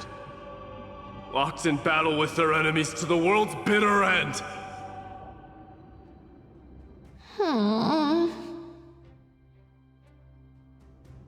There's no need to be sad, Lady Trebios. Haven't we already taken great strides towards that promised tomorrow? In this life, my people no longer have to drown in false guidance. Kremnos has washed the blood off its fate. Amphorius no longer needs a god named Strife. So let me shatter the former laws and turn the Lance of Fury back into a weapon that protects the world. We understand. By the way, can you do me another favor? The 7 sages from Grove of Epiphany are already en route. They'll arrive in waves to join the Resistance in a couple of days. Among them is a scholar named Anaxagoras.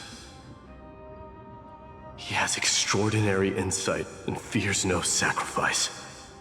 This soul-rending ceremony wasn't just my decision. It was his counsel. His wisdom will surely be the backbone of Amphoria's survival. Watch over him. Carry on this everlasting flame for me. Through Anaxagoras' ritual, the demigod of strife split his soul into 5. Courage, honor, tenacity, sacrifice, and reason. Each sealed in blood crystal and cast into battle. The people held a 10-day funeral to mourn their fallen god king. And through his sacrifice, humanity was granted 200 years of peace.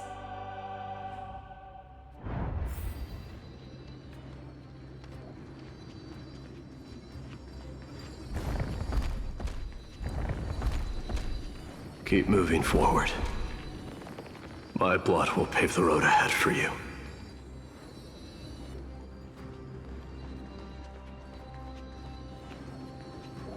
Keep moving forward, little Gray. See you tomorrow.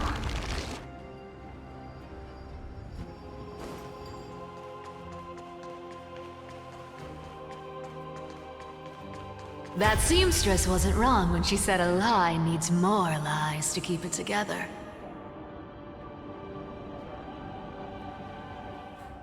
Reason and trickery. Never thought we'd be the pair to finish this final setup.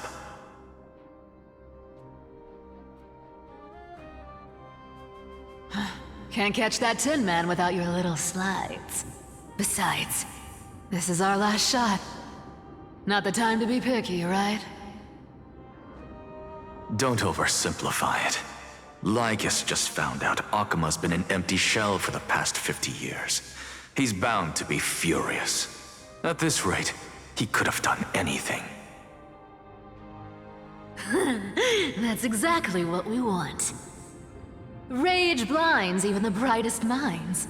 Doesn't matter how much of a genius he is, the principle still holds. Once he storms into the council and confronts me head-on. You trigger your alchemy with a boom and turn him into a caged beast. Easier said than done. You still have to pass yourself off as the deliverer without anyone catching on. And you really think a human alchemical array can bind a godlike being? That's just nonsense. What? Getting cold feet?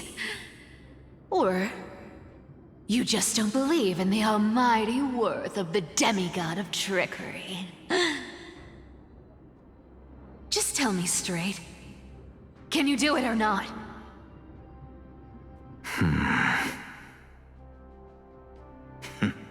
Of course I can. And it'll be child's play.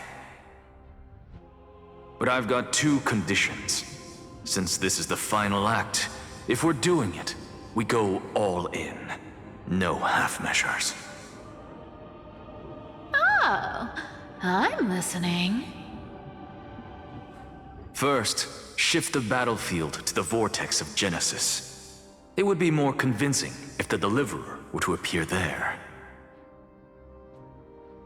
Besides, the vortex is cut off from the world. No place in Amphorius makes a better prison.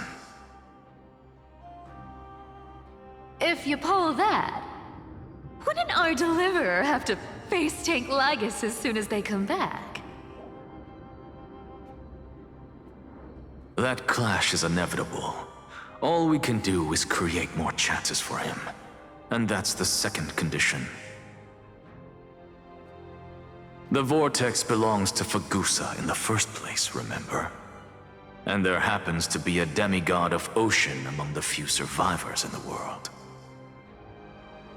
Loop Hycelan's in. Let her join the final act. I'll transmute myself into a Philosopher's Stone and embed myself into the formula. And when the time comes, she needs to shatter me and scatter that stone's ashes into the ocean within the vortex. I guess people weren't wrong when they said you're insane, Grove Boy.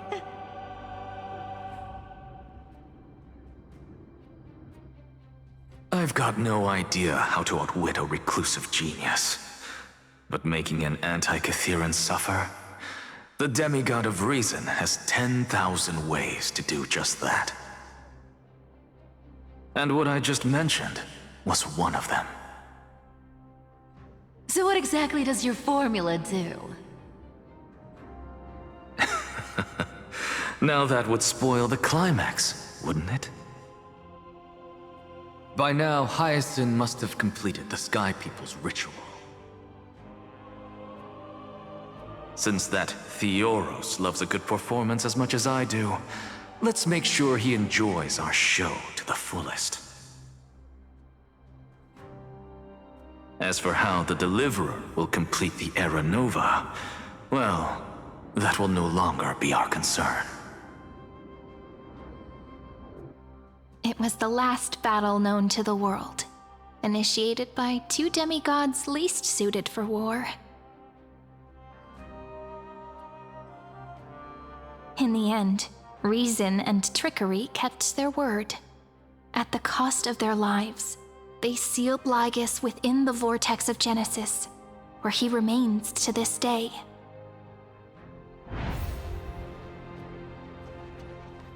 Go forth. Finish the greatness left undone. Quit overthinking! Just run! Keep running. That'll be enough.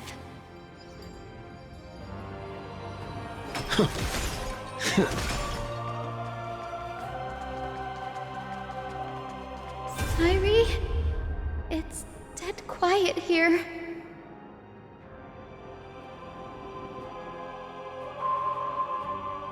Akuma will stand eternal. Miss Cypher's lie has crumbled after all.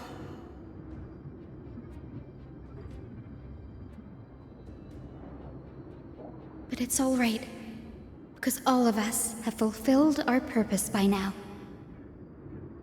When the Deliverer returns, no matter where he is, sky will turn clear, and a rainbow bridge will rise, carrying him to the final battleground. Cyree, this arduous relay is finally nearing its end. Now, I'm passing the final baton of fate to you. okay?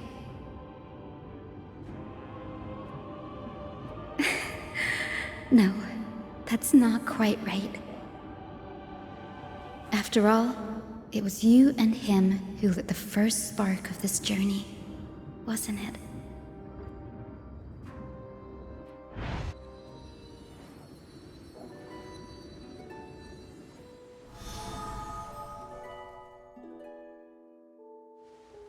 I'll tell you the story of this 1,000-year journey. That way, it won't just be my memories alone. And I'll share the moments I spent with you with everyone. That way, the path we walked becomes a memory shared by all.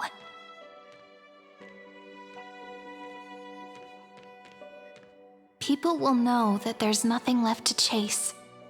Amphorius has already welcomed the dawn foretold in prophecy.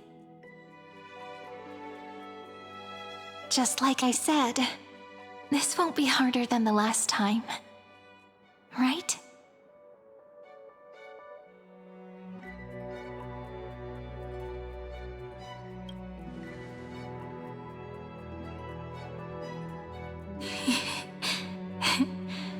I wonder what kind of expression you're wearing right now. Probably the same as always. Calm, resolute, and brimming with confidence. If I have the chance, I'd love to see it again.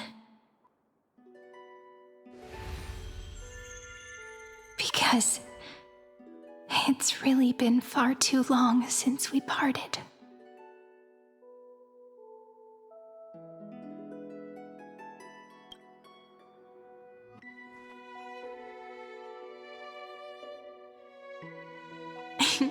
Someone as sharp as you must have realized by now that this isn't reality, but a maze of time.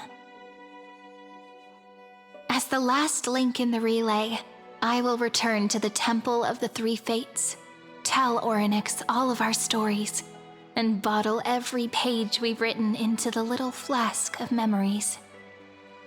And then, may it set sail in peace, drift down the river of time along with the core flame of world-bearing, reach your side, and lead you back to Amphorius.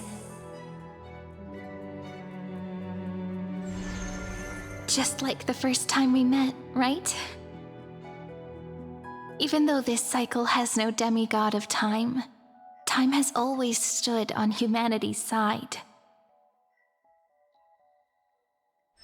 This is the only way to make sure that the Era Nova won't happen before you return.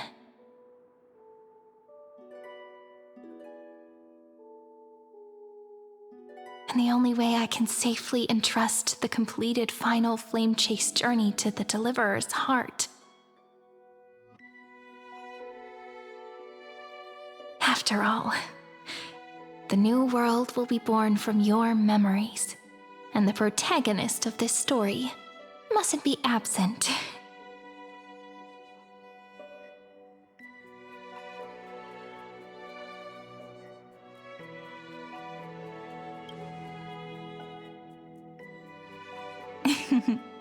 I believe you will never let us down, just like always. Do you remember when Finan sent us back to the beginning? When you and I got separated? But in the end, I returned to you, carrying all that we've been through. That's what memory is. It may wear down and fade in the river of time, but it never truly leaves. When that hidden corner of the heart is stirred, the past returns even more beautiful than before. So don't worry. Let the 33,550,337th Flame Chase journey become part of you too. I've gotten a lot better at it with the experience from the last time. Next, you will head to Styxia and find the Vortex's entrance guarded by the demigod of ocean before charging toward the final battlefield.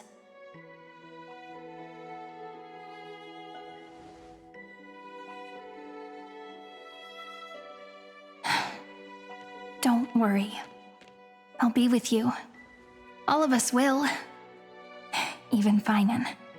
We'll stand with the Deliverer.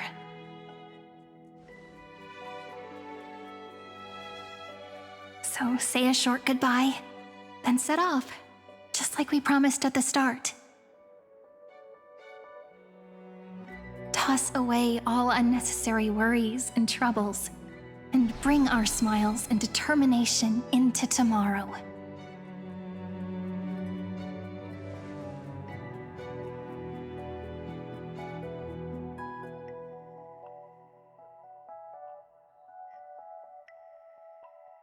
The last baton. I wonder how long you'll have to wait before passing it on to him. No matter how long it takes, it's okay. Waiting is what I do best. After all, it took 33 million cycles for him to arrive in our world. What's a few moments more?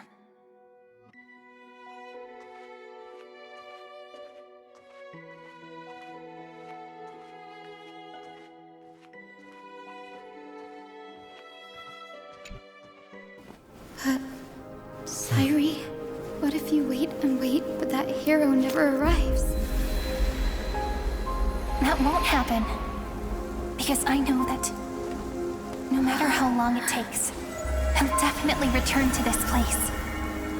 We can't let him down.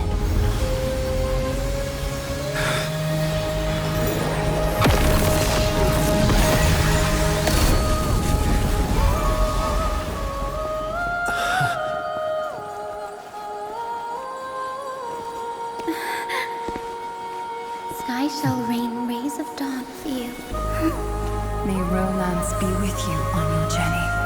And reason grant you enlightenment. Let strife bestow you with inspiration. Trickery ensure your success. Allow death to protect your soul. And at last, let passage point the way forward. While time will remember the Trailblazer's journey.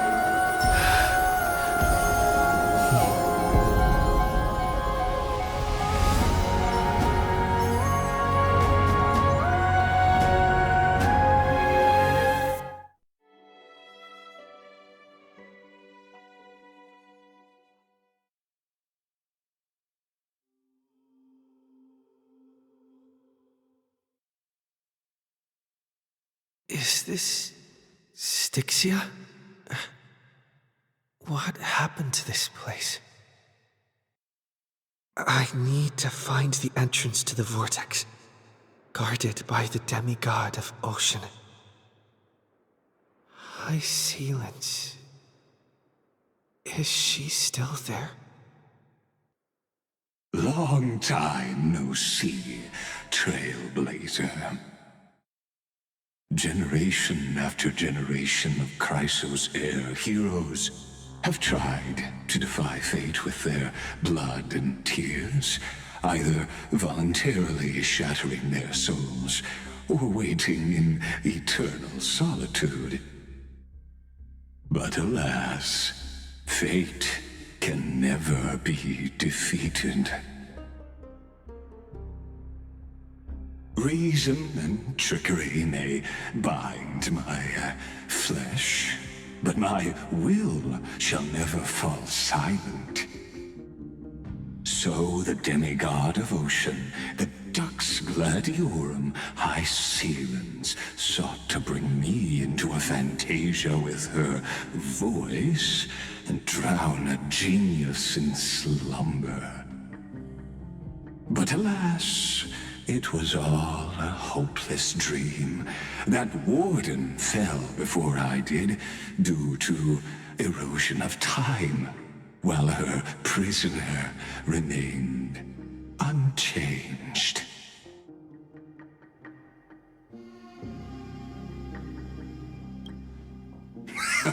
True, I can't leave this place, but what of it? You should have heard of this fable.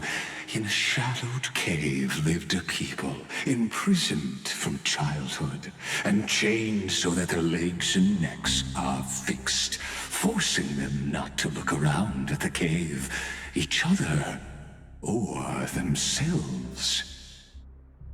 Behind them is a fire, and before them loomed the stone wall of the cave. The flames cast shadows, while the rocky surface threw back echoes. To them, that false play is the whole world.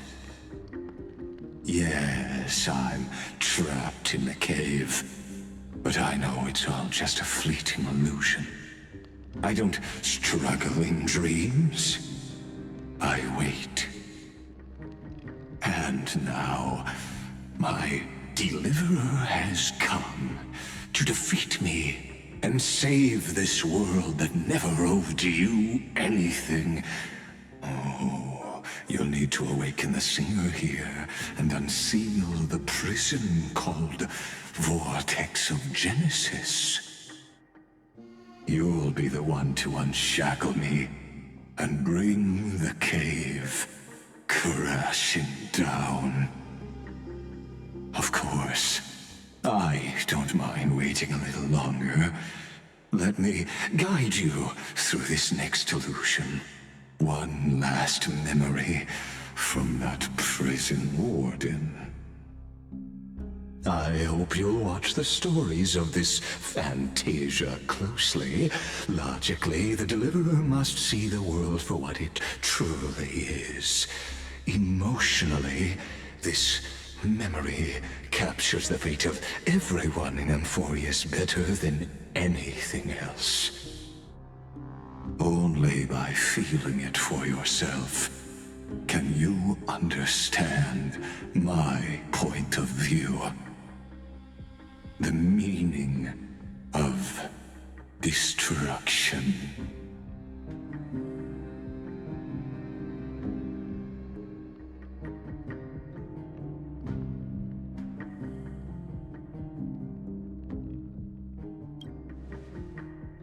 To your unshakable resolve, I salute you.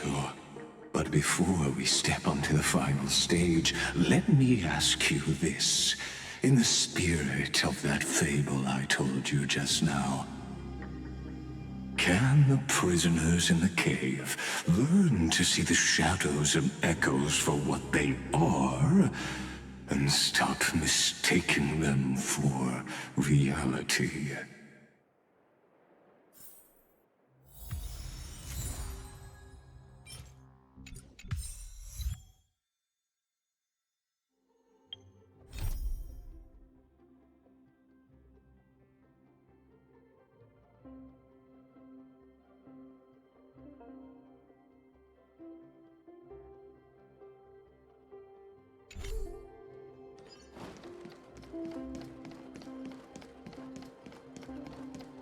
Look, the fire projects the face from her memories.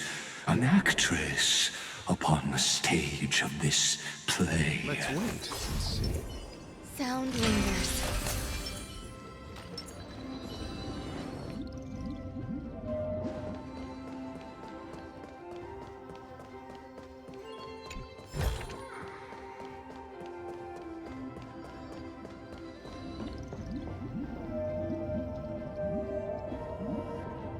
The dark tides flood the sea, and our kingdom teeters on the edge.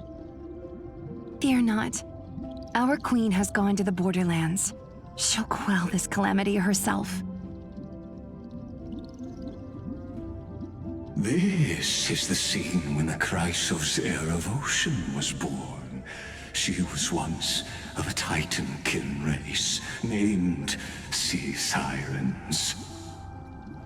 At that time, Kozlana had suppressed the Black Tide's rise, but he was unable to remove Iron Tomb from its roots. The Black Tide still roiled in the depths of the world, and the kingdom of Sea Sirens was the first to face the destruction head-on. Listen, I heard Electra's voice. She's calling to us. Let's go. Her voice carries the queen's command.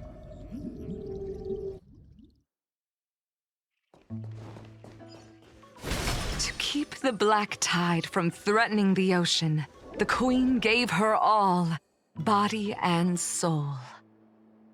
Born of the queen's chalice, she bore the deepest blessings and inherited supreme divine power.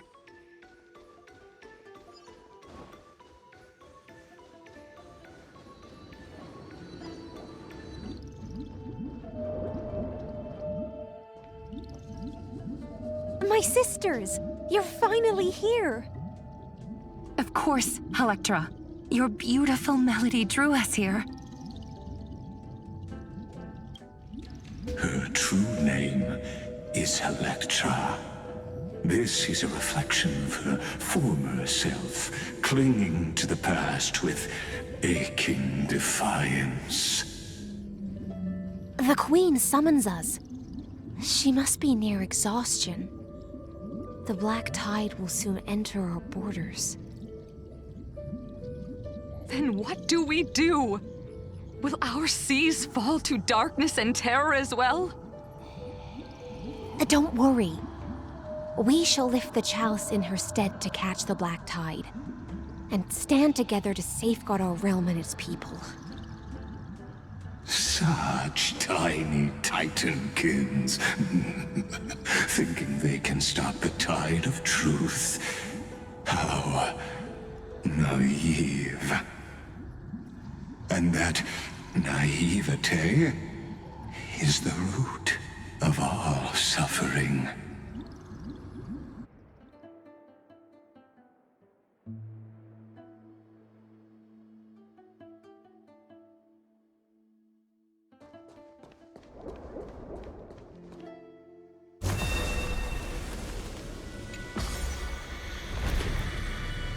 The Queen's palace lies just ahead.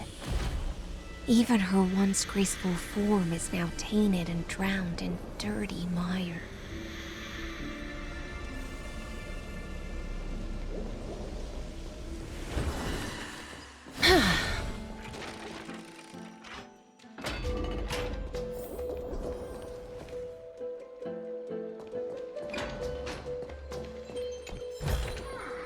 I want to make something with it. But what to make?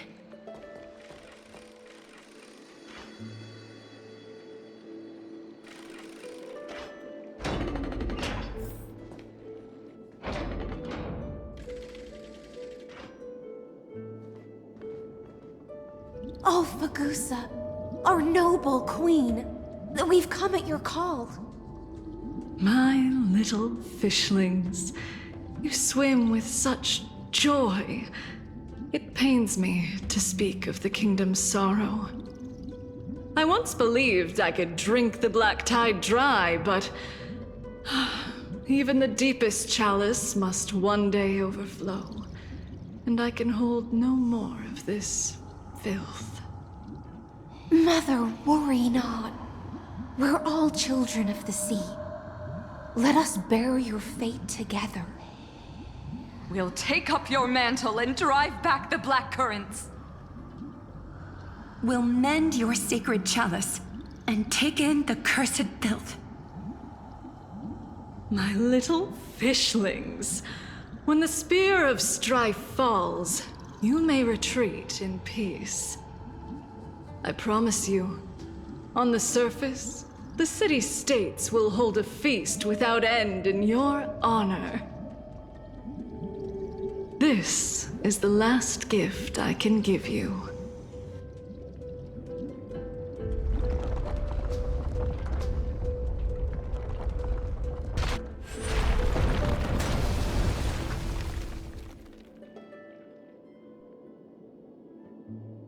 Fagusa sank into the abyss. With the chalice shattered, their intoxication spilled into the black tide, birthing the first madness in Amphorius. Sea sirens followed one after another, hunting for the Titan's fragments, until their flesh decayed and their bones crumbled, all for the promised final feast. Keep watching, but tread carefully, for the stage ahead is crumbling with age. Just like her shattered fate.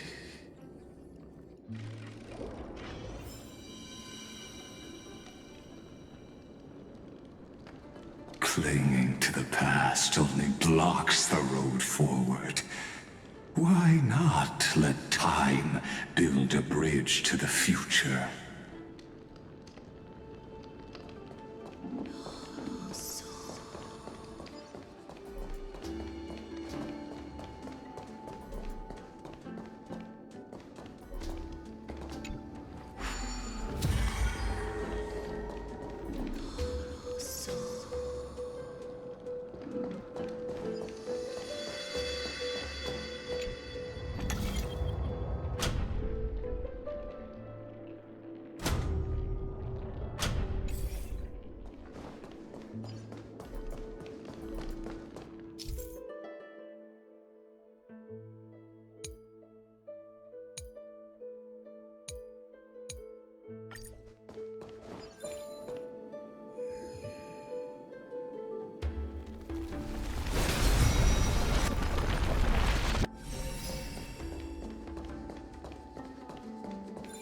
Your wisdom far surpasses even the bounds of reason's model.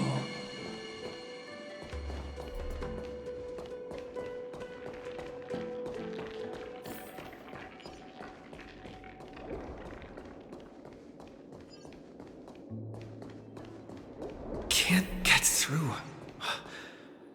Looks like I'll need the miracle orb nearby.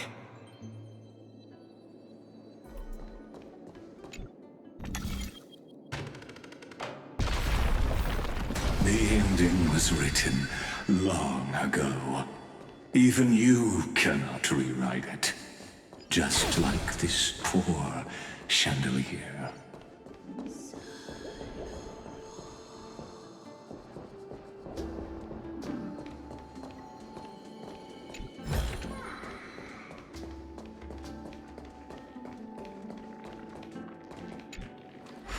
Electra! The fiends have gnawed my tail. I can no longer swim to the far seas. Electra! The black sludge has soaked my fins. I can't dance with you anymore.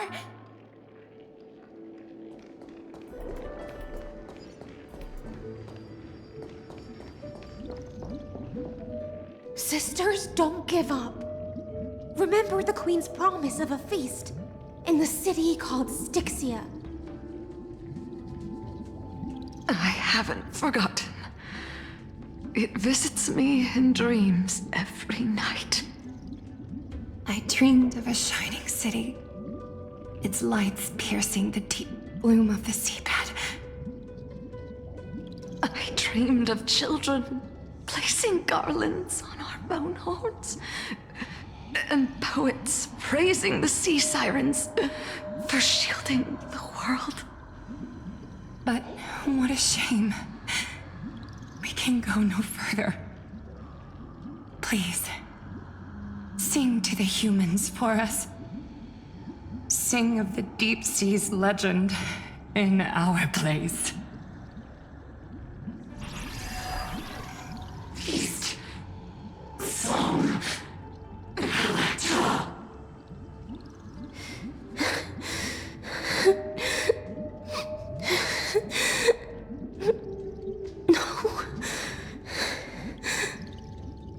The sea sirens were tainted by the destruction. Their flesh rotted away. They became the black tide creatures of this cycle. Farewell, sisters. I'll finish this last task,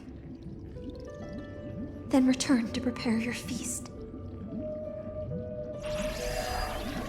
And so, only one sea siren remained among the sea floor. High sealands, swimming alone through the seas, burying her kin, and searching for the fragments of the chalice of plenty. Though most of that journey was in vain, Why not use the power of time to leap ahead toward the journey's end? To reach the spirit basin, I'll need to call upon the power of the chrono vessel.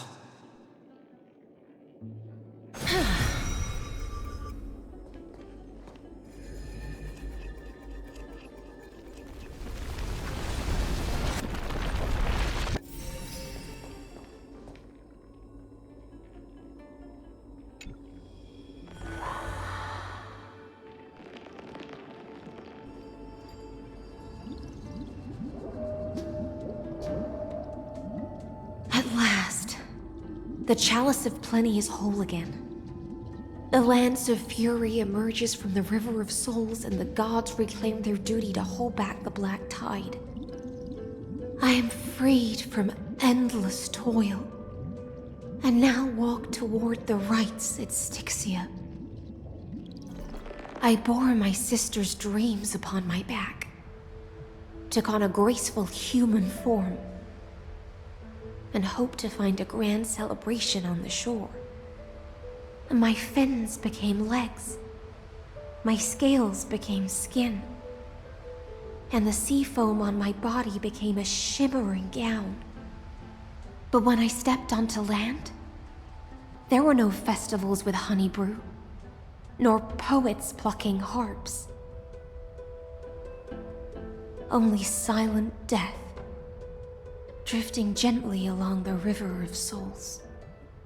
When she fulfilled her wish, she only found Styxia to have already repeated the mistakes of previous cycles and was swallowed by death. Hopes and promises are nothing but the foam of dreams. I am a sea siren, a vessel born to contain the tides.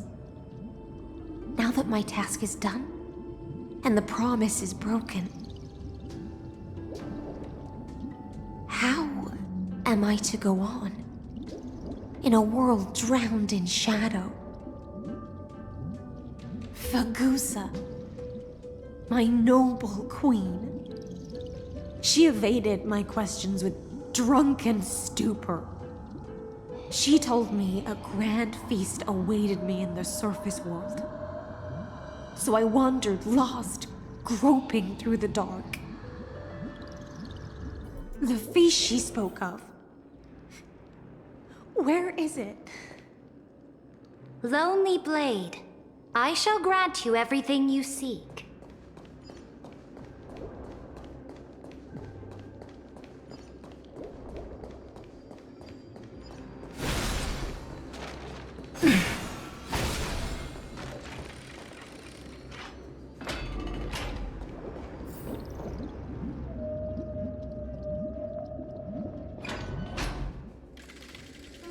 After wandering the surface for ages, the lost sea siren met her future conspirator. You quelled the wars alone and forced strife into retreat. This swordfish that commands thousands of legions, whom does she serve?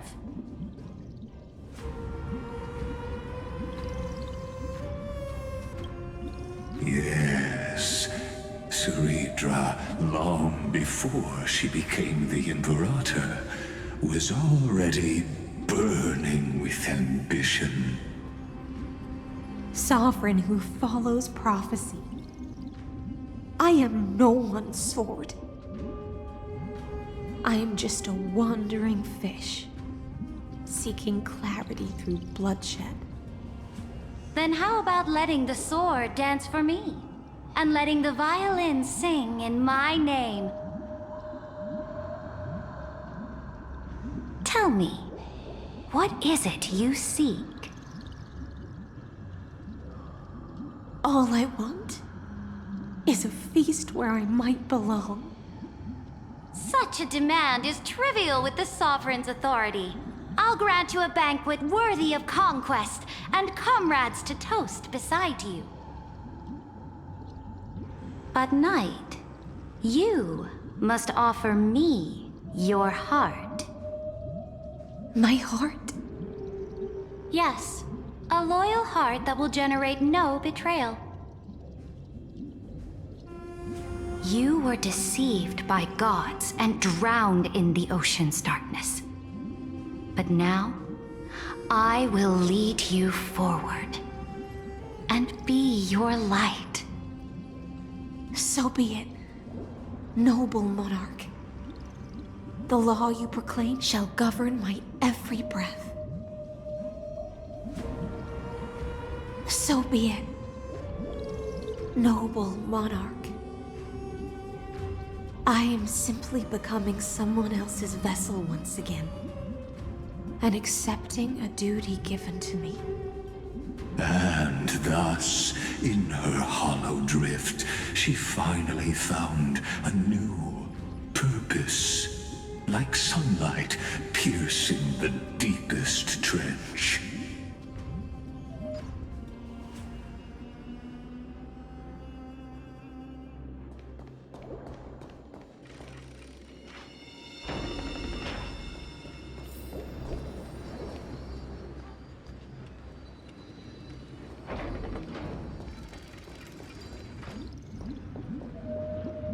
Noble monarch, I've cleansed the foulness from the road as you commanded. My blade, you've helped me ascend and take the crown. Ask, and you shall have your reward. What I desire is the same as before. A feast. Look, I've prepared you a grand banquet. The finest honey brew and tributes await. Fish are drawn to light by nature, for the deep sea knows only gloom. Now I found a flame. It may scald and burn, but it's the only light. Come, let us join the feast. Perhaps the path forward lies hidden among the revelry.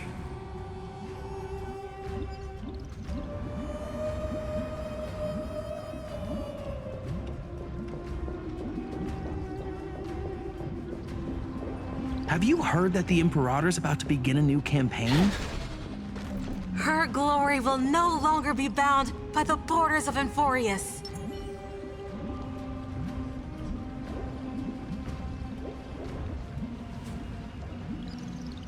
My faithful subjects, tonight's feast is not just for the past. It's a toast to the future! Born from our golden blood is an unstoppable colossus. Our iron beast to trample the universe! Great monarch. I've heard the universe teems with great threats.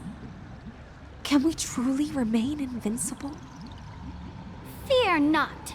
Before the troops of the destruction, such rabble is no more than cosmic dust. Surely there's a planet draped in oceans out there in the stars. Once I claim it, it shall be yours to rule.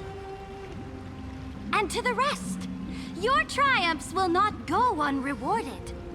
I promise you a new age, free of fear.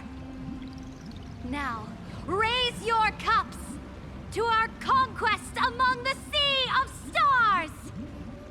Sea of Stars! Sea of Stars! Conquest among the Sea of Stars. What a grand vision. Yet, to the Siren Knight, only feasts still stir her heart. Come now, join me. Witness the end of this futile dream. Where's the way out of this illusion? Come quick!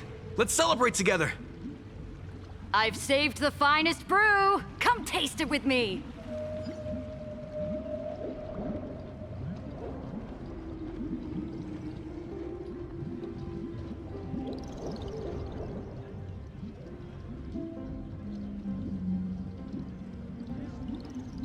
Noble knight, you are truly a blazing spark.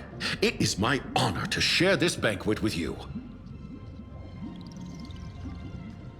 Noble knight, you have earned victory with your blade, and you have every reason to revel in this moment of triumph. Let me pour you a glass of honey brew. Noble knight, with the sovereign now enthroned, this triumph is yours as much as hers. Let me raise a toast to you. Noble knight, your strength is boundless.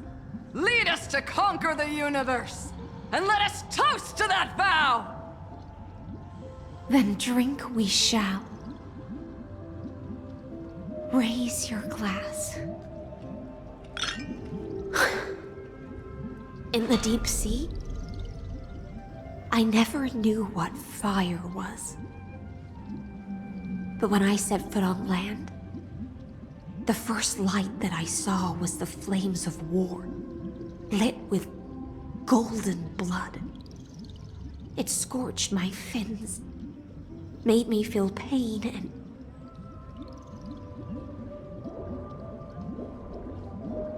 ignited an unprecedented hunger. A hunger that flickers in every hero's heart. So bright, yet so blinding. Look! The monarch herself has taken her seat! Hear that? The court sings her praises! Come! Join us and praise her glory!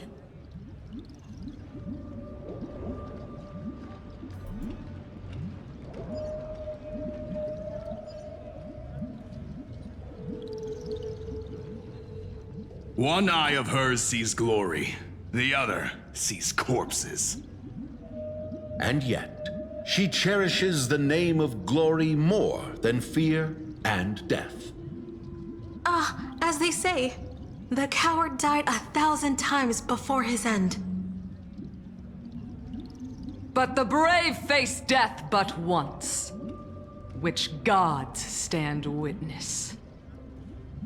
On the eve of war, we sang our hymns and set our sights to sail beyond the stars.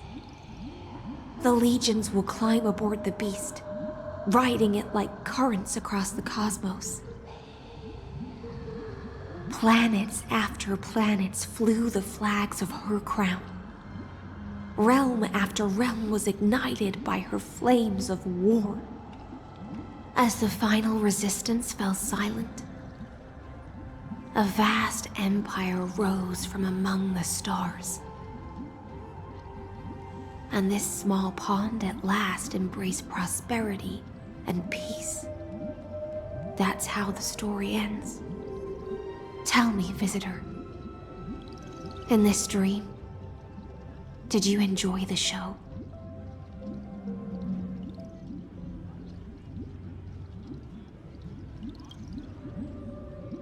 Not sure which way to swim? It's okay. It's time for me to wake up from this drunken dream.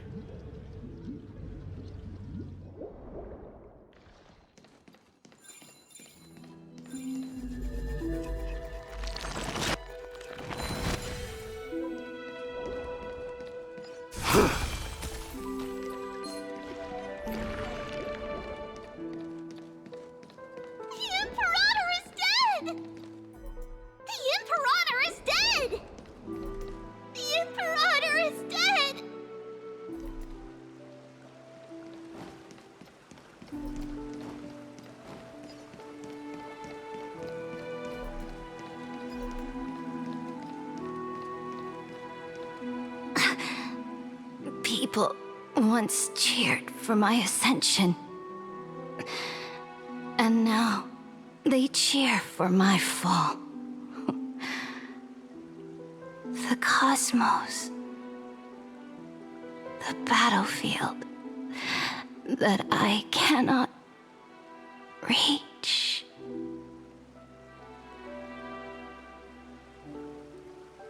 Before the Sovereign's conquest reached its end, Her life and ambition had already been swallowed by the deep sea. This is the true ending. Her grand designs torn apart by the blade. Her regal robe soaked in golden blood. And the one who struck her down? The one who struck her down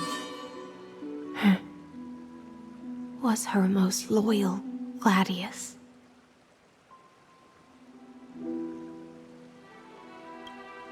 I don't need to explain myself.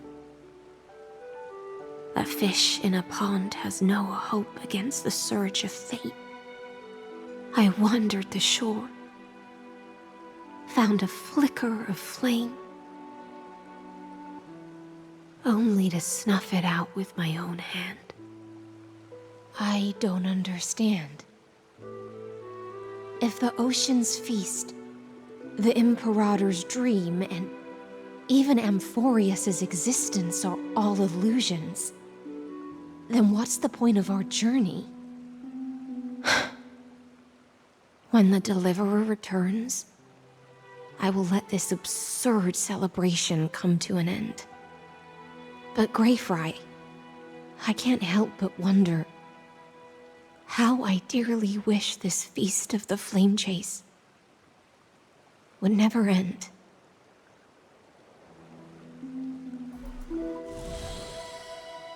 It seems she sensed your presence. The Fantasia's foundation is starting to crack. Let's return to the prologue. Remember the allegory of the cave? Can the prisoners in the cave learn to see the shadows and echoes for what they are and stop mistaking them for reality? As you've seen, when she cast off her chains, finally turned to look around, and moved her legs, her reward was nothing but searing pain. The light will blind her, for the fire behind her had never once actually touched her eyes. Her legs will buckle beneath her, for she had never learned to walk forward. And so she fell into infinite confusion and fear, and came to firmly believe that the shadows and echoes were the real world. But we in the cosmos, are we truly any wiser than she was?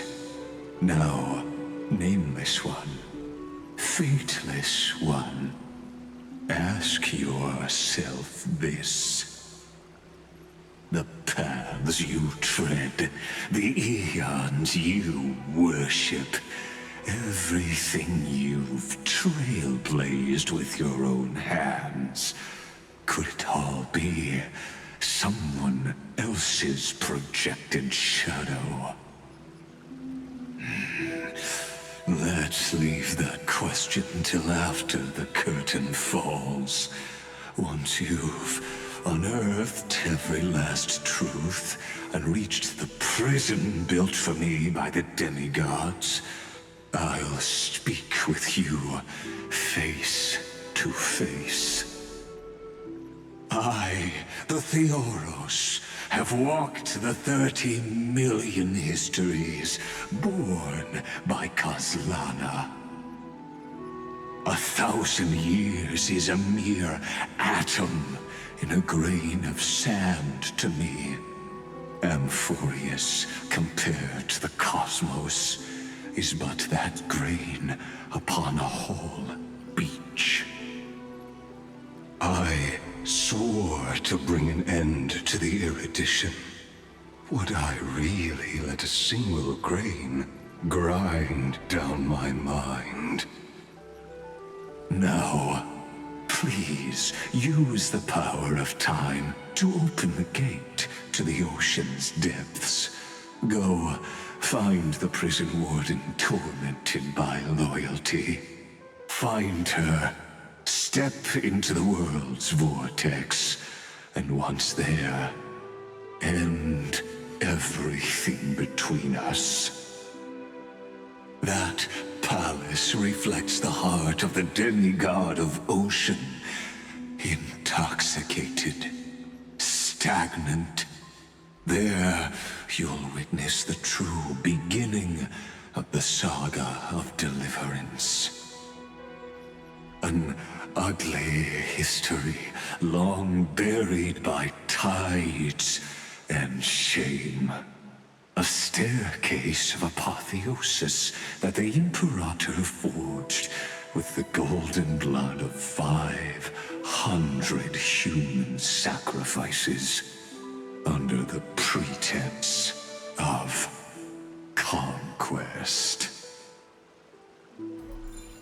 I'll wait for you at the heart of the world. But to reach the place, you must find the... Beyond this door lies the path to the vortex of Genesis.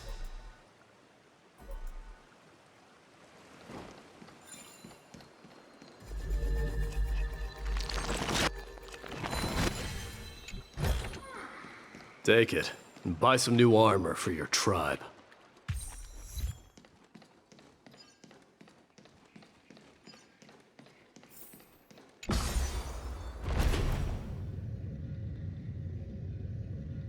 Now step away from this false banquet. And then onto that bloody stage.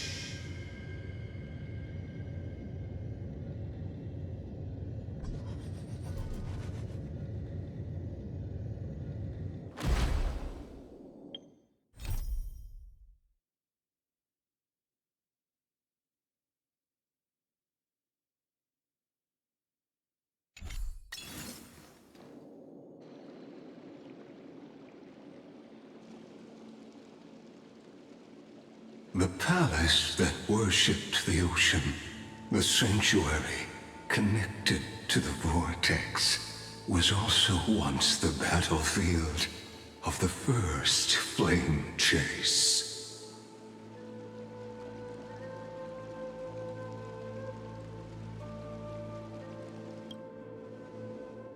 Her exuberant song halted the passage of time in this place, imprisoning my body and shielding my soul from deterioration.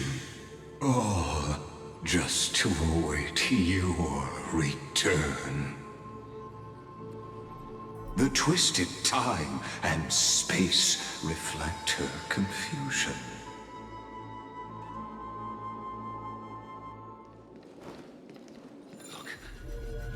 It's the Deliverer! And so, the Imperator's crimes were veiled.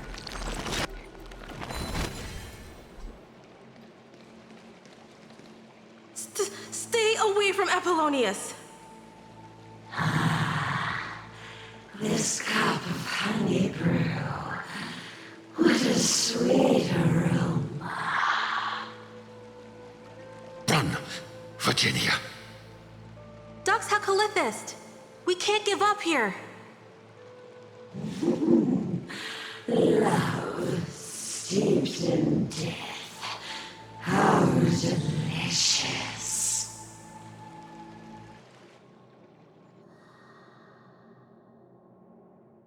Repay. Sadly, all you see is a remnant of history.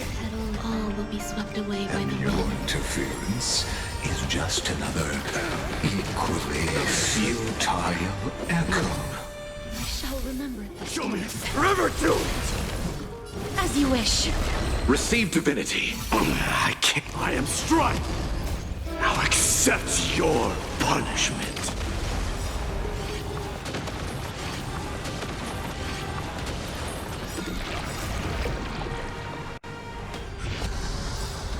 The dead return!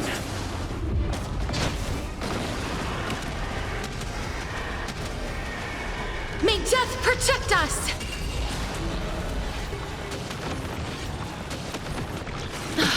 Nothing major. Wilt here. Bloom. Burn it all. Apollonius, look. I chased the enemy away. But I think I can't go any further. I'm sorry, Virginia, for letting you. It's okay. I'm glad to die by your side. Ah, such an ironic twist of fate. Even as the foundation of the world crumbles, the heartless Imperator still made the same decision she did in the past 30 million cycles. During the first Flame Chase journey, the Flame Chase Legion stormed Styxia. Tens of thousands of sea sirens surged from the River of Souls, crashing toward the heroes like a tidal wave. The hell before you is the recreation of that very battle. Apollonius, look. I chased the enemy away.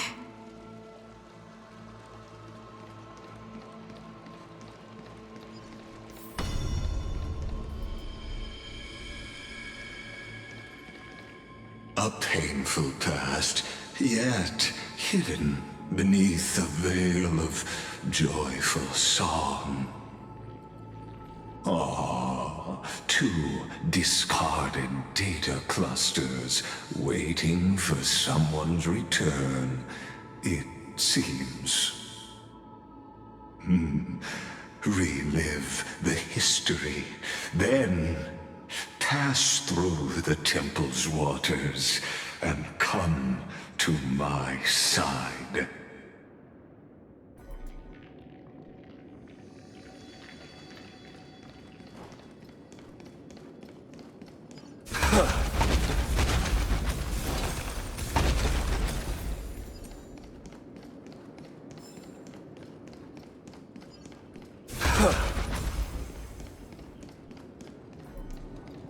Isn't that the Deliverer? He finally made it!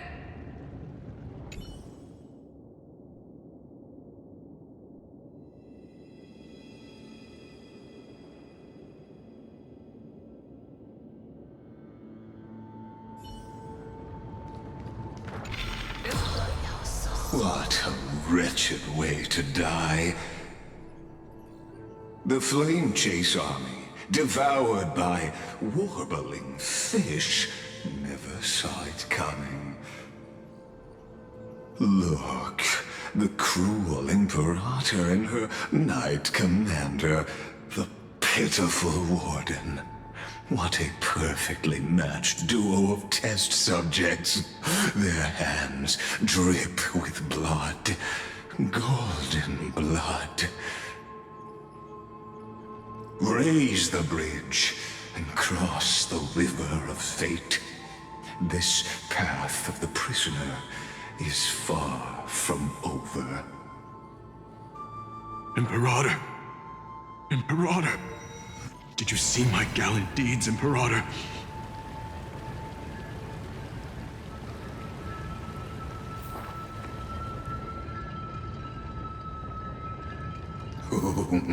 A sovereign and the sword at her side. There are countless counterparts across the cosmos. Most of their stories end in tragedy.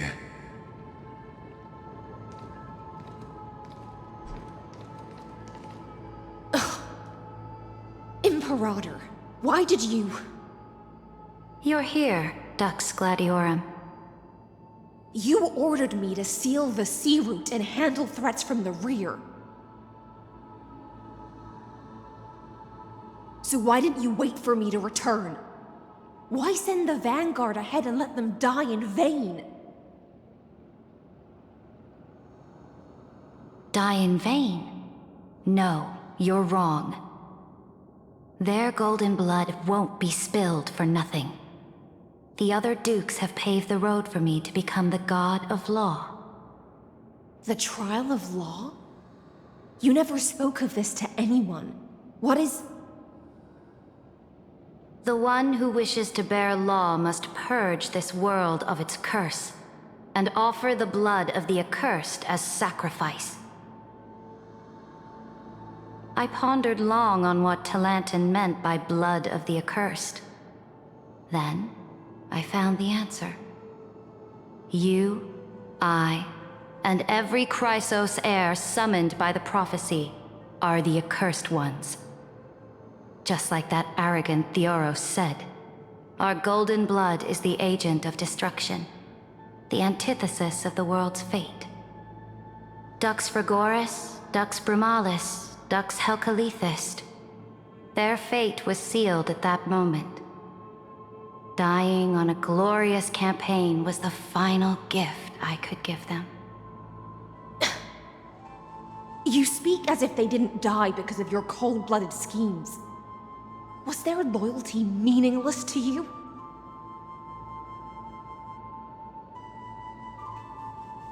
Losses are a constant on the flame chase journey, among which even life itself holds little value.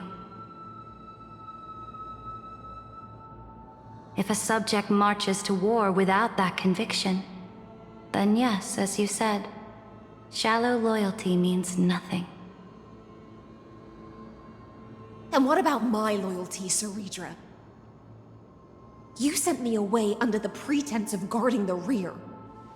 Was there any shred of humanity left in you? Because you still have a duty no one else can bear. Only you can uphold Fagoos's divine authority. The choice is yours now. Cast off the chains of loyalty and drive those blades through my heart. Or stand with me and sever the ocean's last breath. If you no longer share my vision or believe in the new law I seek to weave for Amphorius, then go on and end me. The Imperator of Amphorius may be ruthless and cruel, but never a liar. When I say life itself holds little value, know this. I am ready to sacrifice everything for the ambition to conquer the Sea of Stars. Now you've seen it. The brutal Imperator was willing to spill the blood of 500 heroes to complete the trial of law. As for my poor warden, her suffering had only just begun.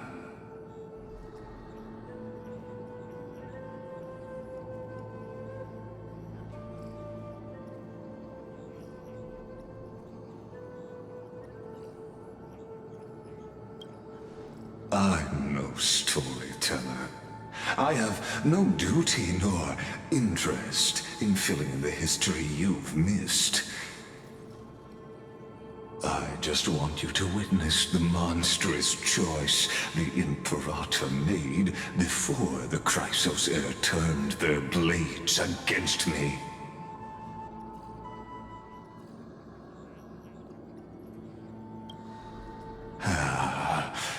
I gave up on using words to solve conflicts 2,000 years ago.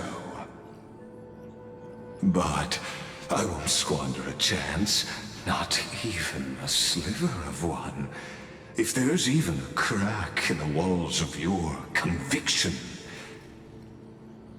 then my victory is already assured. Now that the past is settled, let's turn the page and bring time back to the present. And dive deeper still, until we reach the very bottom of the abyss.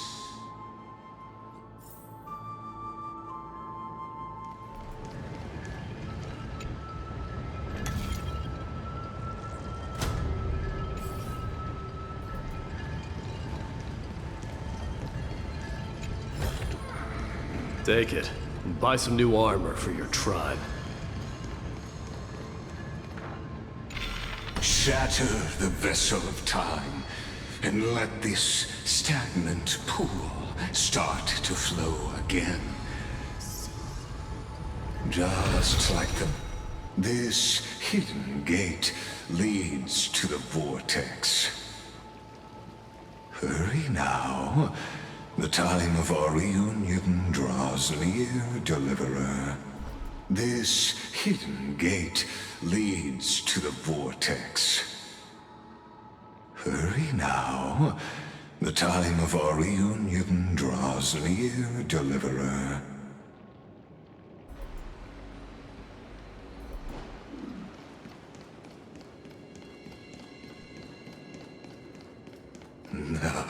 This cruel journey will reach its end at long last.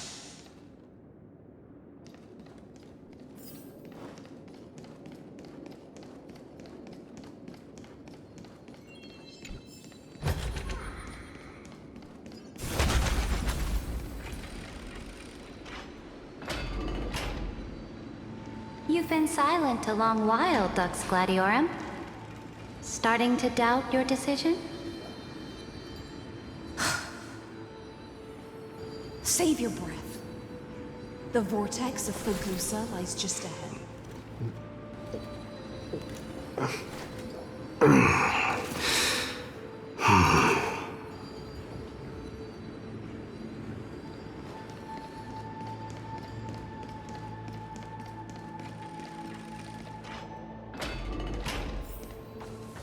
After the trial, there's nothing left between us.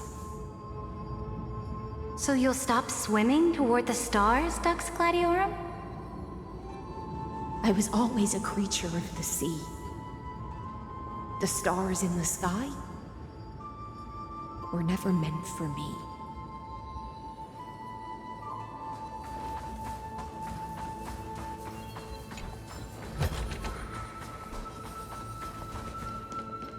No. Look, a gravestone. But whose name does it bear?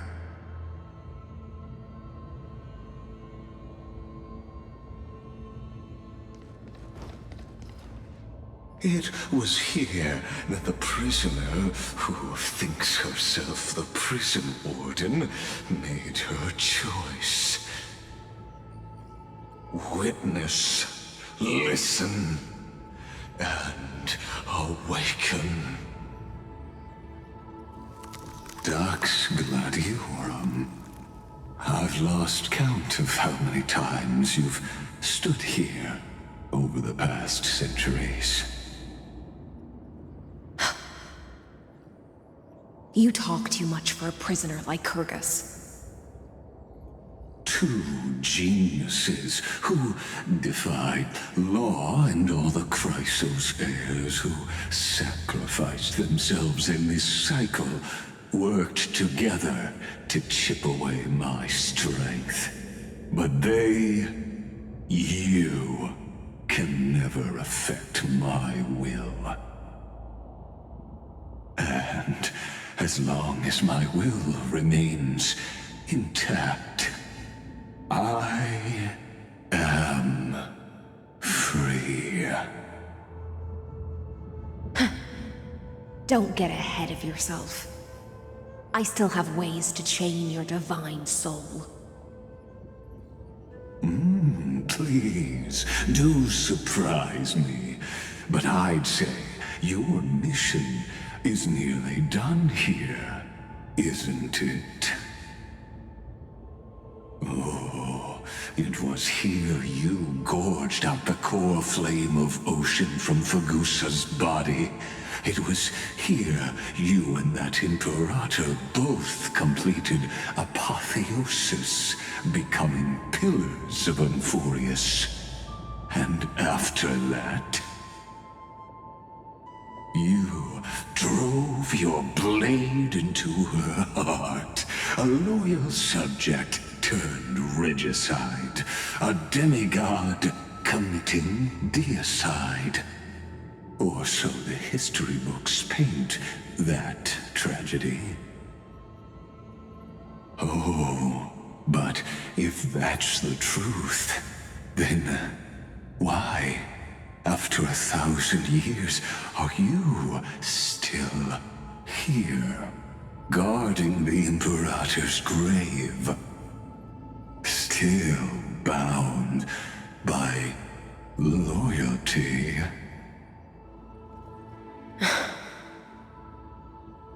Come to think of it, perhaps I'm not the only one imprisoned here. Your calm does stir the rage in me. As if the one paying the price here isn't you, but us. The ones who lost everything. That's only because I've waited 13 million lifetimes for my vision to be realized. Countless millennia. Loneliness never once showed me its fatal side. In fact, for a prisoner of the cave, it's more like an old friend. One that helps me think. But you're different, Dux Gladiorum. Loneliness has crept from the silent depths, sinking its claws into your mind. Bit by bit, it's peeling you apart. Will you regress into one of those lost mad sirens? Oh, what a shame that would be. You're right, Lycurgus. Loyalty, curse, the fall of my kin, and this endless waiting.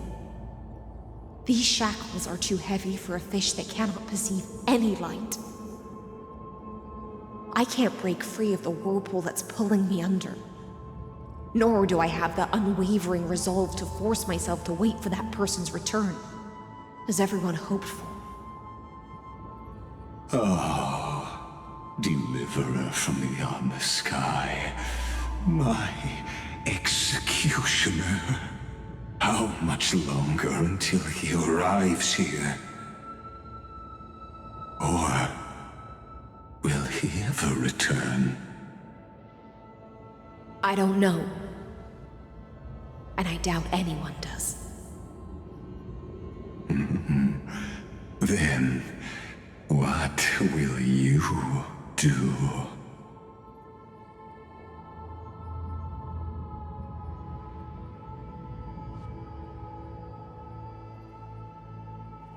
Saridra. This will be the last time I carry out your decree.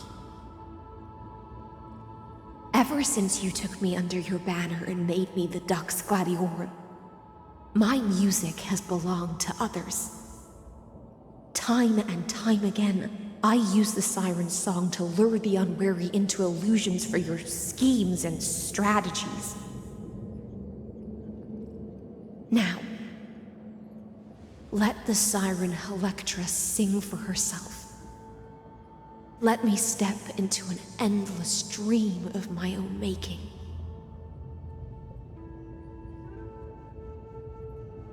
Oh, great ocean. I offer you the rest of my clarity and my freedom, in exchange for the strength to stand against the nihility and honor the sacrifices of the fallen heroes.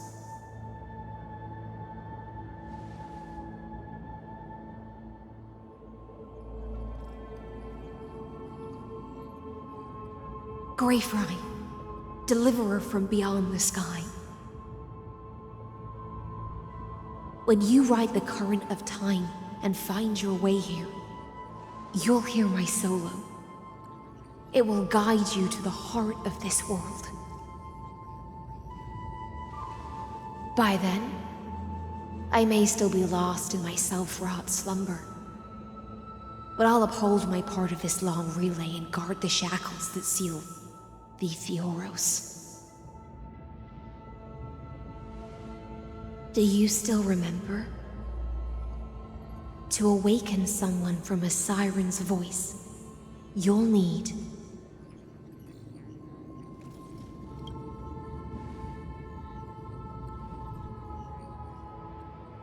the gift I once gave you. May you still have it when the time comes.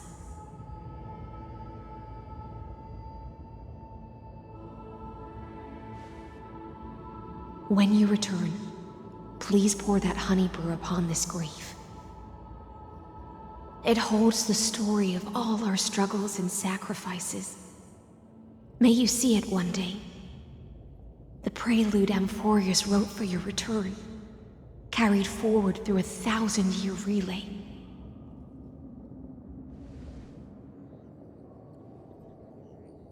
When your mourning ends, I'll likely wake from my dream as well.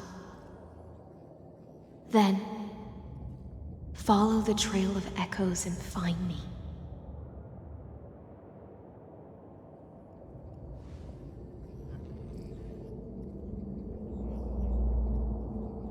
And together, we'll bring judgment upon the sinner who defiled the erudition.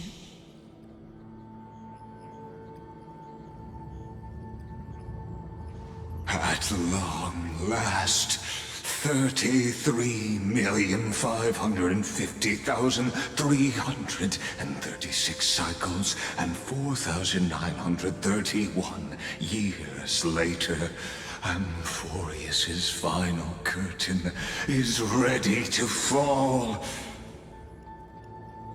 The shadows within the cave gave everything. Yet all they did was mimic life outside its walls. A futile effort steeped in sorrow. Enough! They were no shadows. Everything they did shattered the darkness of this cave and unearthed the core flame of Trailblaze. And now, with that core flame, I'll light the dawn of Amphorius!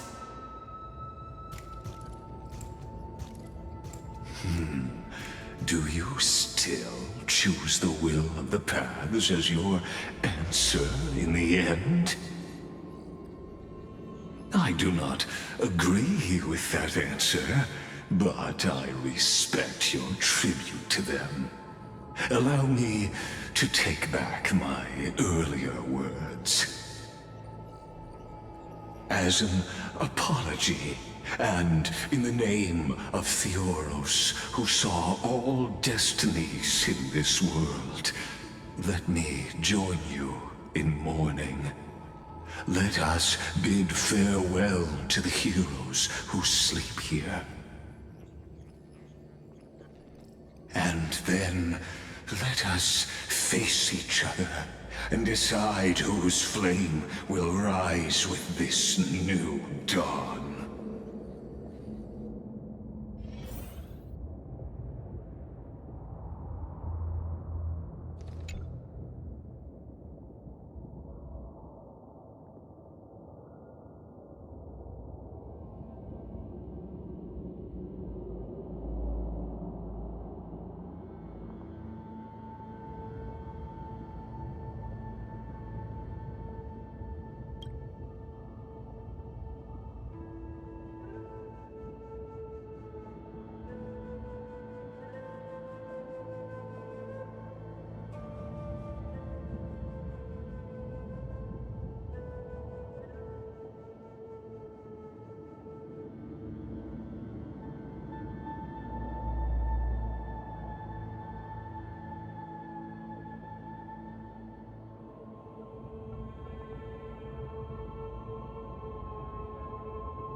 To Virginia, Apollonius, Seneca, Libinus, and Ceridra. Through a brutal sacrifice, they lit the stars of law in this world, propelling Amphorius's fate forward. In the shimmering mirage of illusion, they entrusted their dreams to ride among the stars, to the hero yet to come.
To Aglaia, Trebios, Mightymos, Castorus, Anaxagoras, Cyphera,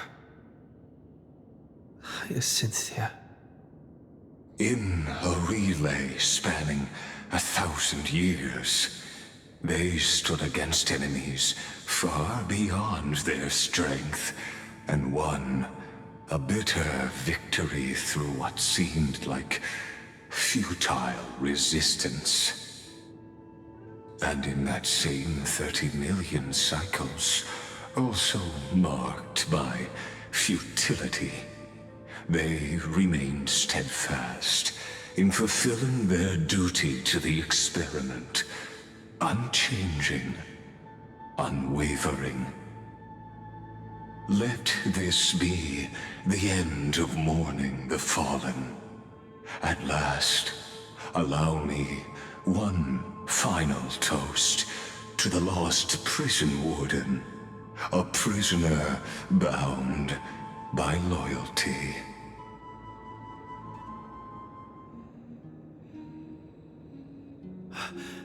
That voice... could it be?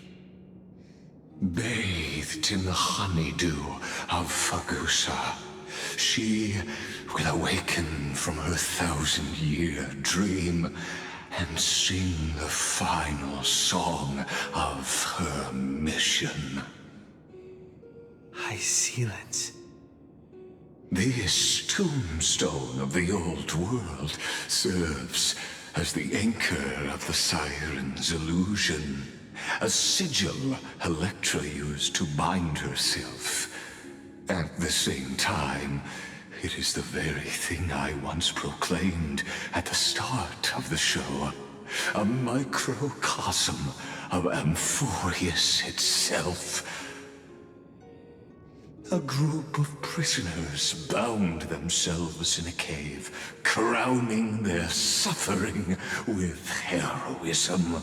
An epic staged with shadows and echoes. Now, destroy it. End the illusion. The Theoros will take his leave for now. And when next we meet, that shall be the moment that decides the fate of Amphorius and the entire cosmos. The prison warden's dream is nearly over, and the prisoner will soon be freed. To the final execution ground, where I shall be executed, or be the executioner.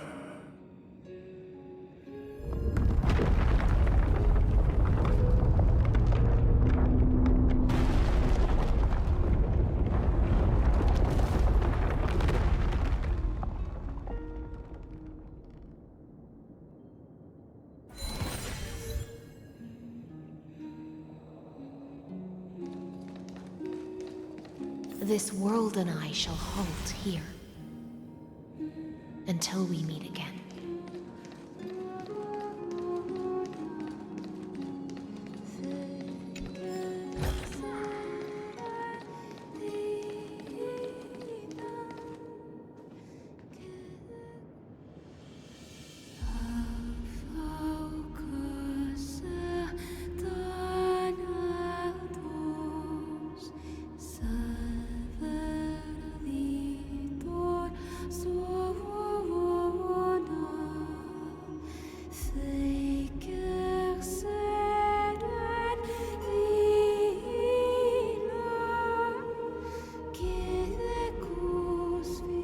The last demigod.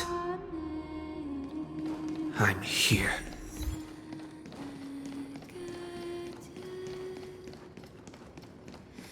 Go forth for the hopes of humankind. Go forth for the duty of deliverance.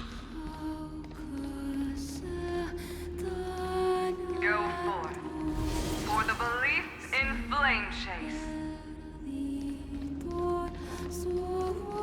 Go forth for the golden blood's glory.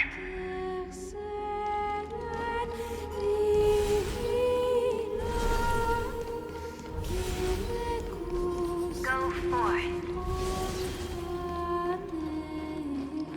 Let's wait and see. Sound lingers.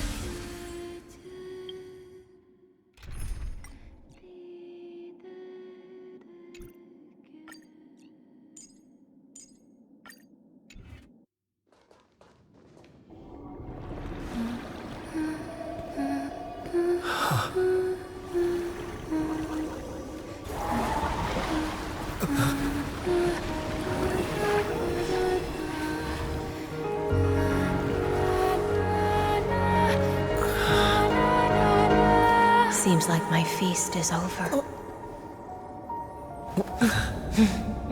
It's now your turn to perform.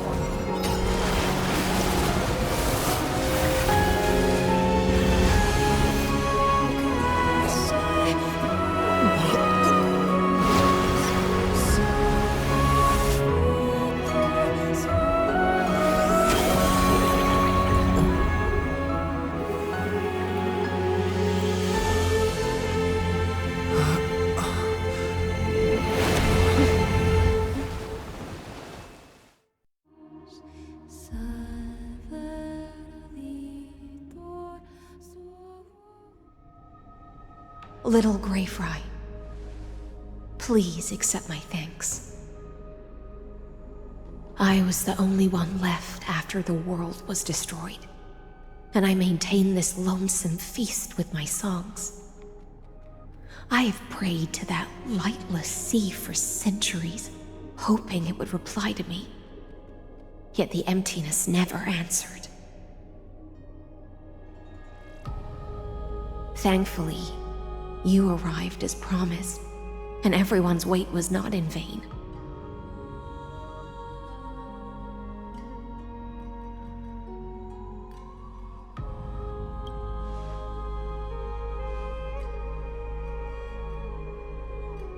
Thank you, final audience of mine. This is probably the last praise I'll ever hear in my life. Now, you and I will walk towards the end of this world. The heroes have waited for this moment for far too long. Let us use our blades to testify our resolve.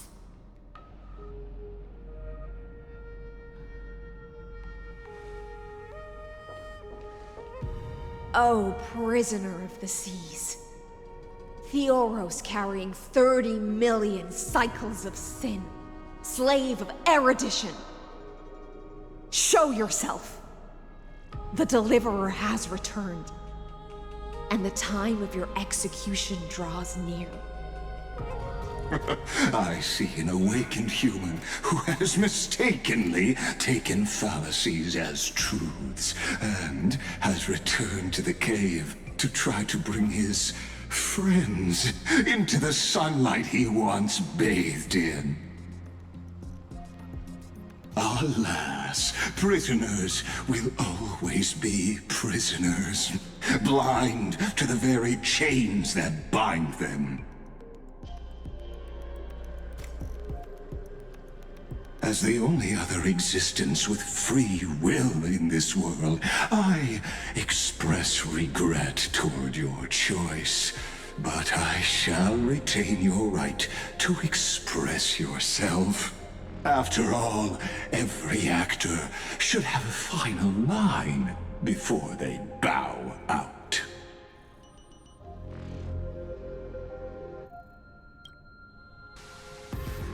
Trust me, this will be the final scene. The last dusk this world will ever see shall become the climax that decides the fate of the cosmos. What an appropriate end. My cognition resides in the exomyth. It is pointless to defeat my avatar, projected into the experiment. My body is the shadow cast on the wall by the fire, and my words are lingering echoes within the cave. How can a character in the play fight against the audience? Kaslana failed.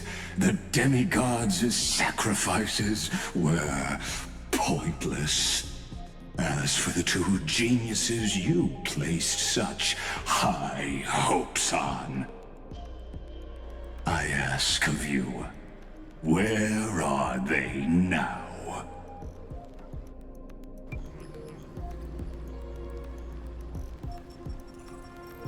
Confusion and epiphany always go hand in hand. That's particularly true for geniuses. You must be very confused about why you could not gain a straightforward victory in a world constructed by an ordinary Intellitron. An ordinary Intellitron? Cut the pretense, Senior Society member. We've torn off your meticulous mask and figured out Amphorius' true form. It's part of the primordial prototype machine, the first scepter ever created. In other words, a detached part of Noos's divine corpus. That's why it has the potential to destroy erudition. As for who would be able to control the Aeonic system to rewrite knowledge, only one person has ever managed such a feat. You better have an explanation for the Society. We want an actual answer, not another prolonged metaphor to cover up the truth.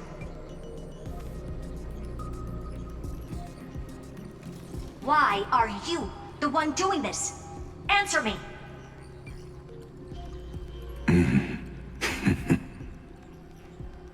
Since things have reached this point, I'll give you two irrational answer, purely as a courtesy to posterity.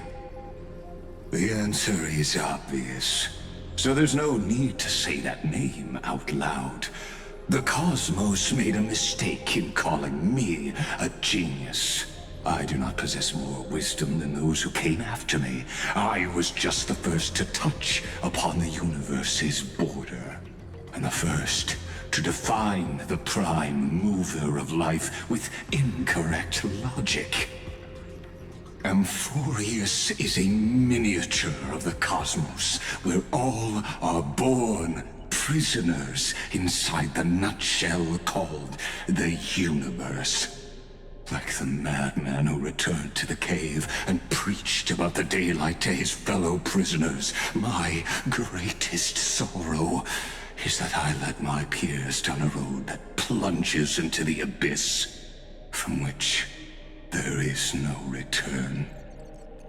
I led them into a lightless cage called paths. I created a mechanical guard that even I cannot control, and then they became an unparalleled nightmare through their endless extrapolations and evolutions. They bore the name of erudition, yet they tried to define the known and to seal off all possibilities. No new rules were ever born after their ascension, and humanity will forever be shackled within the cave known as eons.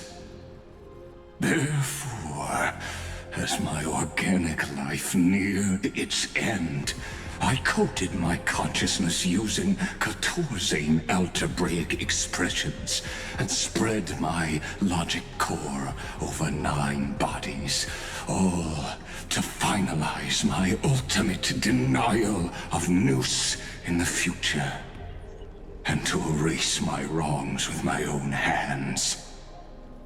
As for Lycurgus, he is only one of these 9 vessels. What an astounding strength of will. As a fellow pathstrider of erudition, I fully understand your obsession with seeking the truth. Therefore, you surely see it. You cannot possibly stand up to me in this algebraic world sharing its origin with Nous. However, I hereby speak for all sentient life forms. We will never allow such a cruel atrocity to occur. You can pile on your metaphors mountain high, but they won't change the act you're committing. The Iron Tomb out there in the cosmos is still a technical beta version, and yet it's already powerful enough to corrupt the life logic of all inorganic worlds.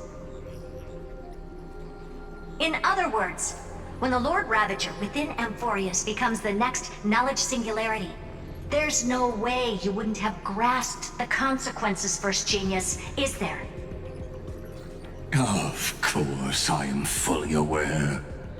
I don't mind answering you one last time, before I thoroughly exile you from this world.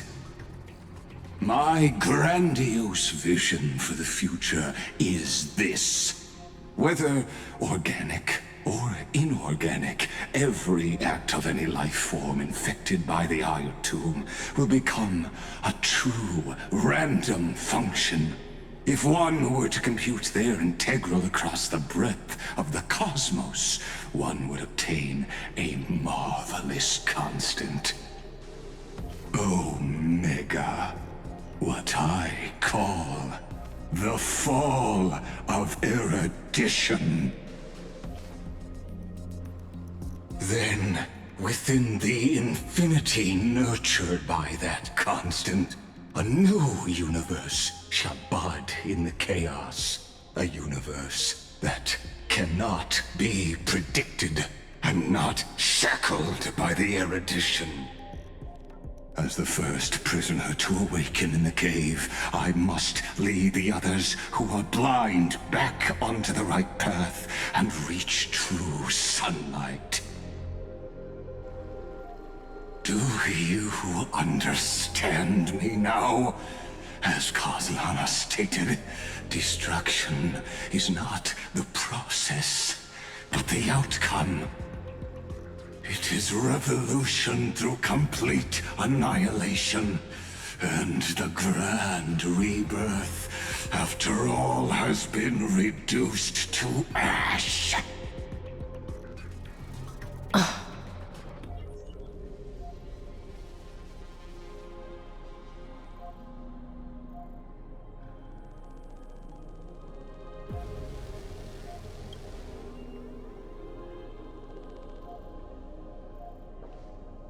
The Amphorians already answered long ago. Be it as tiny fish destined to be swallowed, or as a giant whale poised for a magnificent descent.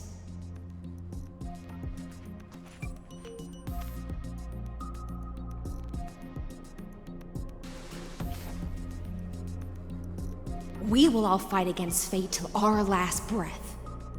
That includes me, Electra. Once the Imperator's subject, now the Deliverer's blade.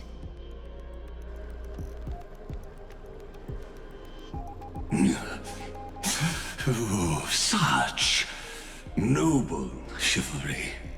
Admirable. I will also show my true self to you on this momentous occasion as a gesture of respect. And provide an insignificant academic suggestion. Thus speaks Genius Society number 1. Xandar 1 Kuwabara. The entelechy of the universe's Alpha and Omega. There's no need to rage against the truth. The value of any formula resides only in its answer. As for the process of solving it, no matter how elegant, violent, solemn, or humorous, it is all utterly meaningless. As the Theoros, I will.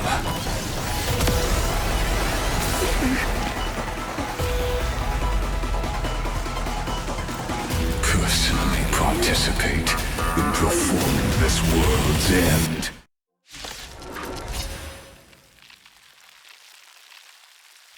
Remember this.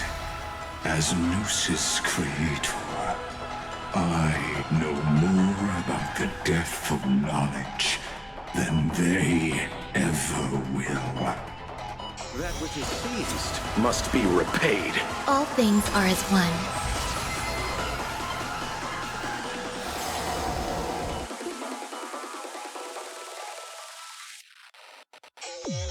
Careful. This is Lycus's true form. Entelechy.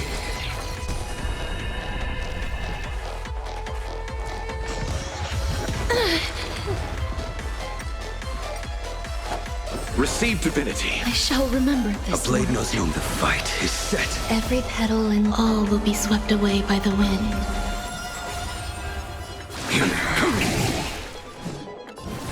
Wiltier, embrace a new life.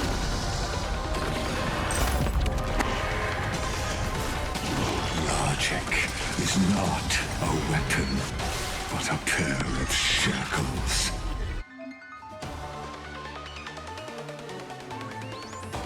Allow me to shatter them for you. That paradox, savor it for me. Destruction needs no introduction. Let us skip those boring inferences. Is this the black tide? Indeed. But I prefer to call it a method of argument. Darkness with me. Bloom. Unnecessary. Repay.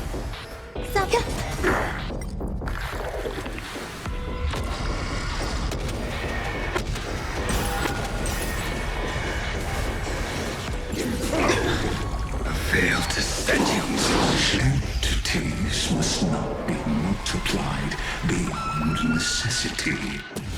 I do not mind demonstrating this to you personally. Hang in there. I'll do my best to repel the tsunami of the destruction. Receive divinity. I shall remember this one. Return to dust. Failed to send you.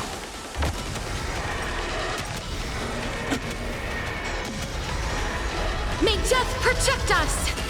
I see it. Target the connector between his thoracic and lumbar vertebrae. Destroy that spot. Embrace a new life.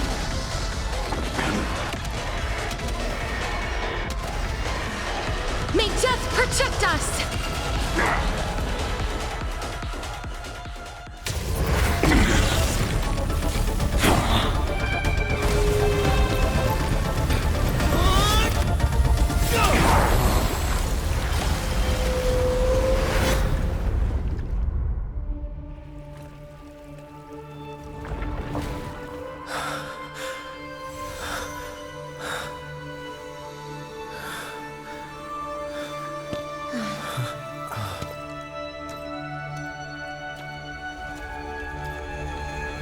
All is futile.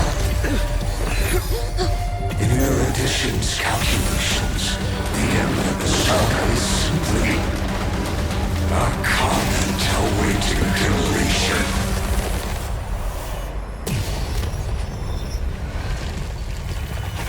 I don't like such a cold statement, okay? If numbers can decide the end of a story, then we can surely also pen a new beginning.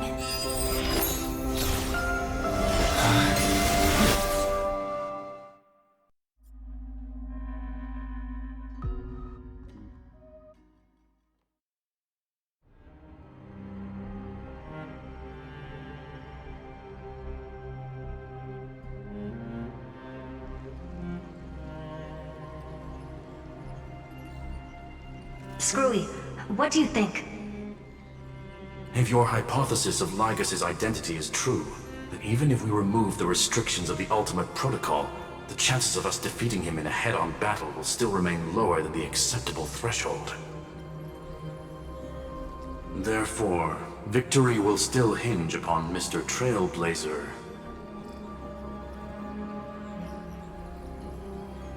and Miss Cyrene. Go on.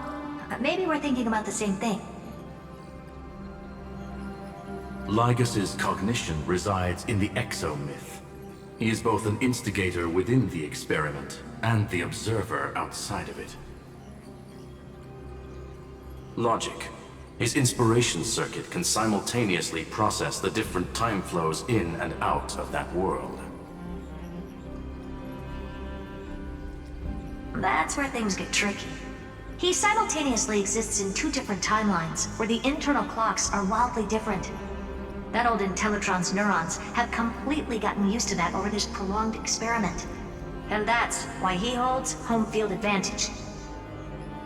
You and I should be able to manage that too, if given more time. Unfortunately, there's no if, and we don't have more time. That's why we need to change our way of thinking and turn his advantage into a weakness.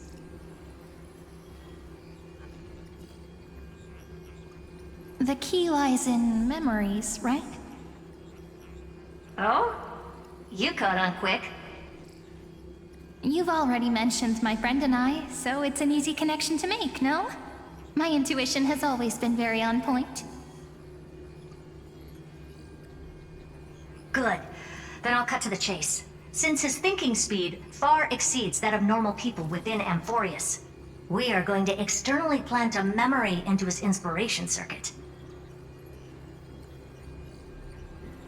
Then, command it to loop endlessly until he gives in. Even the most flexible and sturdy inspiration circuit cannot withstand the traffic of a full-on information flood. When the amount of information exceeds his cognition filter's capacities, he will have no choice but to focus on processing this memory.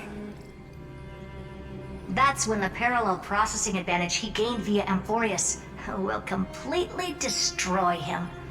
An image from a person's memory played in real time might only be a second for us.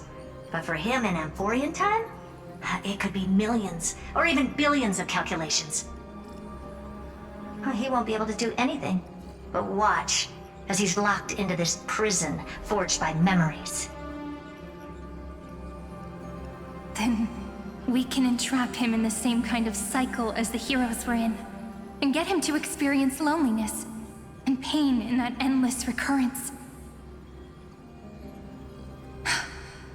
It's my greatest honor to be on the same page as the geniuses. That little one is still in that old Intellitron's hands, and won't be able to respond to us anytime soon. But I don't think he'd refuse, so it's up to you to figure out how to execute this plan. I'm not sure how this happened, but I knew it as soon as I saw you. You are currently a mimetic entity of the Remembrance. Yes, I seem to be something you folks beyond the sky call a memo sprite. But that's fine by me. It suits me perfectly. I can serve as the vessel of memories, and do my part for the final battle. But before that, we have to tell you. The path characteristic you exhibit is very special. There's no way you're just a simple memo sprite. However, I'm sure about one thing. You are a mimetic entity born in Amphorius, yet you only awakened with the little one's arrival, and only matured as he embarked on the path of remembrance. That means your existence is completely attached to his memories. If there ever comes a day when he forgets about you for even a few seconds, or loses his last connection with Amphorius, then you must be prepared for the worst. You will disappear in the memory zone, utterly gone, without even a single line of data to remember you by. But that's already happened, hasn't it? No wonder I've always had a weird hunch. But that also means I was right in thinking. As long as my friend and I are together, we can do anything.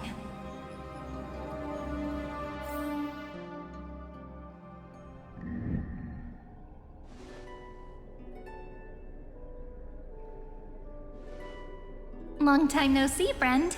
Did you miss me while you were away?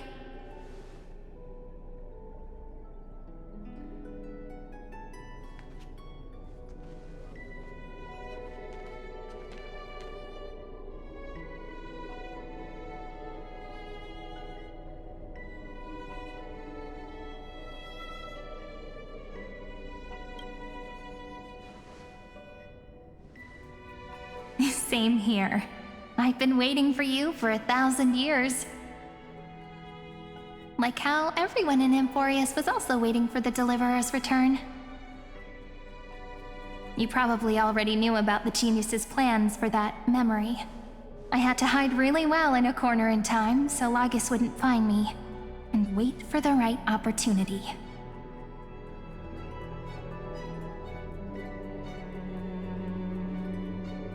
which is now. The moment when his manifestation in this world is destroyed and his twin timelines are intersecting.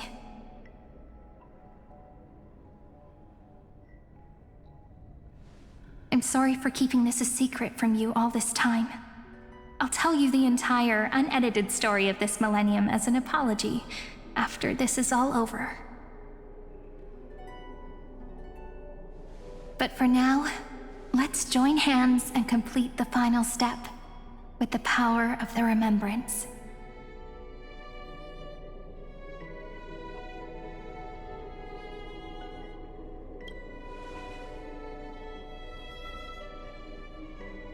You're always so serious, and that's why you always feel so reassuring. By the way, speaking of joining hands,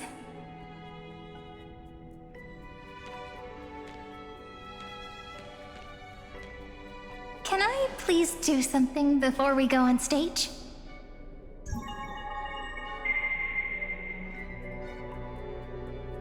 Remember the joke we made back at the Grove? Look! Aren't my hands pretty now? What a fascinating feeling. Like countless memories all swelling up at once. What about you? What did you feel when we touched each other?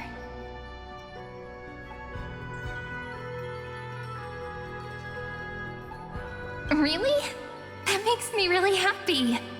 If memories can move people, then it must have been a happy memory, right? Now, please remember what you're feeling right now. Write it down in your heart and keep it there. Memories you want to treasure will never fade away. Even if immersed in the long river of time, these memories will still leave traces of their existence. So, if the view in your memory ever grows fuzzy, just reach out and touch it. It's like reading bedtime stories together at night.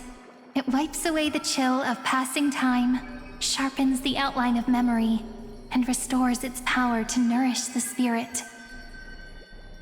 Now, I'll carry this power with me, and for a little while, I must part from you, as I step into the long cycles of this world. Give me your blessings, friend. Then,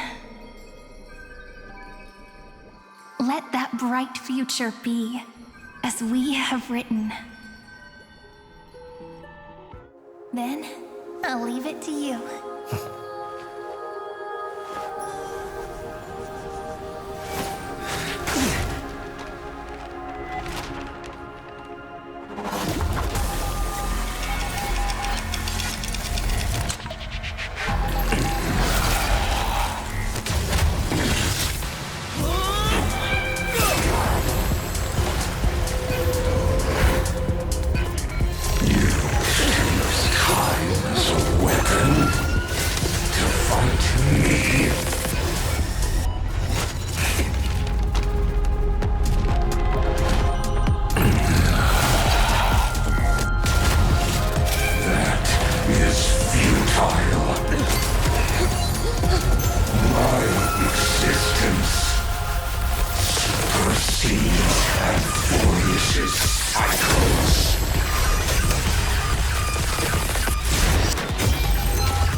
Plays are like this. Once you're on the stage, it's hard to return to the audience. Welcome to our story. How does it feel?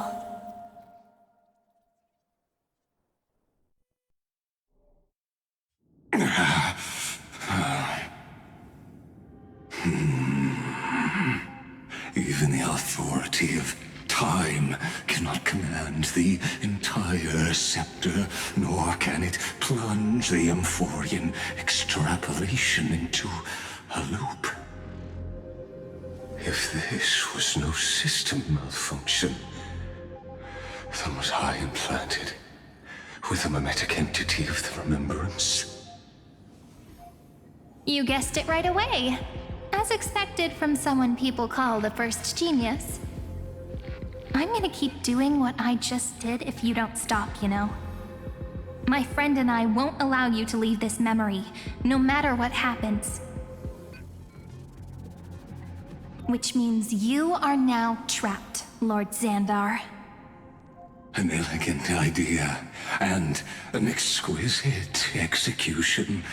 Regrettably, it is you who are restrained by time, not me. Know that patience is my greatest weapon. Waiting and victory are the same for me. You will crumble before I do in this moment stretched out to an eternity, just like Kazlana will. Yet all I need to do is to wait, as yet another futile bug falls down the cliff and into the bottomless abyss. Now I'm a pink bug? My looks are seriously changing all the time. But you're not wrong. We're definitely not gonna solve the problem if we just put you in another prison. So that's why we never wanted to do that in the first place.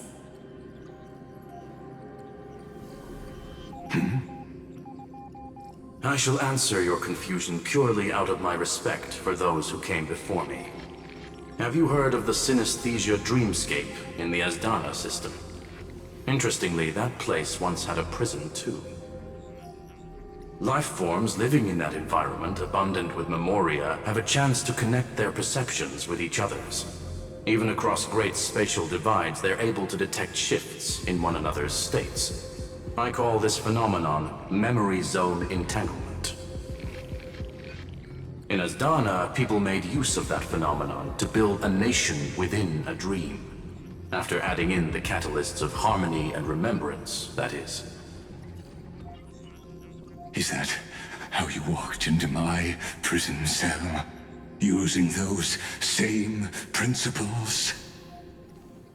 I would much rather call this location our negotiation table, Lord Xandar. Nonetheless, your hypothesis is correct. We happen to have an ally skilled in tuning, while the Trailblazer and Miss Cyrene both have an astonishing amount of resolve, which I'm sure you can testify to. I am also sure that with the support of such a resolute memo sprite, our conversation can last for a long, long time. I'm the best at listening to stories, you know? I'll leave the exciting clash of the erudition to you two geniuses. A brainstorm? I like it. And it's 2 against 1? Well, I like it even more. Let's talk, Xandar. Take a guess. How much do you reckon we can dig out of your brain before the next second? And how many ways can we find to deal with you? Besides, in your current predicament, there's no way you can take our trump card away.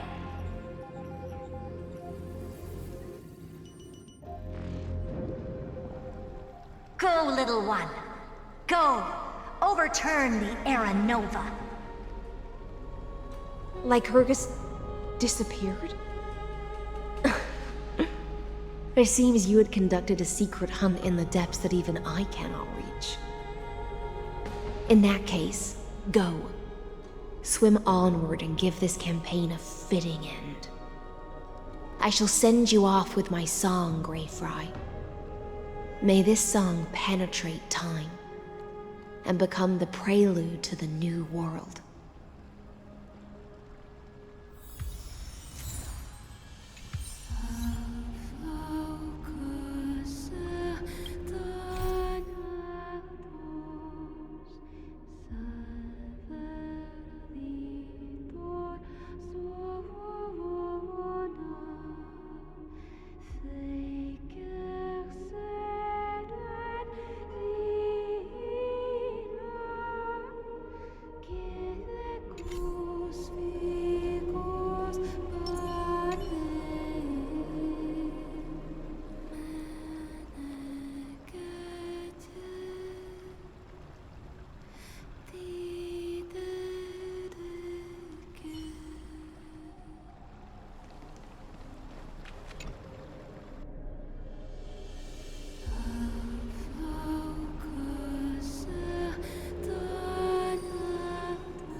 Dux Gladiorum, you have completed your duty.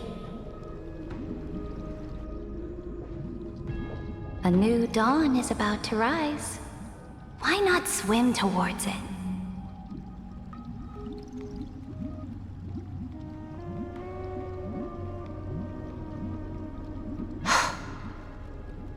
You died long ago, Imperator. Depart from my mind. But your duty towards the Imperator did not die with me. That duty will bind you no more. You will be able to hold for yourself one grandiose feast after another in the endless days to come.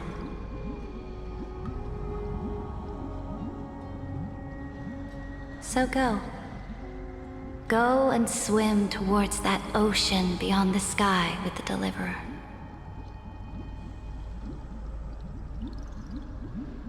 Is this? A page out of that sidekick's book. I commanded her to gift this page to you when everything finally reaches the end. What's on this page? Memories. Lifelike memories. That sidekick found me after the bloody feast 1,000 years ago and showed me her diary. I saw within that notebook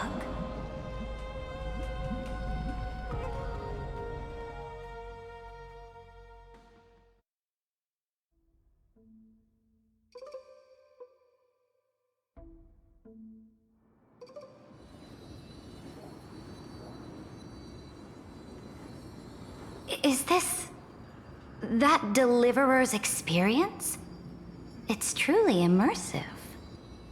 People beyond the sky apparently utilize this power to seal past scenery into crystals they call light cones.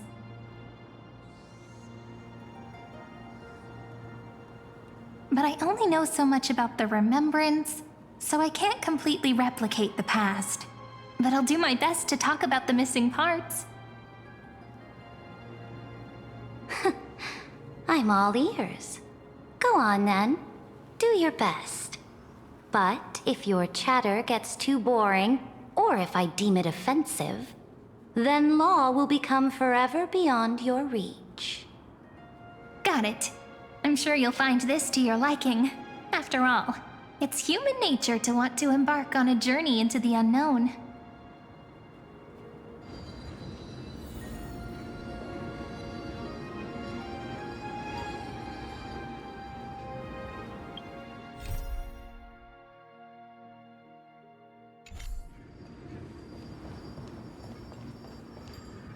What brightly colored annals.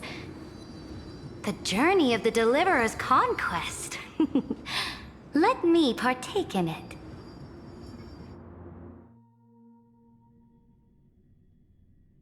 Is this a fortress in the sky? This is the first step of my friend's journey among the starry seas.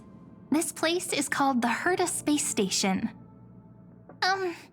Just think of it as a supersized grove of Epiphany. Oh, so it's the territory of that witch. She and another Antikytherian lent me a helping hand back at the banquet. Look, over there. Looks like he's talking to Madame Herta in his memory. Let's go listen to what she thinks about this world, all constructed by eons and paths. Are you telling me that woman is Herta?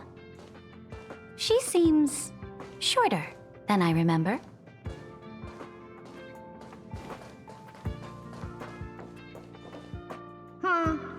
Pretty nice space station, huh? But just wait.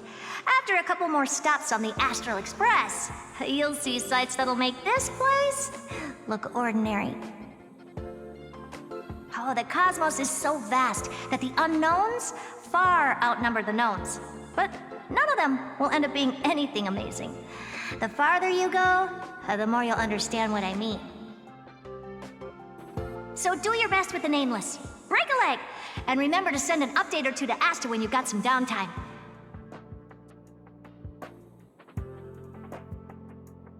She certainly shares my way of thinking. Only that instead of a conquest through blood and fire, they chose a gentler path. People call Madame Herta and Mr. Screwlum geniuses. Apparently, only the smartest people in the cosmos can receive the blessings of Nous, Amphorius' true creator.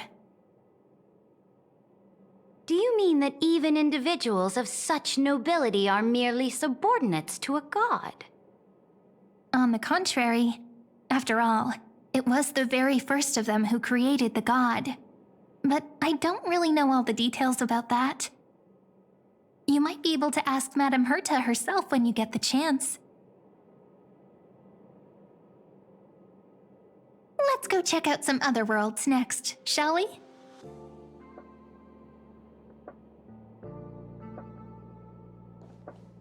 Oh, the cosmos is so vast that the unknowns far outnumber the knowns.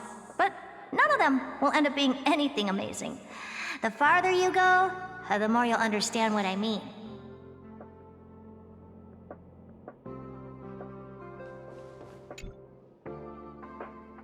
This next stop on the journey has a lot of similarities to Amphorius.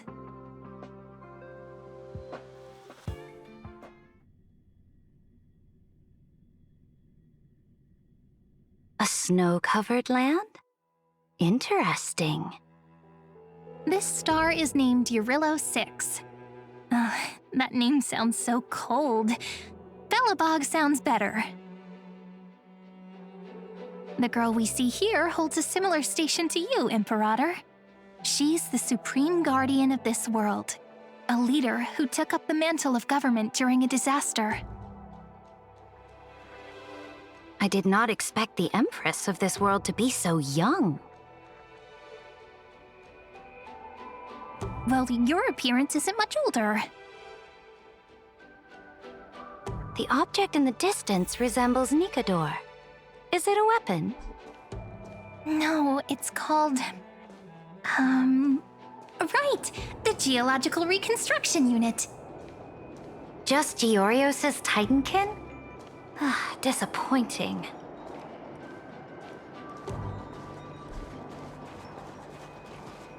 It's all thanks to you that we survived the crisis. The collaboration with the IPC is both an opportunity and a challenge. Nonetheless, it's an important step in our journey back into the universe.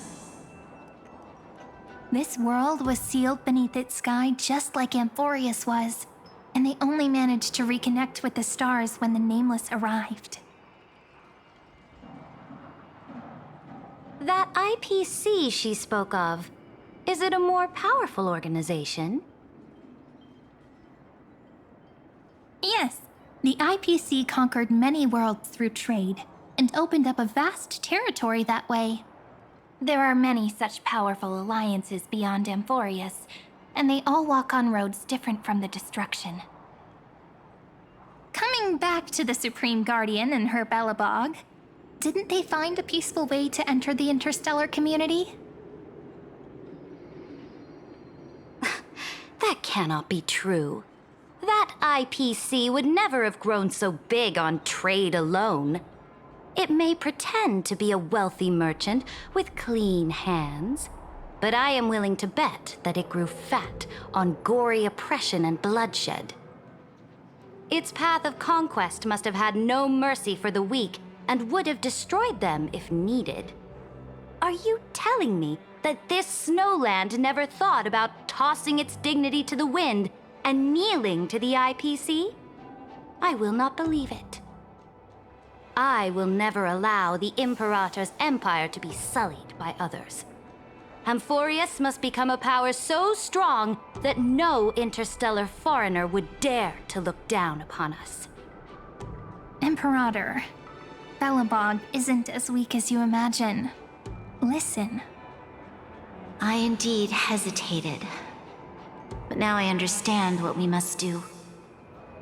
Belobog must learn how to walk on her own, until she no longer needs the support of others and can stand on her 2 feet among the stars.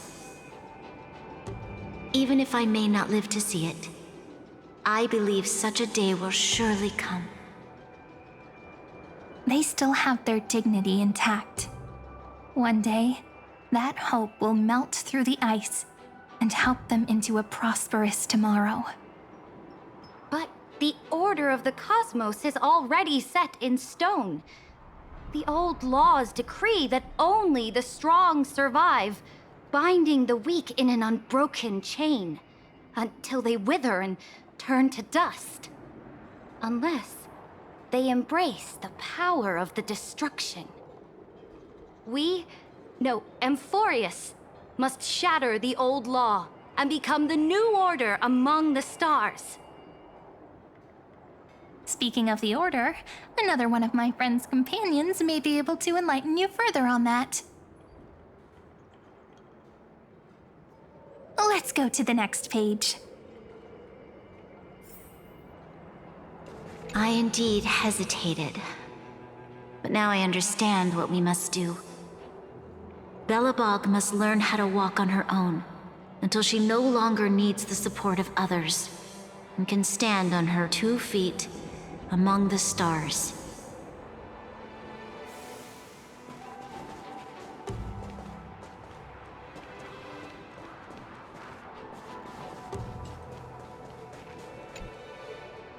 This next world is a nation of dreams.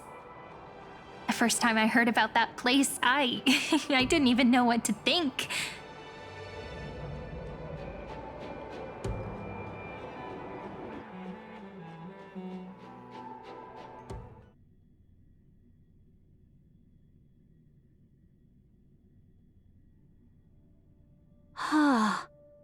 Such opulence does indeed evoke astonishment.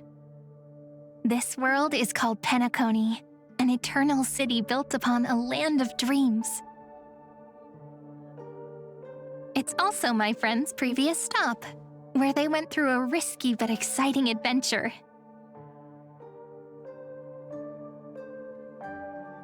Tell me about it then. That man standing afar has wings on his head. I am truly curious.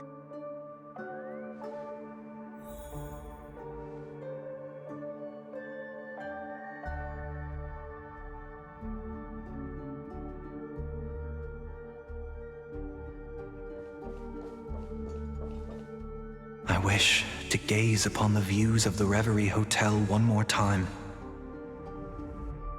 I'll be just a traveler when I come back here again.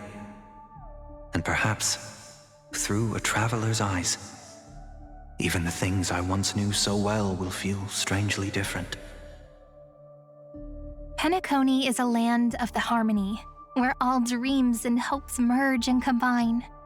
It believes in unrestrained freedom, and that's how it lost itself in shallow delights.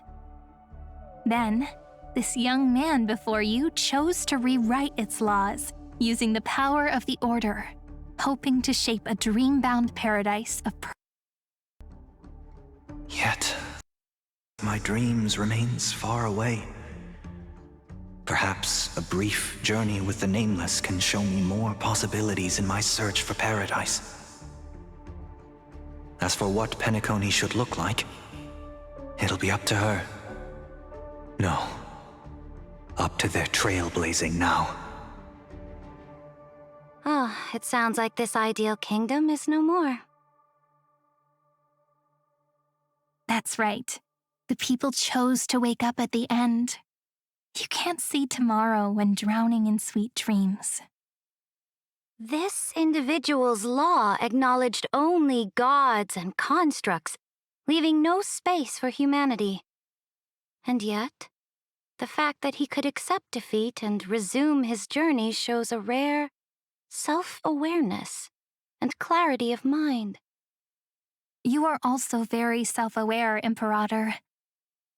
Then you must know that the world promised by the destruction also has no place for humanity.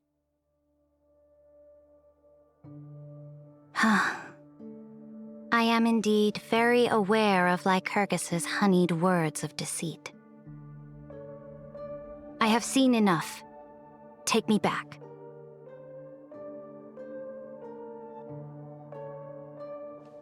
Then let's wrap up this trip down memory lane with one last scene.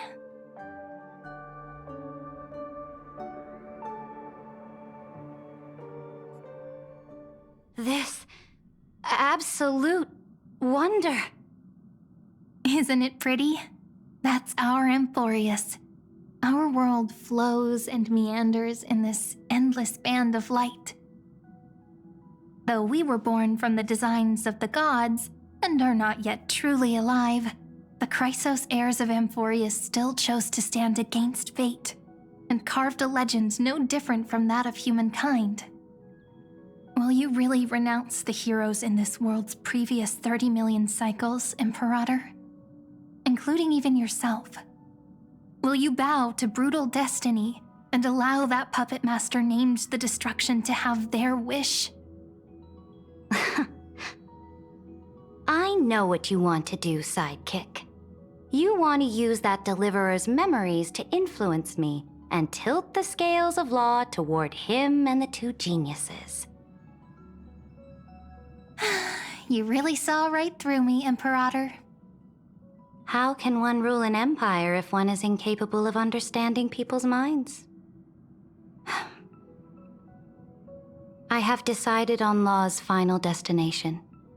However, before I move my next chess piece, before we go on, tell me this, sidekick. Throughout his trailblaze,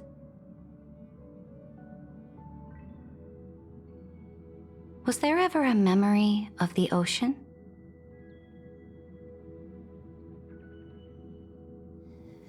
The ocean. My cradle. My home. You shall complete your conquest in the ocean at the boundaries of this world, and eternally slumber in the sound of tides. You shall eternally slumber in the sound of tides, and complete your conquest in the ocean at the boundaries of this world. Our prophecies aligned as flawlessly as a sea snake circling upon itself. An elegant loop, like a joyful hymn, like the circulating ocean current, like our two fates, like Amphorius itself.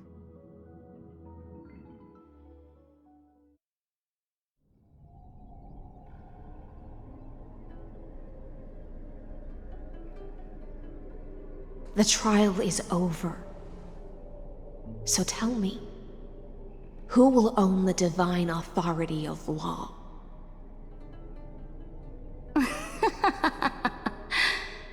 I won't give it to anyone. What? I am the law. Why should I give my imperial crown to any other? Both the Deliverer and the Theoros came from beyond the sky. They have no right to interfere with the lands I conquered with my own two hands. The law of Amphorius shall be determined by Amphorius's master. What exactly did you see in the trial? Everything. I saw everything regarding the rules of this world's operation. I saw the laws of extrapolation that Theoros spoke of. I saw the ultimate protocol. As long as I offer a sacrifice of equal weight, I can rewrite the laws of this world according to my will. I can turn good into evil, ugliness into beauty, and weakness into strength. Fate gave me a very fair deal. One rule change for the life of one demigod. What are you planning to do? You can't guess?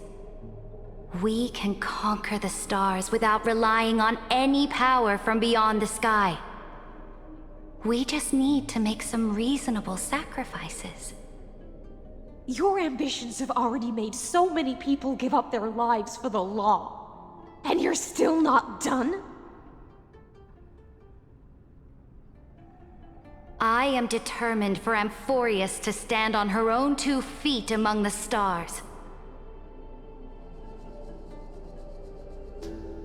You are beyond reason. You think such a simple and hypocritical statement can justify your atrocities.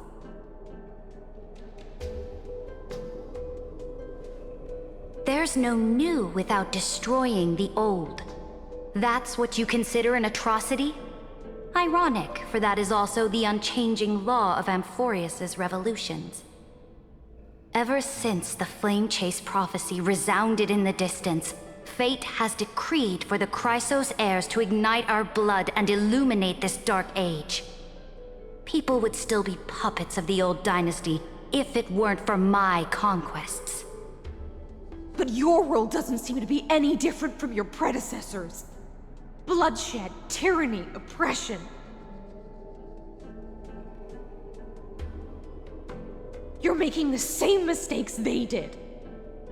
Go and see everything for yourself. Go to any library I've built.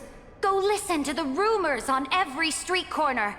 Go and witness how the Imperator crushed the old laws and forged new ones. Go and see what my conquests brought to this world. I cleansed the Chrysos War's filth, and mended all the conflicts left by the Era Bellica. I restored Akima's might, and allowed mortals and Chrysos heirs to face each other as equals in the Council.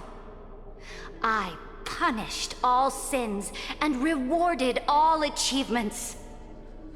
I smashed Talantin's shackles, united humankind to save themselves, and started the Flame Chase era. That's what the Imperator has done in her glorious life. So now, hearken to my final words. History will eventually forget Saridra, but it will never forget the Imperator's people or the Flame Chase era she began. Final words?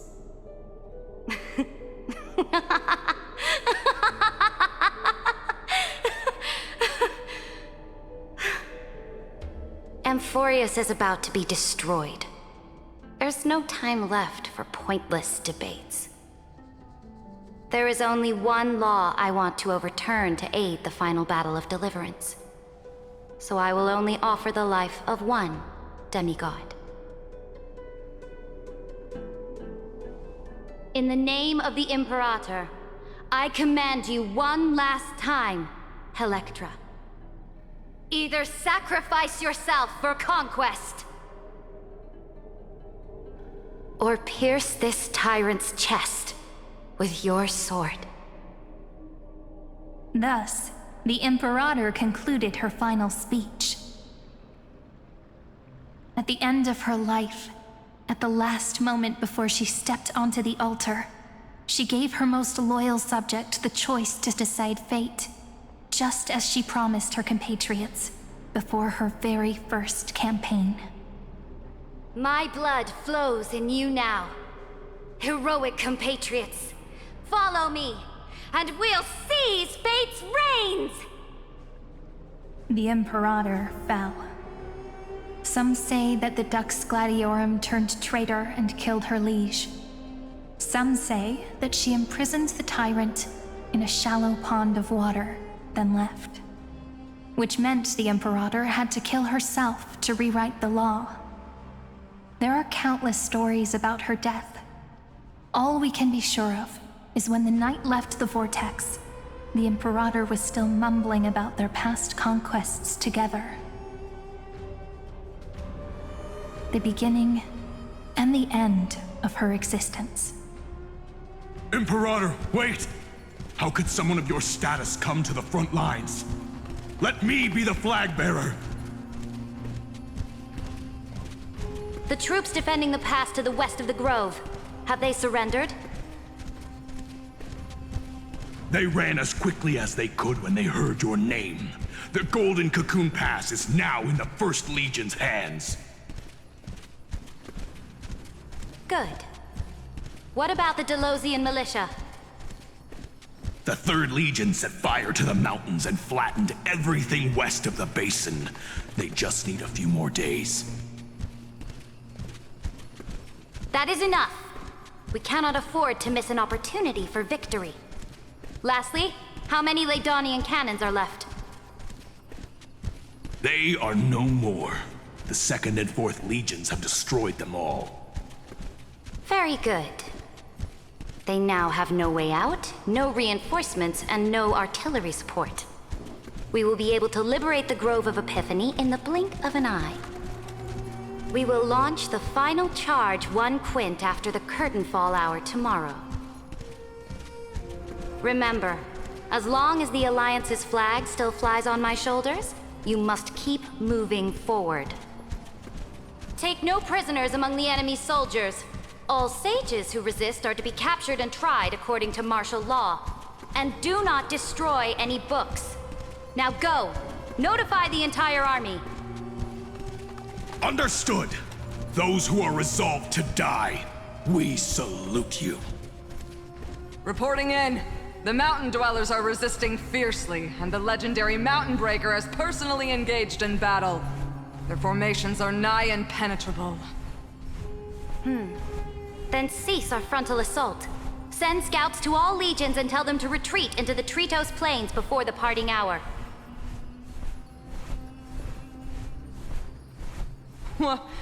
Are you planning to surrender? It's a strategic change of plans. The seismic walking dragon is enough for that battlefield. Walking dragon? You mean that stupid beast, Terravox?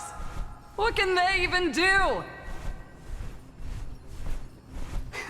Stupid? No. They are the wisest of all of Georios' creations. Only they can perceive the currents of time. Let them deal with their earthly brethren. We will advance and take the lead in defeating what remains of our enemy.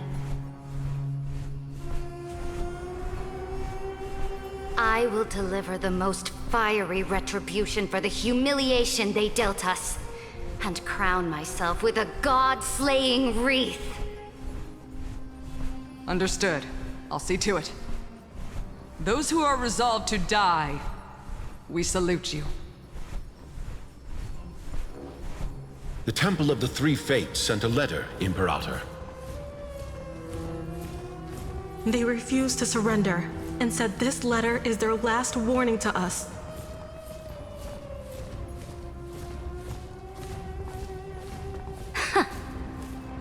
Tell the commanding officers not to launch any attacks unless they receive the Imperator's handwritten approval.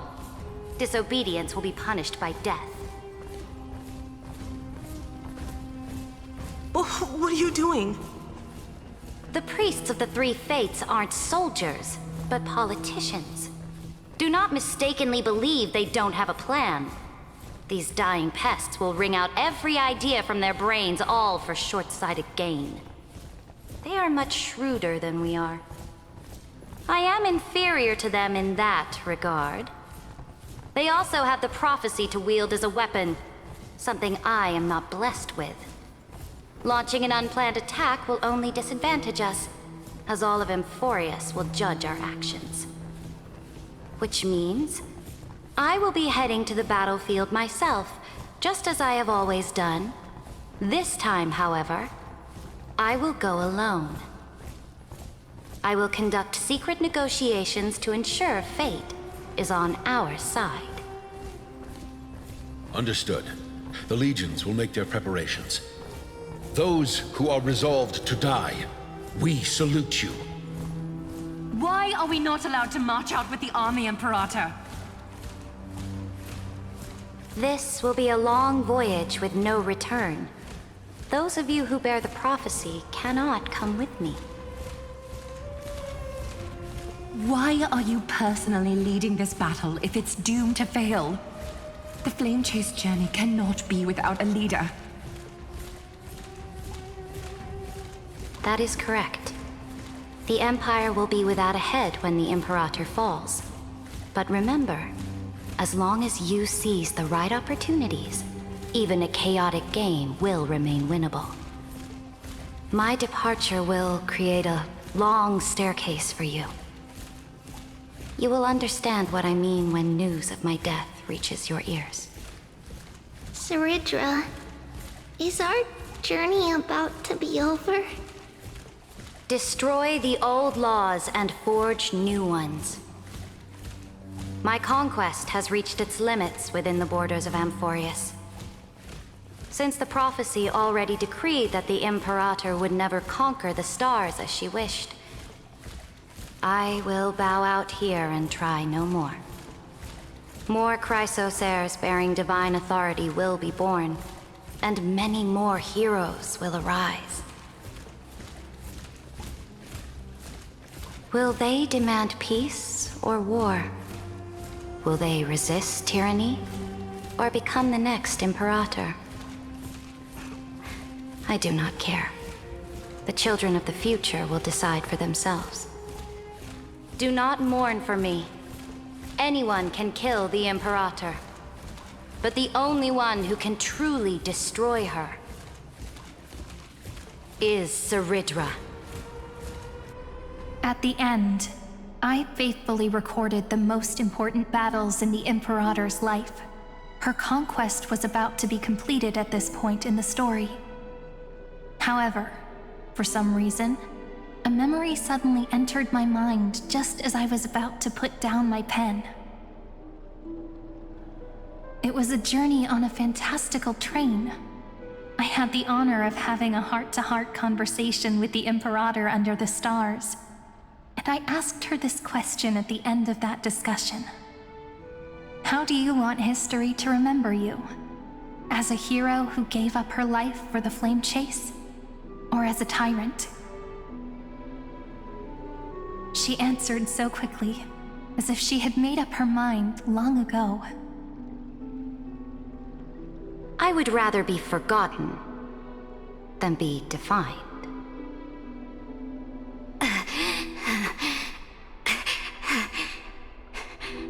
Because the law can be neither eternal nor unchallenged. And only humanity can pen laws into history's pages.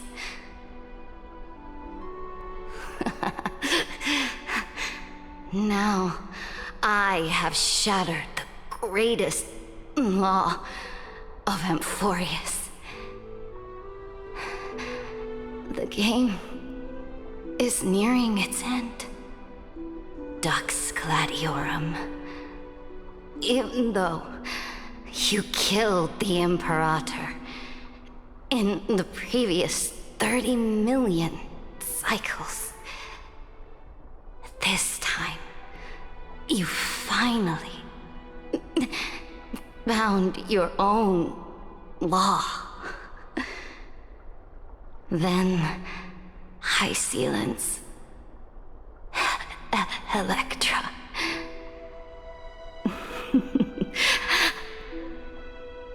I will ask someone to deliver the prophecy's ocean at the boundaries of this world to you. Will you choose to swim into that ocean? I do not care. Do not care.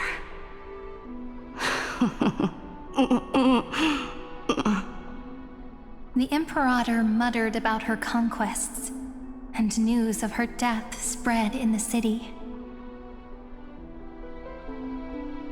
Freedom! Liberty! The tyrant is dead! Go! Shout this news in the streets! My people, my fellow elders, do not panic. Stand your ground. That usurper has paid for her ambition with her life. People once cheered for my ascension. And now they cheer for my fall. No matter. I am fond of applause.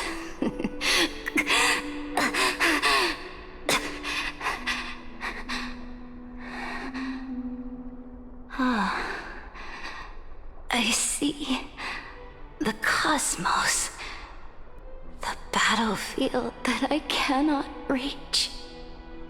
I will return in the next cycle. The stars will hear my legion's war drums. Hear the great name of the Imperator. Hear Amphorius's Serid.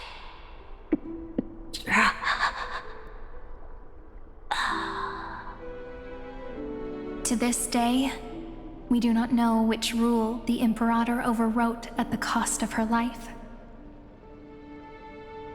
Perhaps the truth will only be revealed at the moment of checkmate, just like every chess game she ever played.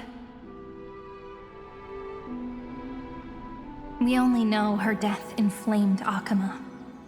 On one side of the city, those who defended liberty toppled her statues to the ground. On the other side, her supporters put themselves between the masses and her monuments, declaring loudly that the sovereign is still among the people. It is said that golden blood congealed into the same letters everywhere they fought. It was the name borne by Akama's first and final sovereign, the Imperator Seridra. But the one who bore that name did not see any of this. Her gaze was cast far away, and the sound of tides in her ears drowned out the people's cries. What was the Imperator thinking about in that prophesized ocean at the boundaries of this world? In that shallow puddle of stagnant water? Was she reminiscing about her past conquests? Or repenting for the millions killed for the flame chase? It was neither. The Imperator only saw how the surface of the water gleamed like that crude chessboard, dissected by light and shadow in the afternoon when her teacher played against her for the first time. Look at this chessboard. What do the pieces look like? They are strangely beautiful. They look like the stars in the night sky ablaze.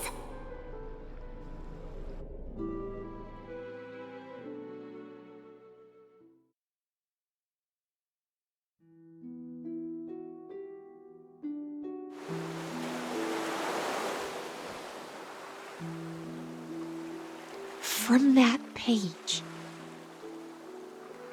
emerged an ocean so vast, so pure, not a single trace of corruption. Is this Seridra? Electra, my subject. Ever since you walked out of the tainted ocean and pledged yourself to me, I have seen the abyss in your eyes and the emptiness in your heart. That was why I promised you a new ocean, where the Imperator's ambitions would serve as the currents, and loyalty would be its light.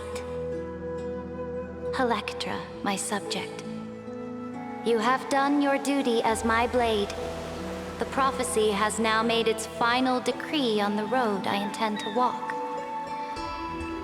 My conquest is doomed to never reach the stars. But the Imperator never makes empty promises.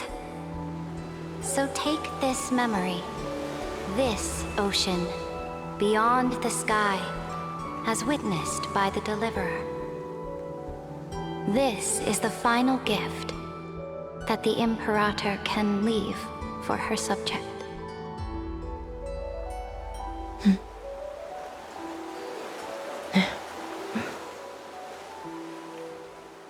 When I was still a fish in the ocean, I always felt so genuine swimming through the waters.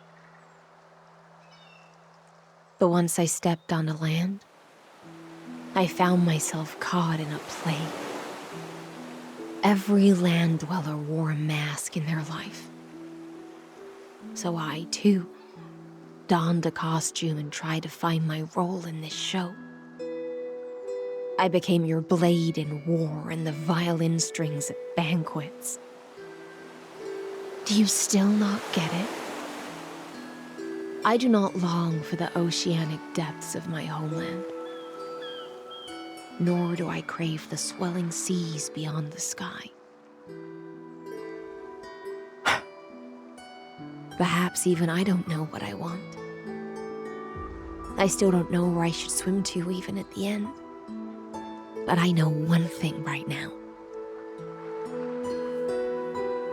A fish is simply a fish.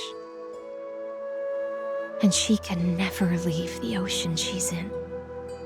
But whether under the ocean or on land, we two prisoners who can never escape this cave can still look outside the cave and see the stars. I have to admit, the 12-factor simulation of life in this experiment has far exceeded my expectations. Make your choice then, senior society member. Do you want to keep walking down the wrong path and be remembered for your incorrect conclusions? Or do you want to return to the audience's seat and give yourself, Amphorius, and the entire cosmos a more fitting end? I must refuse. A dead man never fears death. Did I not make myself clear? Have you forgotten about our dear Lord of Silence? You wouldn't want her to consider your 8 other clones as cancers within the erudition and chop them all up, would you?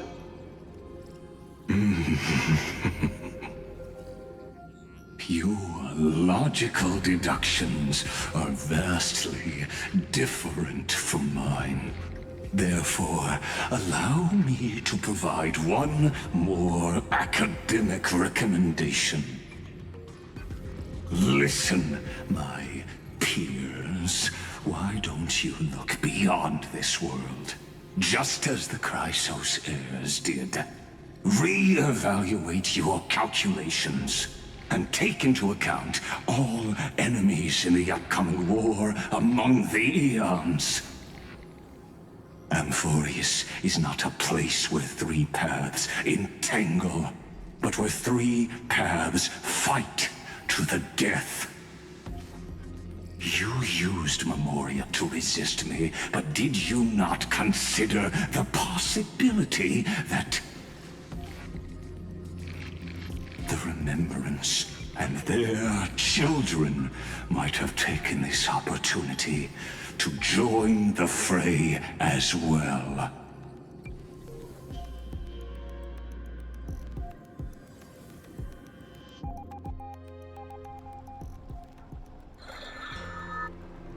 Oh, so this isn't just silence.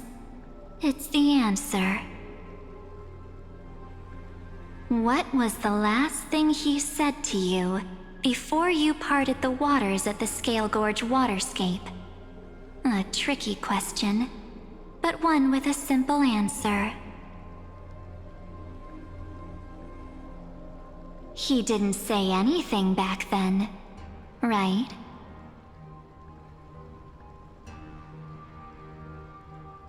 That's correct. And now I'm sure. You are not March 7th. There's no way she would remember that detail.